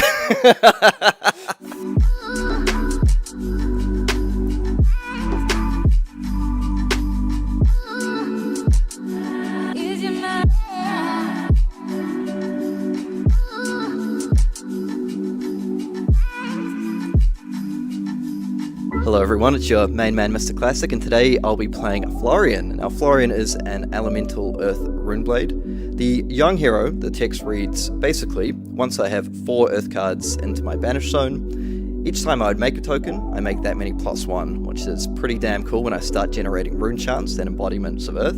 So as a runeblade, I have some pretty cool aura synergies that you'll get to see during the game to do with some of my equipment and importantly with my weapon, the Rotwood Reaper. As an earth hero, I like to throw out some pretty big heavy attacks, but also with a little cheeky sprinkling of go again thrown in here and there. So can't wait, let's get into it. Hey everyone, my name's Carol and today I'm going to be playing Aurora, a new lightning runeblade hero coming out in Rosetta. Now Aurora's hero ability says, once per turn instant, 2 cost to activate, create an embodiment of lightning token. Activate this only if you've played a lightning card this turn, and she's got Essence of Lightning. Now Aurora is also part of these First Strike decks, which are just great beginner-friendly decks that you can check out here as well. Now, Aurora's main strategy, the lightning side is mainly to chain together powerful attacks. The Runeblade side gives you access to powerful arcane damage and allows you to split your damage between arcane damage and physical damage, really give your opponent a hard time. You can find the Aurora First Strike tutorial in the description. Alright Kieran, let's get started. Do you want to go odd or even? Always odd, always odd. Well, it's even, so I'll go first. Oh, it's actually going to go second anyway. Already starting the psyops. So we've got the Runeblade Showdown. Who is the ultimate Runeblade? Definitely Florian, man. Now this is from the get-go. I have a bit of a conundrum here because I want to set up an embodiment of lightning with my hero ability, but attacking Kieran means that he gets to fill up his graveyard of potentially a lot of earth cards. But you know what? That is what it is. I'm going to start off by playing Blast to Oblivion. When this attacks, the next time you play an instant card this chain link, you may return target aura permanent with cost 1 or less, or target aura token to its owner's hand. Neither one of us has any auras at the moment, so it's not as relevant, but let's see what Kieran does here. I'm hoping that Kieran has no earth cards in his hand whatsoever. Interesting. I think maybe we just get like quite aggressive in trying to get the Decompose train online. So, you know what, Mr. Carroll? I'm going to defend for 7. 2 earth cards. I will activate my hero ability, which says once per turn instant, 2 resources, so I'll pitch 2. Create an embodiment of lightning token. Activate this only if you've played a lightning card this turn, which I have. So, just setting up this embodiment for the following turn. Yeah, I'll pass the turn. Now, if I was an absolute legend, I would have blocked with another earth card and kept this, but can't always be that good. Okay, so yeah, kind of hoping to just maybe rip like a Cadaverous Tilling right off the top. Okay, sure, never lucky, but whatever. It's fine. This is kind of a cool hand though. So, Rune Rager Swarm is a Runeblade action, attack action with, if you've played or created an aura this turn against Go Again, 0 cost and 3 power. Unfortunately, we don't have any auras, but I think we're gonna get bailed out by the equipment this turn. So what I'm going to do is go ahead and activate Runehold Release, a Runeblade Arms equipment. Action, destroy this, create a Rune Chant token, Go Again. So I'm going to destroy this to get my Rune Chant, and then, bam, 3 Go Again. With 1 Rune Chant. Whoa, that's crazy. I will be taking the 1 Rune Chant here. Until we take the lead immediately. Yeah. Well done, Kieran. Now, do I want to defend? Nope, I'll be taking 3. Going to 16. What else you got for me, Kieran? Oh, you know what's better than going in once? Let's go again twice. Another Rune Rager Swarm. This is not how this game's supposed to go. You're an Earth hero. You're not supposed to have so much go again. Sure thing. I'll take 3 more. Okay, so feels like Carol's setting up for a big turn here. He's happy to take all the damage, so we've got to try and just go maximum damage. Even though we're really early into the game, I do feel that I'm on a major crossroads here. I can either defend out Kieran's whole attack, hope that the following turn he doesn't draw too many good attacking cards, and then I can start attacking him the following turn. But because he's an Earth hero, and I do feel he gets stronger as time goes on, I decide to just take all the damage here and try and pressure him back. I'm actually going to follow this up by attacking with my Rotwood Reaper. So this is an Earth Runeblade weapon, costs 2 to attack with 2 base power. If you've played or created an aura this turn, this gets +2. So because of my handy dandy rune chant from the Runehold release, this is coming in for a total of 1, 2, 3, 4 damage. That's a lot of damage for your first turn, Kieran. So we've done what, 6, 7, up to 11 now? Yeah, that's pretty good. It's a pretty cool embodiment of lightning, bro. Now, do I start defending? Absolutely not. I'll be taking it all. I'll go to 9. Okay, so I was a little bit worried that Carol would take this approach, but to give ourselves that extra bit of a little buffer, we're going to discard Fruits of the Forest. This is an Earth attack action, comes in all colors. Instant discard this and gain 2 life, so give yourself a bit of a life buffer, and on top of that, help stock your graveyard for Decompose. And also, I like to say, Fruits of the Forest, yum yum. Oh, I'm having second thoughts about this now. Looking at this life disparity here. Yeah, what I'll do is... Can he make up the 13 life difference? Let's see.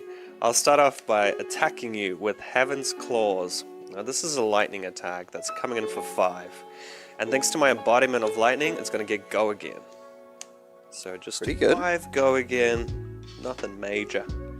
Quite often, things like defense reactions which can stop breakpoints, often you kind of want to hold those for attacks that might have an on-hit. But in this case, I feel like I'm a little bit worried that Carol might try and go a little bit low to the ground on this turn. So I'm going to say initially, no blocks. Sounds good. And then I'm going to play Rootbound Carapace. So this is an Earth defense reaction, so really cool that it's an Earth card. It's defense for 3, but you can decompose, banish 2 Earth cards and an action card from your graveyard. If you do, it gets +1 defense. So I'm going to go ahead and decompose, getting rid of 2 Earth cards and 1 non-Earth card. And this sets us up nicely, so now we still, if we can find 1 more decompose card, we now have 2 Earth cards that will be in the graveyard for a following turn, and that can help get our hero online. So I will take 1. Yeah. I'll follow it up with Starfall. Now Starfall says, once per turn action, 1 resource to attack. If you've played a lightning card this turn, this card's attacks get +1 power and Go Again. Coming in for 1, played a lightning card, so now it's 2 Go Again. Well, we've got a pretty healthy life lead, so I think I'm going to go ahead and take 2 damage here. Fair enough. And then I'll activate Aurora's hero ability. This will create an embodiment of lightning, and I still have 2 resources up. So this is just so my hit the high notes gets Go Again, but also hit the high note says if you've played or created an aura this turn, this gets +2 power, which I have. So this is coming in for 6 with Go Again. Okay, so one thing I'm keeping in mind here is because Aurora's hero ability is once per turn, so Carol has used that to make the embodiment of lightning already. So what I'm thinking here is if I can maybe take a little bit of damage and present a lot back, hopefully he might struggle to get those big go wide chain links with the Go Again next turn. So I'm actually just going to go ahead and say no blocks on this one. Sounds good. So I will take 6 and go down to 13 life. Okay. Still got a little bit of a gap to close, so I'll hit you with another hit the high notes. This one is for 5, because it's a yellow pitch. Okay. Now we're playing Flesh and Blood. Alright, so this is a pretty big attack from Carol that's going to drop me down to about 8 life if I take it all, coming at the end of quite a long combat chain as well. But importantly, I know that if I'm able to take this attack, next turn I can decompose, get my hero ability online, and then I'm all set up for the mid to late game to really pop off, making those rune chants, making those embodiments. So I can see why Carol chose not to defend last turn. This is quite a powerful turn. Now, it's not the most efficient turn we have lined up, but I think what I'm really trying to do this game is get my hero ability online. So Florian reads, if there are 4 more Earth cards in your banish zone, Florian gets, if you would create 1 or more Aura tokens, instead create that many plus 1 of each of those tokens. So if I can decompose 1 more time, I've already got 2 Earth cards in my banish, then I will be able to fulfill that condition. So because of that, I actually am just going to take the 5. We're winning. Let's go. And drop down to 8. I had my doubts about this play, but honestly, I think I'm happy with it. The other part of this as well is the Helm of Lignum Vitae and Well Grounded both get much better once you have 4 more Earth cards in your banish zone. So Well Grounded you're actually able to use, which is it's an Earth Equipment Legs. You can destroy this, prevent the next 2 damage that would be dealt to you this turn, but you need to have 4 Earth cards in your banish. And the Helm is an Earth Equipment with Blade Break 1, but if we have 4 or more Earth cards, it goes up to be able to defend for 2. So I'm actually going to go ahead and pitch 2 cards to play a Cadaverous Tilling for 6. And we're going to decompose here. So now we are online. 6 is quite a bit when I'm on 9 here. It's obviously extremely unlucky I didn't have the blue. But oh boy. If I take all of this damage, I start getting into a bit of a danger zone with all these rune chants that Kieran's able to create. I feel like I just have to save some life here. Okay, what I'll do is I'll defend. As a lightning hero, I don't really want to be defending, but I need to preserve my life total, so I'll defend out. And there are some hands as well under Carol where you can operate pretty well off a 2-card hand. Hopefully this is one of them. What I'll do is I'll come in for Starfall. Now, this is coming in for 1 currently, but as a lightning hero I do have a lot of different instant shenanigans up my sleeve. Surely he doesn't have it, so I'm just going to say no blocks. Yep, no reactions. Take 1. Okay, your turn. Woo! Alright, Kieran, what you got for me? Okay, so we have to try keep up the pressure, but I would have loved a hand that I could try force Carol to defend this turn to keep cards out of his hand, because Aurora can definitely, I'm on 7 life, Aurora can present a lot more than 7 damage, as we saw earlier this game in a single turn. But for now, I'm just going to go ahead and play a Vantage Point. So this is a Runeblade attack action, costs 3, 7 attack. If you've played or created an aura this turn, this gets Overpower, so I have not fulfilled that condition, so it's just a vanilla 7 damage. I think I have to put pressure now, so I'm just gonna take it all. No blocks, Kieran. Okay, we're really gonna have to hope that we can lean on some of these defensive equipment this turn, but also, you know what time it is? It's time to eat some fruits of the forest. Oh no. Yum yum. Go up to 9 life. Is it gonna be enough? I really need something powerful here. Okay. Let's see if one of my trump cards does it. I have Burn Up, Shock. Ooh, that's scary. Yeah, so this is one of the new melt cards. So I can play one side or both sides if I want to. Now, because it costs 0, I can play both for free, so I'll be doing that. Burn Up says, the next time an attack you control hits a hero this turn, deal 4 arcane damage to them. And Shock says, deal 1 arcane damage to any target. So I'll be shocking you for 1, Kieran. Yes, I do have the option. So Well Grounded, one of the great things about this card is it prevents any type of damage, including arcane. So I do have the option to try and stop one of the arcane points of damage here. But what I'm thinking, the thing I'm really scared of is the Burn Up side, because that deals 4 if it hits. So the one reason I'm thinking of holding this back is if I can use this, it actually carries over for the turn, so I can potentially stop up to 2 breakpoints with it. So for that reason, I hope I don't come to regret this. I'm going to take the 1 damage from the shock. You're back to... No, I'm just kidding.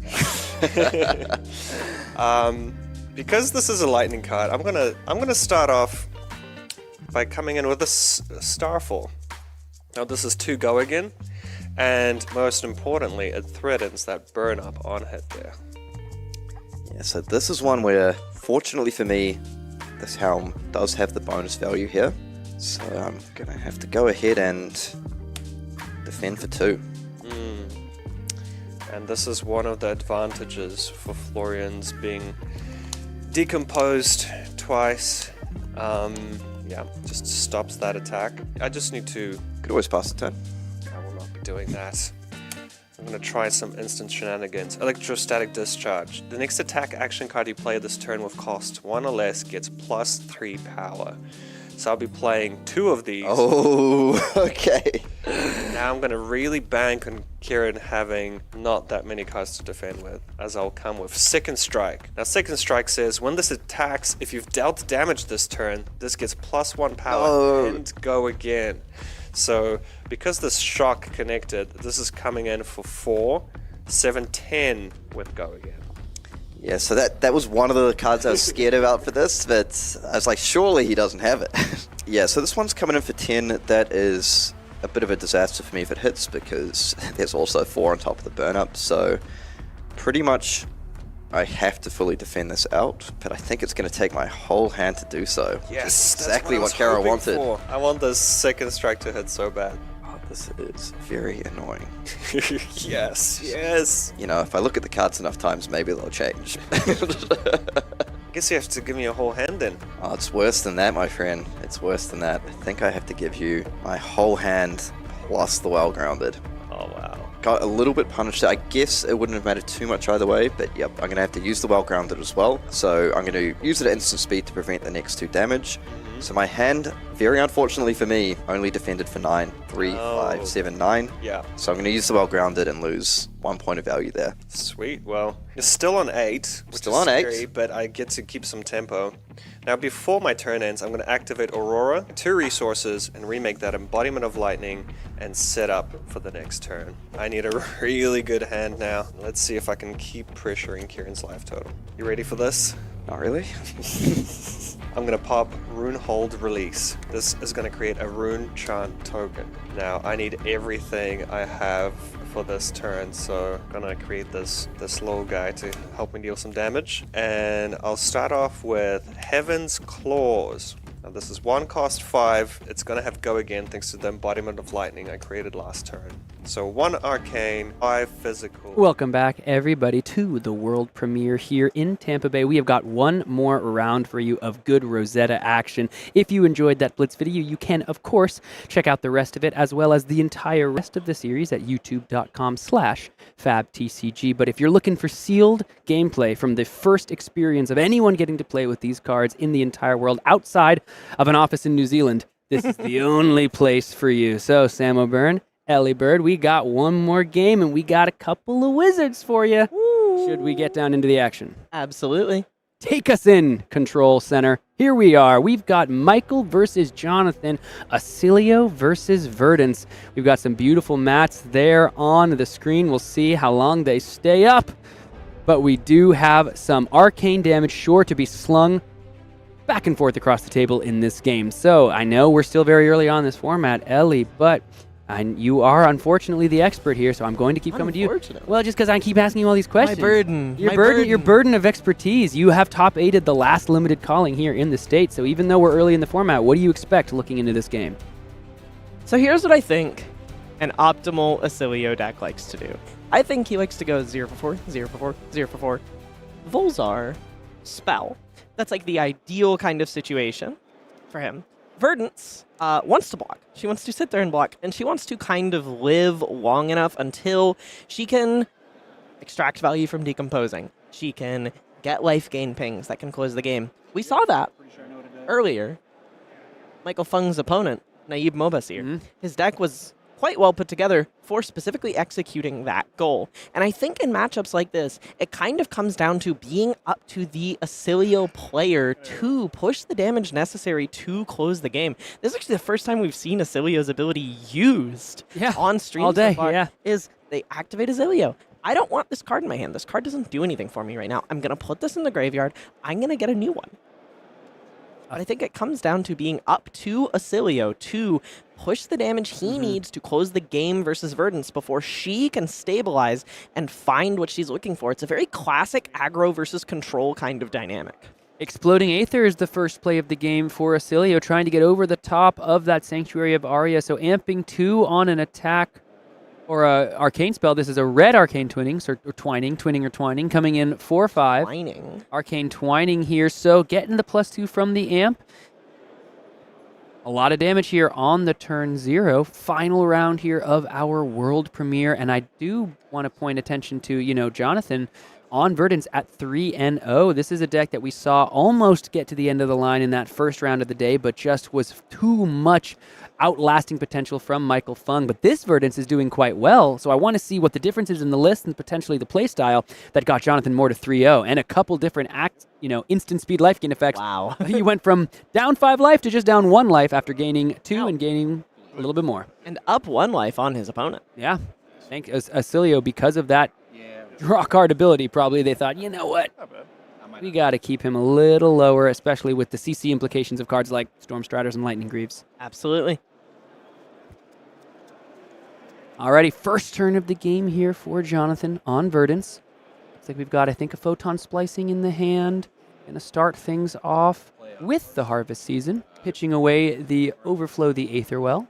Threatening to gain 3 life at the start of his next turn. However, notably, Lightning has plenty of ways to remove auras from the equation. Mm-hmm.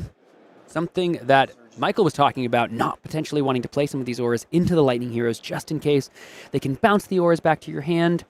Runeblades can destroy the auras with cards like Consume to Slaughter, Slaughtering Consumption. Condemn to Slaughter is that card. This is Trailblazing Aether, however, coming in 3 arcane damage, and the Harvest Season threatening for 3 life for Jonathan on his next turn.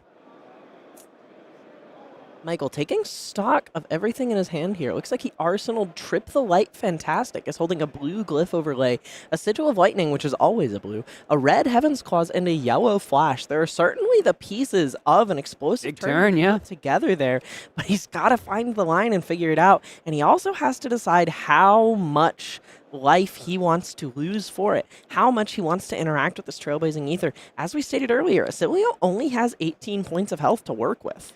I was truly just about to start talking about Michael's Aurora deck, looking at that hand. I was like, yeah, and then once you utilize the hero, because it looks like an Aurora hand, but that's the beauty of this format, the Lightning and Earth talents creating such a diverse and intersecting card pool for these heroes. Do you see the glyph overlay there as the pointing towards Oscilio's wizardous nature? But let's see how these attack action cards in the hand and in the arsenal want to come across and threaten Jonathan, who's going to potentially gain some life with that Harvest Season.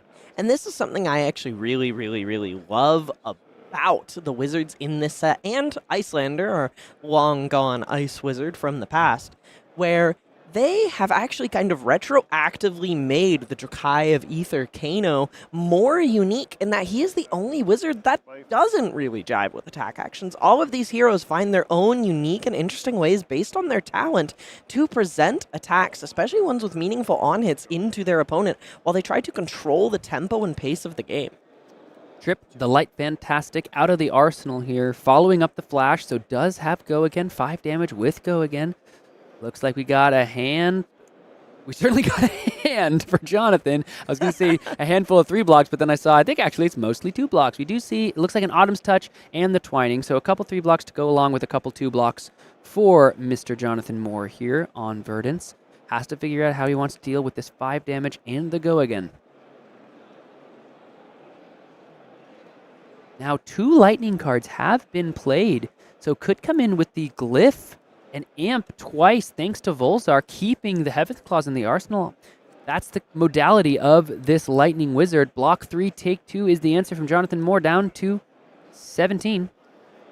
So what the follow-up is, it's just going to be the Heaven's Claws, so that Amp from the Volzar, not enticing enough for Michael to go for on this turn. Wants to keep the Glyph overlay for when he has some more sigils on the field to get the most value from the effect.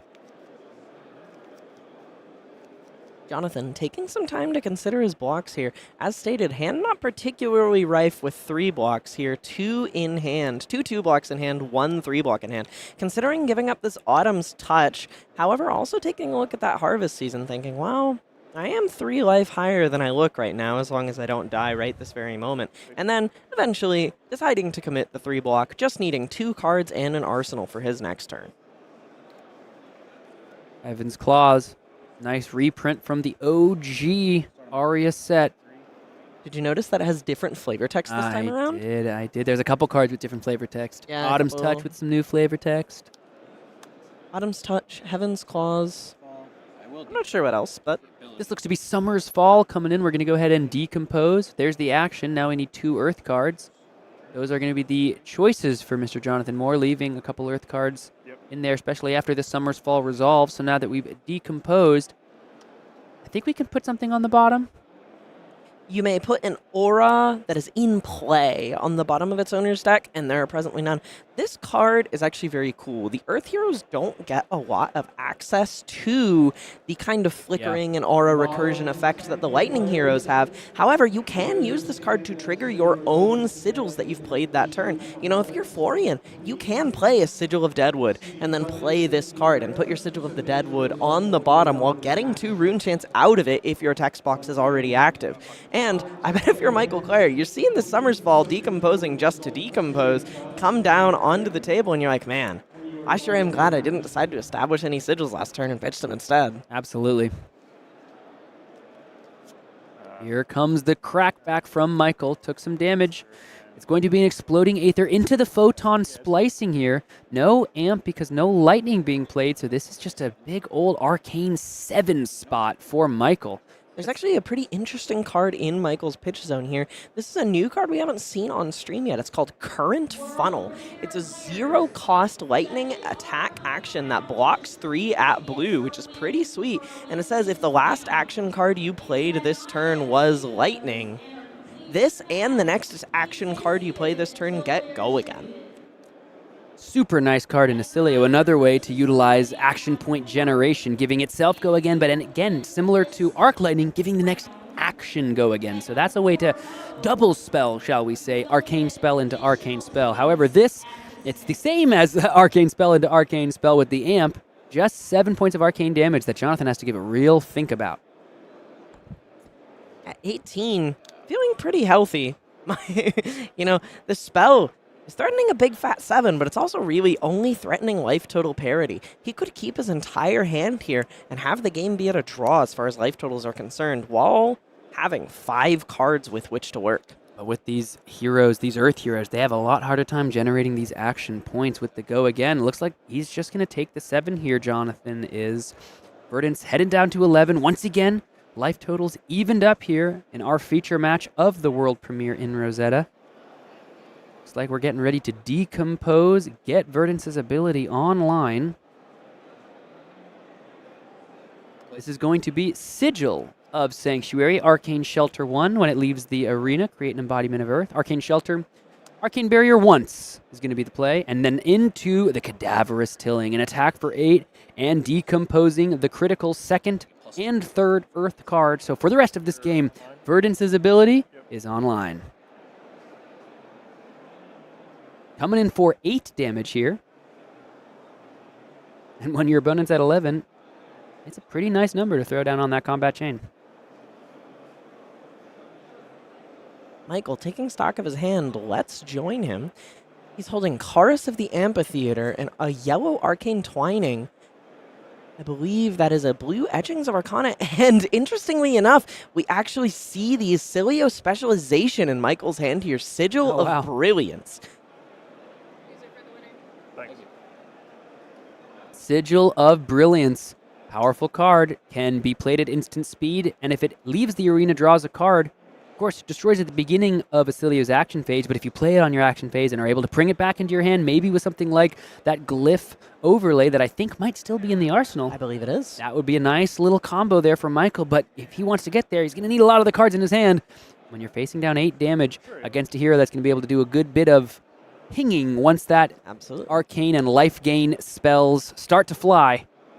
That Arcane Shelter on the board is also really not what you want to see when you've been sitting here trying to set up a surge effect and are relying on it to be kind of the central theme pulling your next turn together.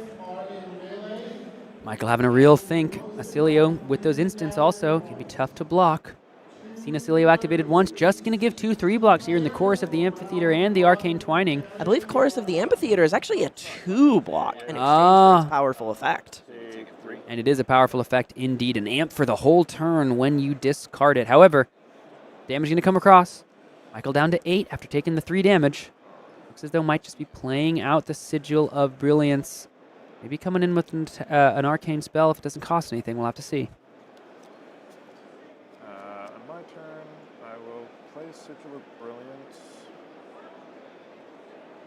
Sigil of Brilliance hits the arena. Spec. Right on. A little right on from Jonathan as the spec hits the combat chain, as it were. Both players still sporting their Sanctuaries of Aria. Might be looking to amp a couple times on this glyph overlay here. Activating the hold focus, amp 1. Pitching into Volzar. Actually, don't need to pitch to Volzar here. That's okay. You'd have to pitch for the glyph overlay regardless. Absolutely. Looks like there'll be a blue glyph overlay. 2 or more. It gives more than 1. I'll gain a life and shuffle Brilliance into my deck, draw a card. So, the Volzar here, going to go ahead and amp 1. Gets +1 from here and then +1 because of the lightning card here. Exactly, yeah. You can hear the players explain it all for us. +1 from the lightning card, +1 from the hold focus. An amp 2. However, the glyph overlay actually also gets +1 from its own ability when you control a sigil. It kind of doubles up on the amp from Volzar in this scenario. I actually believe the spell is supposed to be coming in for 5, which would make the job of covering up the surge effect even harder. Powerful on surge effect here. On to surge. Go ahead and I think shuffle them back in or bring them back to hand. You shuffle the sigils on the board back into your deck, then all of their effects trigger at the same time. Yeah, so here would just be the draw card, which would set Oscilio up with an arsenal. Also, the 4 damage is nothing for Jonathan to scoff at. Not bad for a blue. So X +1 arcane damage to target hero. X is the number of aura permanents with sigil. So that's 1 sigil. So 1 + 1 is 2. And then the amp to 2 brings it up to 4. But has to go ahead. The surge, because it's the blue, this has to deal more than 1 damage. So even if Jonathan is able to, say, try to use those well-grounded to prevent 2, the glyph overlays effect would still trigger here. Have to imagine Michael's sitting and wishing that the glyph overlay was red. But as a rare, it's not as easy to come across in your sealed pool or draft experiences. Those rares, a little harder to come by. Even the blue is still incredibly threatening. The timing of that arcane shelter effect is just so unfortunate. Michael here, kind of had to run into it face first to do much on this turn. But that plus the well-grounded is just going to block all 4 of the arcane damage thanks to the activation of Sanctuary of Aria. I think it gets removed from the game. Yeah. Back over to Jonathan's turn. 3 life ahead at 11, and of course, hero ability online, flashing a strength of the 4 seasons in the arsenal. Have to see what color it is, because that can do a lot. How about 1 specialization for another? Heartbeat of Candlehold, going to gain 1 life, then 1 life, then 1 life. Verdance going to trigger 3 times from there. So that's a little 1 card 6 value. At 3 life blue. gained, 3 damage across at blue. And how about go again for your troubles? And how funny is it to say, you've got the spec. Right on. Then go back to your own turn and say, hey, check this out. I've got the spec. Yes. Strength of 4 seasons coming in for a massive 8. And it is the red. This is coming across 8 points of damage following the 3 points of damage from the Heartbeat of Candlehold. So this is, oh my goodness, 14 value over the course of the turn, 3 life gain, 3 damage dealt, and now 8 points of damage on the combat chain. Just a massive turn here from Jonathan on Verdance. I'm not great at math. Sure. Is a 3-card 14 good? 7. Yes, I think it is. In my Flesh and Blood experience, when I get 14 points of value out of my cards, I'm feeling stoked about it. We're going to activate, looks like the Flash of Brilliance's effect here. And then I'm going to go to my end step unless you got anything. I think. End step, anything from Michael. Discarding, he did that Lightning Surge to return the Oscilio spec back to the hand, drawing a card, and of course now gets to play the Oscilio spec as well, either on his turn or at the end step of Jonathan, the end phase. I believe he is holding another glyph overlay, this time a red. This turn could be quite a bit of damage, playing 2 lightning cards, activating Volzar for free from its own discount static ability, and then activating the Inclined Cloak here to come in with a glyph overlay for 1, 2, 1, 2, 1. Coming in for a massive amount of damage here. Yeah, so X +3, so 2 + 3 is 5, just base. Then Volzar is going to amp you twice. So 7 points of arcane damage, and if it deals more than 3, all those sigils are getting shuffled back in, which means Michael's going to draw a card and, I believe, create an embodiment of lightning. Pretty nice here from Michael on the crackback after that just devastating earthbound attack from Jonathan and Verdance. Not sure Jonathan has any way to interact with this damage at all outside of a little bit of life gain. Seems likely that Michael gets the effects he's trying to set up on the board here.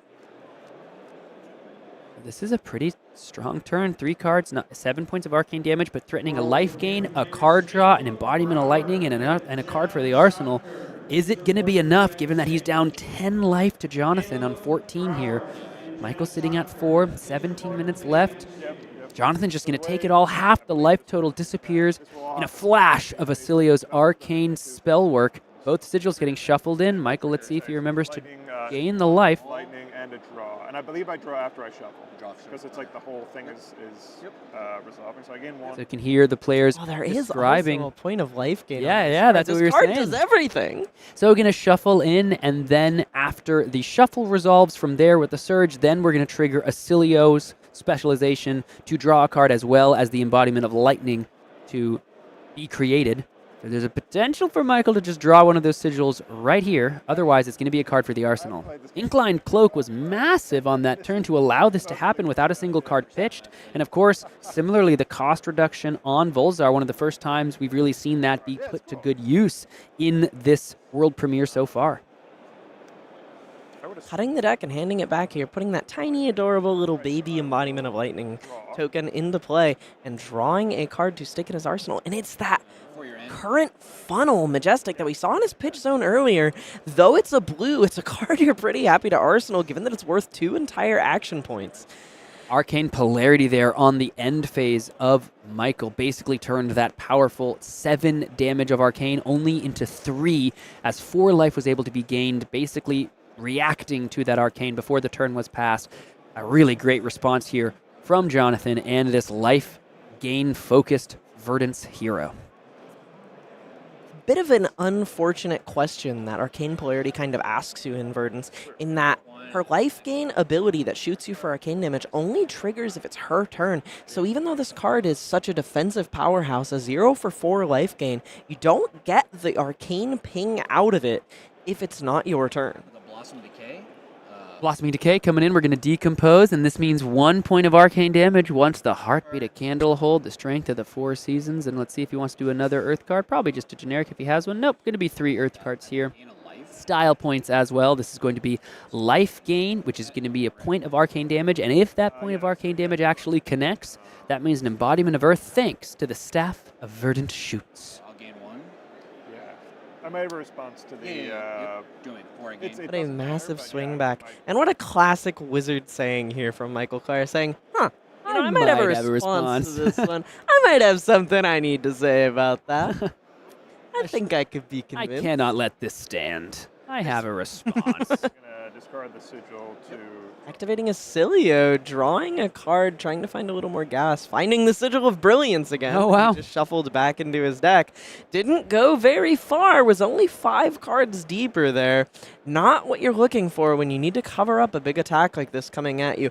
Both 2 points of arcane damage from the amp, as well as the Blossoming Decay cracking in for 5, coming in for a total of 7 damage threatened here, with Michael only at 5. He is forced to give up cards here. Oscilio does seem to ask some tricky puzzles, right? We saw Max Ferocity earlier in the day utilize some good, powerful arcane effects, as well as that arcane polarity on the Arc Lightning turn to stay alive. But again, the deck really likes to work off of multiple cards. Sometimes you get that great 2-card 7, like we've seen, 4 damage from an attack into 3 damage from an arcane spell. But here, with the Sigil of Brilliance in hand, Michael potentially wanting to do a lot of different things on his turn. But when he's at 5 and facing down 2 arcane and 5 physical, Jonathan's asking some pretty uncomfortable questions. I'm pretty sure I know how this works, but you can basically... do you know how it works? So basically with amp and arcane, if I prevent... This is some practice that I love to see, where someone says, I don't know how this works, and the other guy says, we can just call a judge. Yeah, I trust them. It looks as though he was asking if I could, try to understand, asking if he prevents this damage, does the amp carry over to the next source of arcane, and I don't believe it does. No, it is the Gonna just next affect, time yeah. you would deal arcane damage Yes. this turn. Even if the damage is covered up, you attempted to deal Yes. arcane damage. You tried. You tried. I mean, at the end of the day, you tried, and that's what's important. Bit of an arcane ruling for some back when Ball Lightning was a card, but I think as we see more of these amplification effects, and since then as Kano, a hero has kind of become a known quantity, I think it's a little bit less of a rules nightmare for the individual player. The amount of times I've heard Ball Lightning come out of your mouth today. If you don't got LL on the mind, I don't know anyone who does. You're just licking your chops looking at these Lightning cards. I am excited for Chicago. I have been working on Briar so much, thinking about every single card in this set in her, my favorite hero. As much as I love both these new Rune Blades, nothing can replace her in my heart. Well, speaking of Briar, there is, I believe, a surprise out there in Rosetta for all you Briar fans out there in the world, so you might have to go ahead and check that out from your friends here at the event. Going to be a block. Some damage coming across, total of 3 on the turn, so that's 2 arcane, at least, and 1 physical. Unless there was a discard of a Trip the Light, but I'm not sure. Starting the turn here with that sigil in hand. Doesn't block, of course. Let's see what else Michael is working with. Looks like a Perennial Aether Bloom, and there's the current funnel.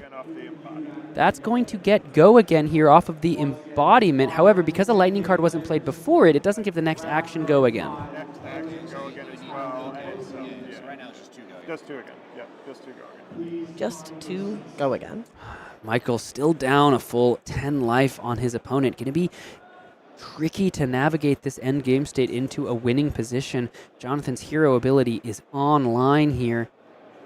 And only 2 more pings are necessary to close this game out. Luckily for Michael, does still have access to the power suffused within the Sanctuary of Aria. Checking his graveyard, maybe thinking about a Decompose card in his hand right now, perhaps a Root-bound Carapace. Now gonna have to, let's see, he's flicking them nice, at least an Autumn's Touch. Looks like an Autumn's Touch, a Cadaverous Tilling, a Fruits of the Forest, and another Autumn's Touch, I blue think, yeah. Autumn's Touch. Yeah, that's quite the hand.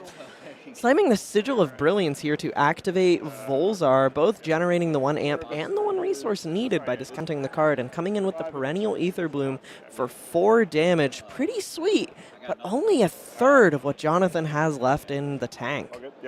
Looks like it's going to be 5 total, amping twice from both of those lightning cards being played. So Jonathan falls all the way down to 7.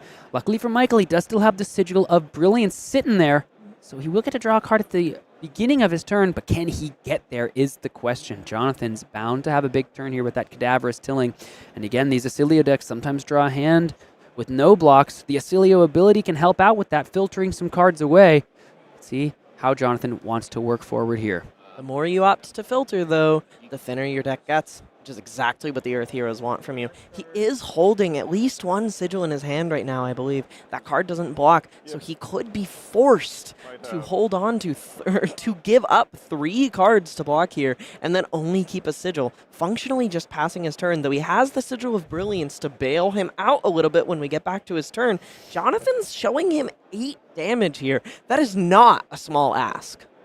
And similarly, because of that final card in hand being the Fruits of the Forest, that's something that can be instant speed discard, and as long as we're still on Verdance's turn, that's 1 more point of ping coming across thanks to that hero ability finally being turned on. That Banish Zone is bursting with Earth cards. So if Michael Clair takes even 1 damage, that ping is going to threaten to close this game, and the Sanctuary of Aria might finally have to come to the table. Modern 10K players, welcome to round number 5. 8 damage on the combat chain.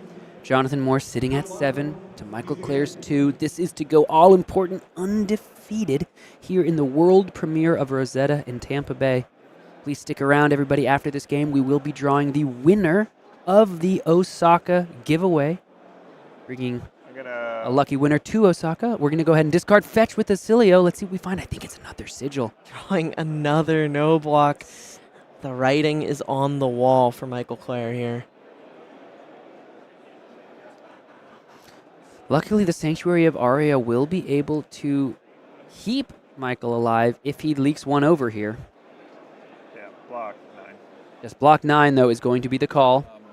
Yeah, that's fine. Okay. And I'm gonna discard gain 2. Yep. Gain 2 from the Fruits of the Forest. That's going to ping Yum, Michael yum. over. Yum, yum, indeed. And that takes Michael all the way down to 1. He's going to be left with a blue in hand and a random card off the top thanks to the Sigil of Brilliance. What is the draw here from Michael Clair? Another glyph overlay, but it does cost 1. Maybe not what you're looking for, but you can at least threaten 3 arcane at the base here with it.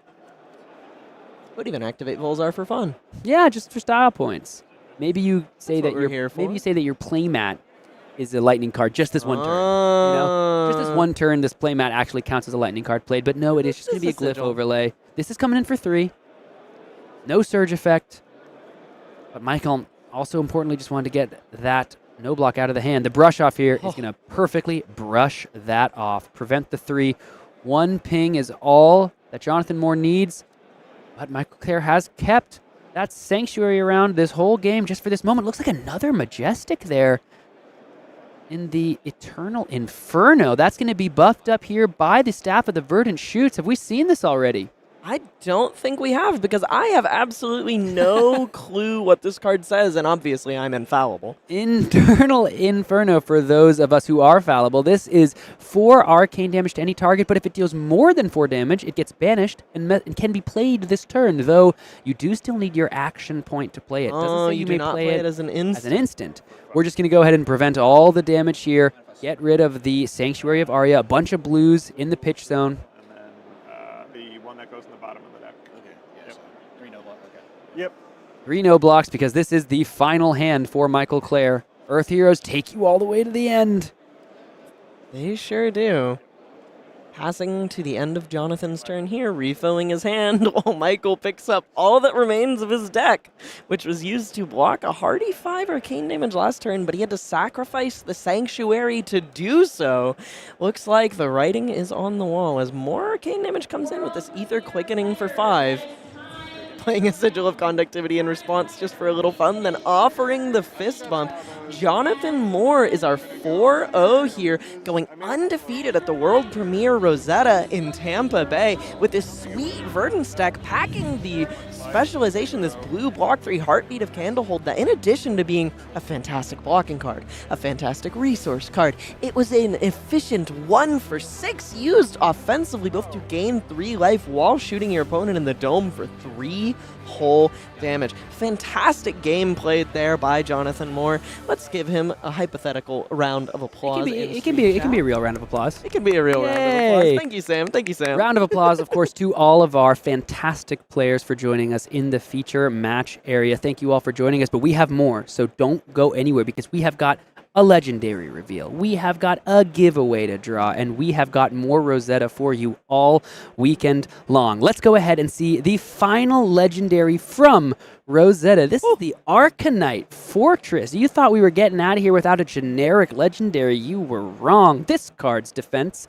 is equal to the number of equipment you control with Arcanite in their name. It has Spell Void X, where X is the number of equipment you control with Arcanite in their name. And of course, the keyword Guardwell, which we've seen come in recently with Balance of Justice. So when the combat chain closes, if this defended, put -1 counters on it equal to its block. Right now, only 2 equipment out there with Arcanite in its name. Of course, the iconic Arcanite Skullcap. But if this doesn't point to future Arcanite pieces, then I don't know what does.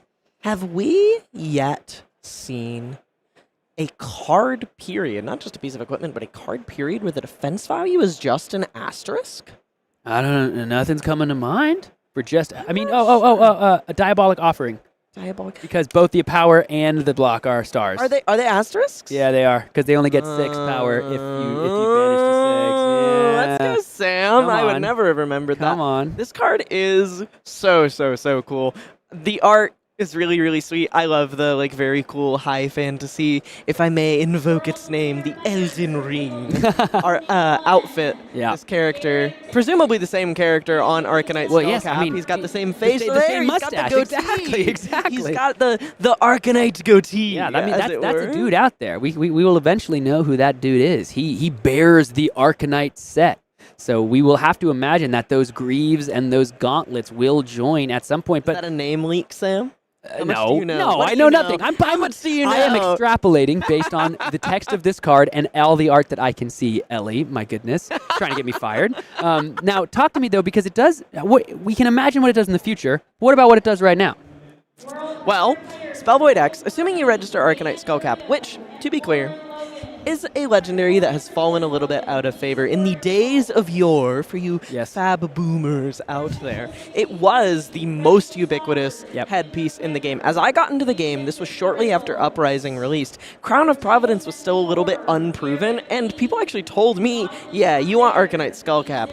That's the headpiece du jour. And though it eventually kind of languished by the wayside, this is such a fantastic way to bring a piece of gear like that back into relevance. You know, you have a fantastic answer to both wizards and physical damage alike. And if only there were a class where you would want both arcane damage prevention and block value. What class are you speaking of, Miss Bird? I guess like Icelander? Just specifically Icelander, yeah. I guess something like She that. certainly didn't use her tunic to devastating effect off of an ice bolt. Certainly not. This is Arcanite Fortress for you all at home. Thank you for joining us all day. And as a reward, we have got some very exciting news. Let's go ahead. I think we've buried the lead long enough. For those of you who entered our giveaway, thank you so much for doing so. And we want to see you in Osaka with your flights and accommodation all taken care of, courtesy of Legend Story Studios. Let's go ahead and draw the winner now, if we could be so kind. So let's get a drum roll from all around the world. Ready? Congratulations. Psych! There are 2 winners, everybody. 2 winners to the World Championship Osaka. We have Keita Kimura from Japan and Jacob Nowicki from Ireland, if I'm not mistaken. Look at these 2 winners. Congratulations to you both. These are the folks joining us in the World Championship in Osaka with their flights and accommodation paid for. Huge shout out to LSS for running this giveaway, because I gotta tell you, I'd be stoked if I saw my name on the screen right now. I'd be like, I'm going. I would be. Let's go. That's me. I'm on TV. Yeah. Have to imagine there will be more giveaways like this throughout the next years of LSS and Flesh and Blood's competitive lifespan. So congratulations once again to Kaita and Jacob. We will see you at the World Championships in Osaka. And now, here's the thing. Here's the thing, Ellie. I feel like... What's the thing? If I look out there, all I see left are the real ones. You know?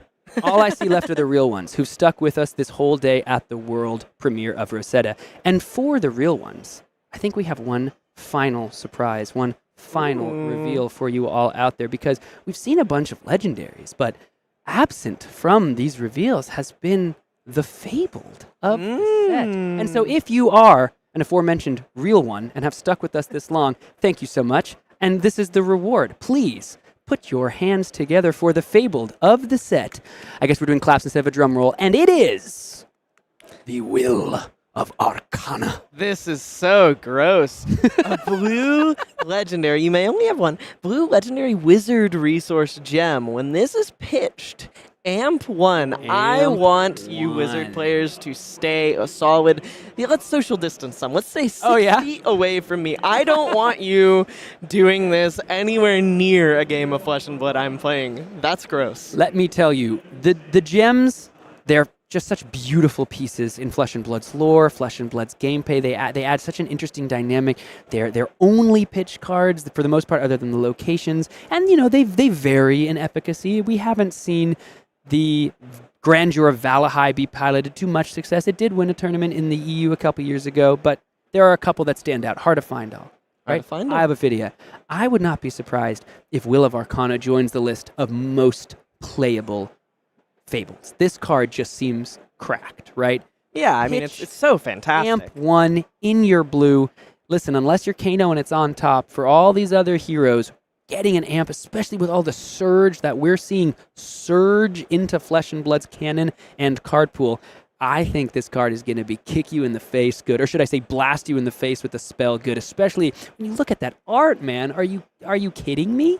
Look how gorgeous that is. How do you even pitch that? It looks huge. It does. It does. Is this the core at the center of Oscilio, actually, the more I look at this art? Oh, that actually is sick. I don't know. That'd be pretty sick. I'm trying to look for a Yeah, hero where's an token? Oscilio token? Please save us. My goodness. Well, that is Will of Arcana. And if you want to pick up a Will of Arcana and are not able to join us here at the world premiere, you can, of course, head to your pre-releases September 13th through the 16th at your LGS all over the world. We've got over 1,400 events. We had over 800 players joining us here. I don't know the final number. It could be well more than that, but at least Nearly 2 pre-releases per player here. Absolutely. There's so many players that joined us here for the world premiere in Tampa Bay, and that means we have got a calling and a half coming up for you all. We've got 2 days of Rosetta goodness, and while the vibes, I'm sure, will remain fantastic, the competitiveness does ratchet up a couple steps of intensity once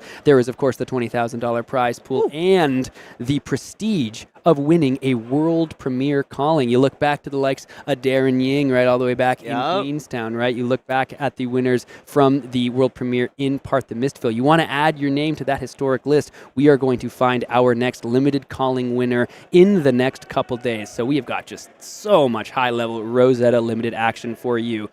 If you enjoyed the stream, please go ahead and leave a like down below. You can check out all the Blitz videos also on this YouTube channel as well. If you subscribe and click that bell, you'll get notified when we go live tomorrow, because we got so much to go over in these next couple days. This is the kind of one of the only chances to really see high-level Rosetta sealed and limited gameplay.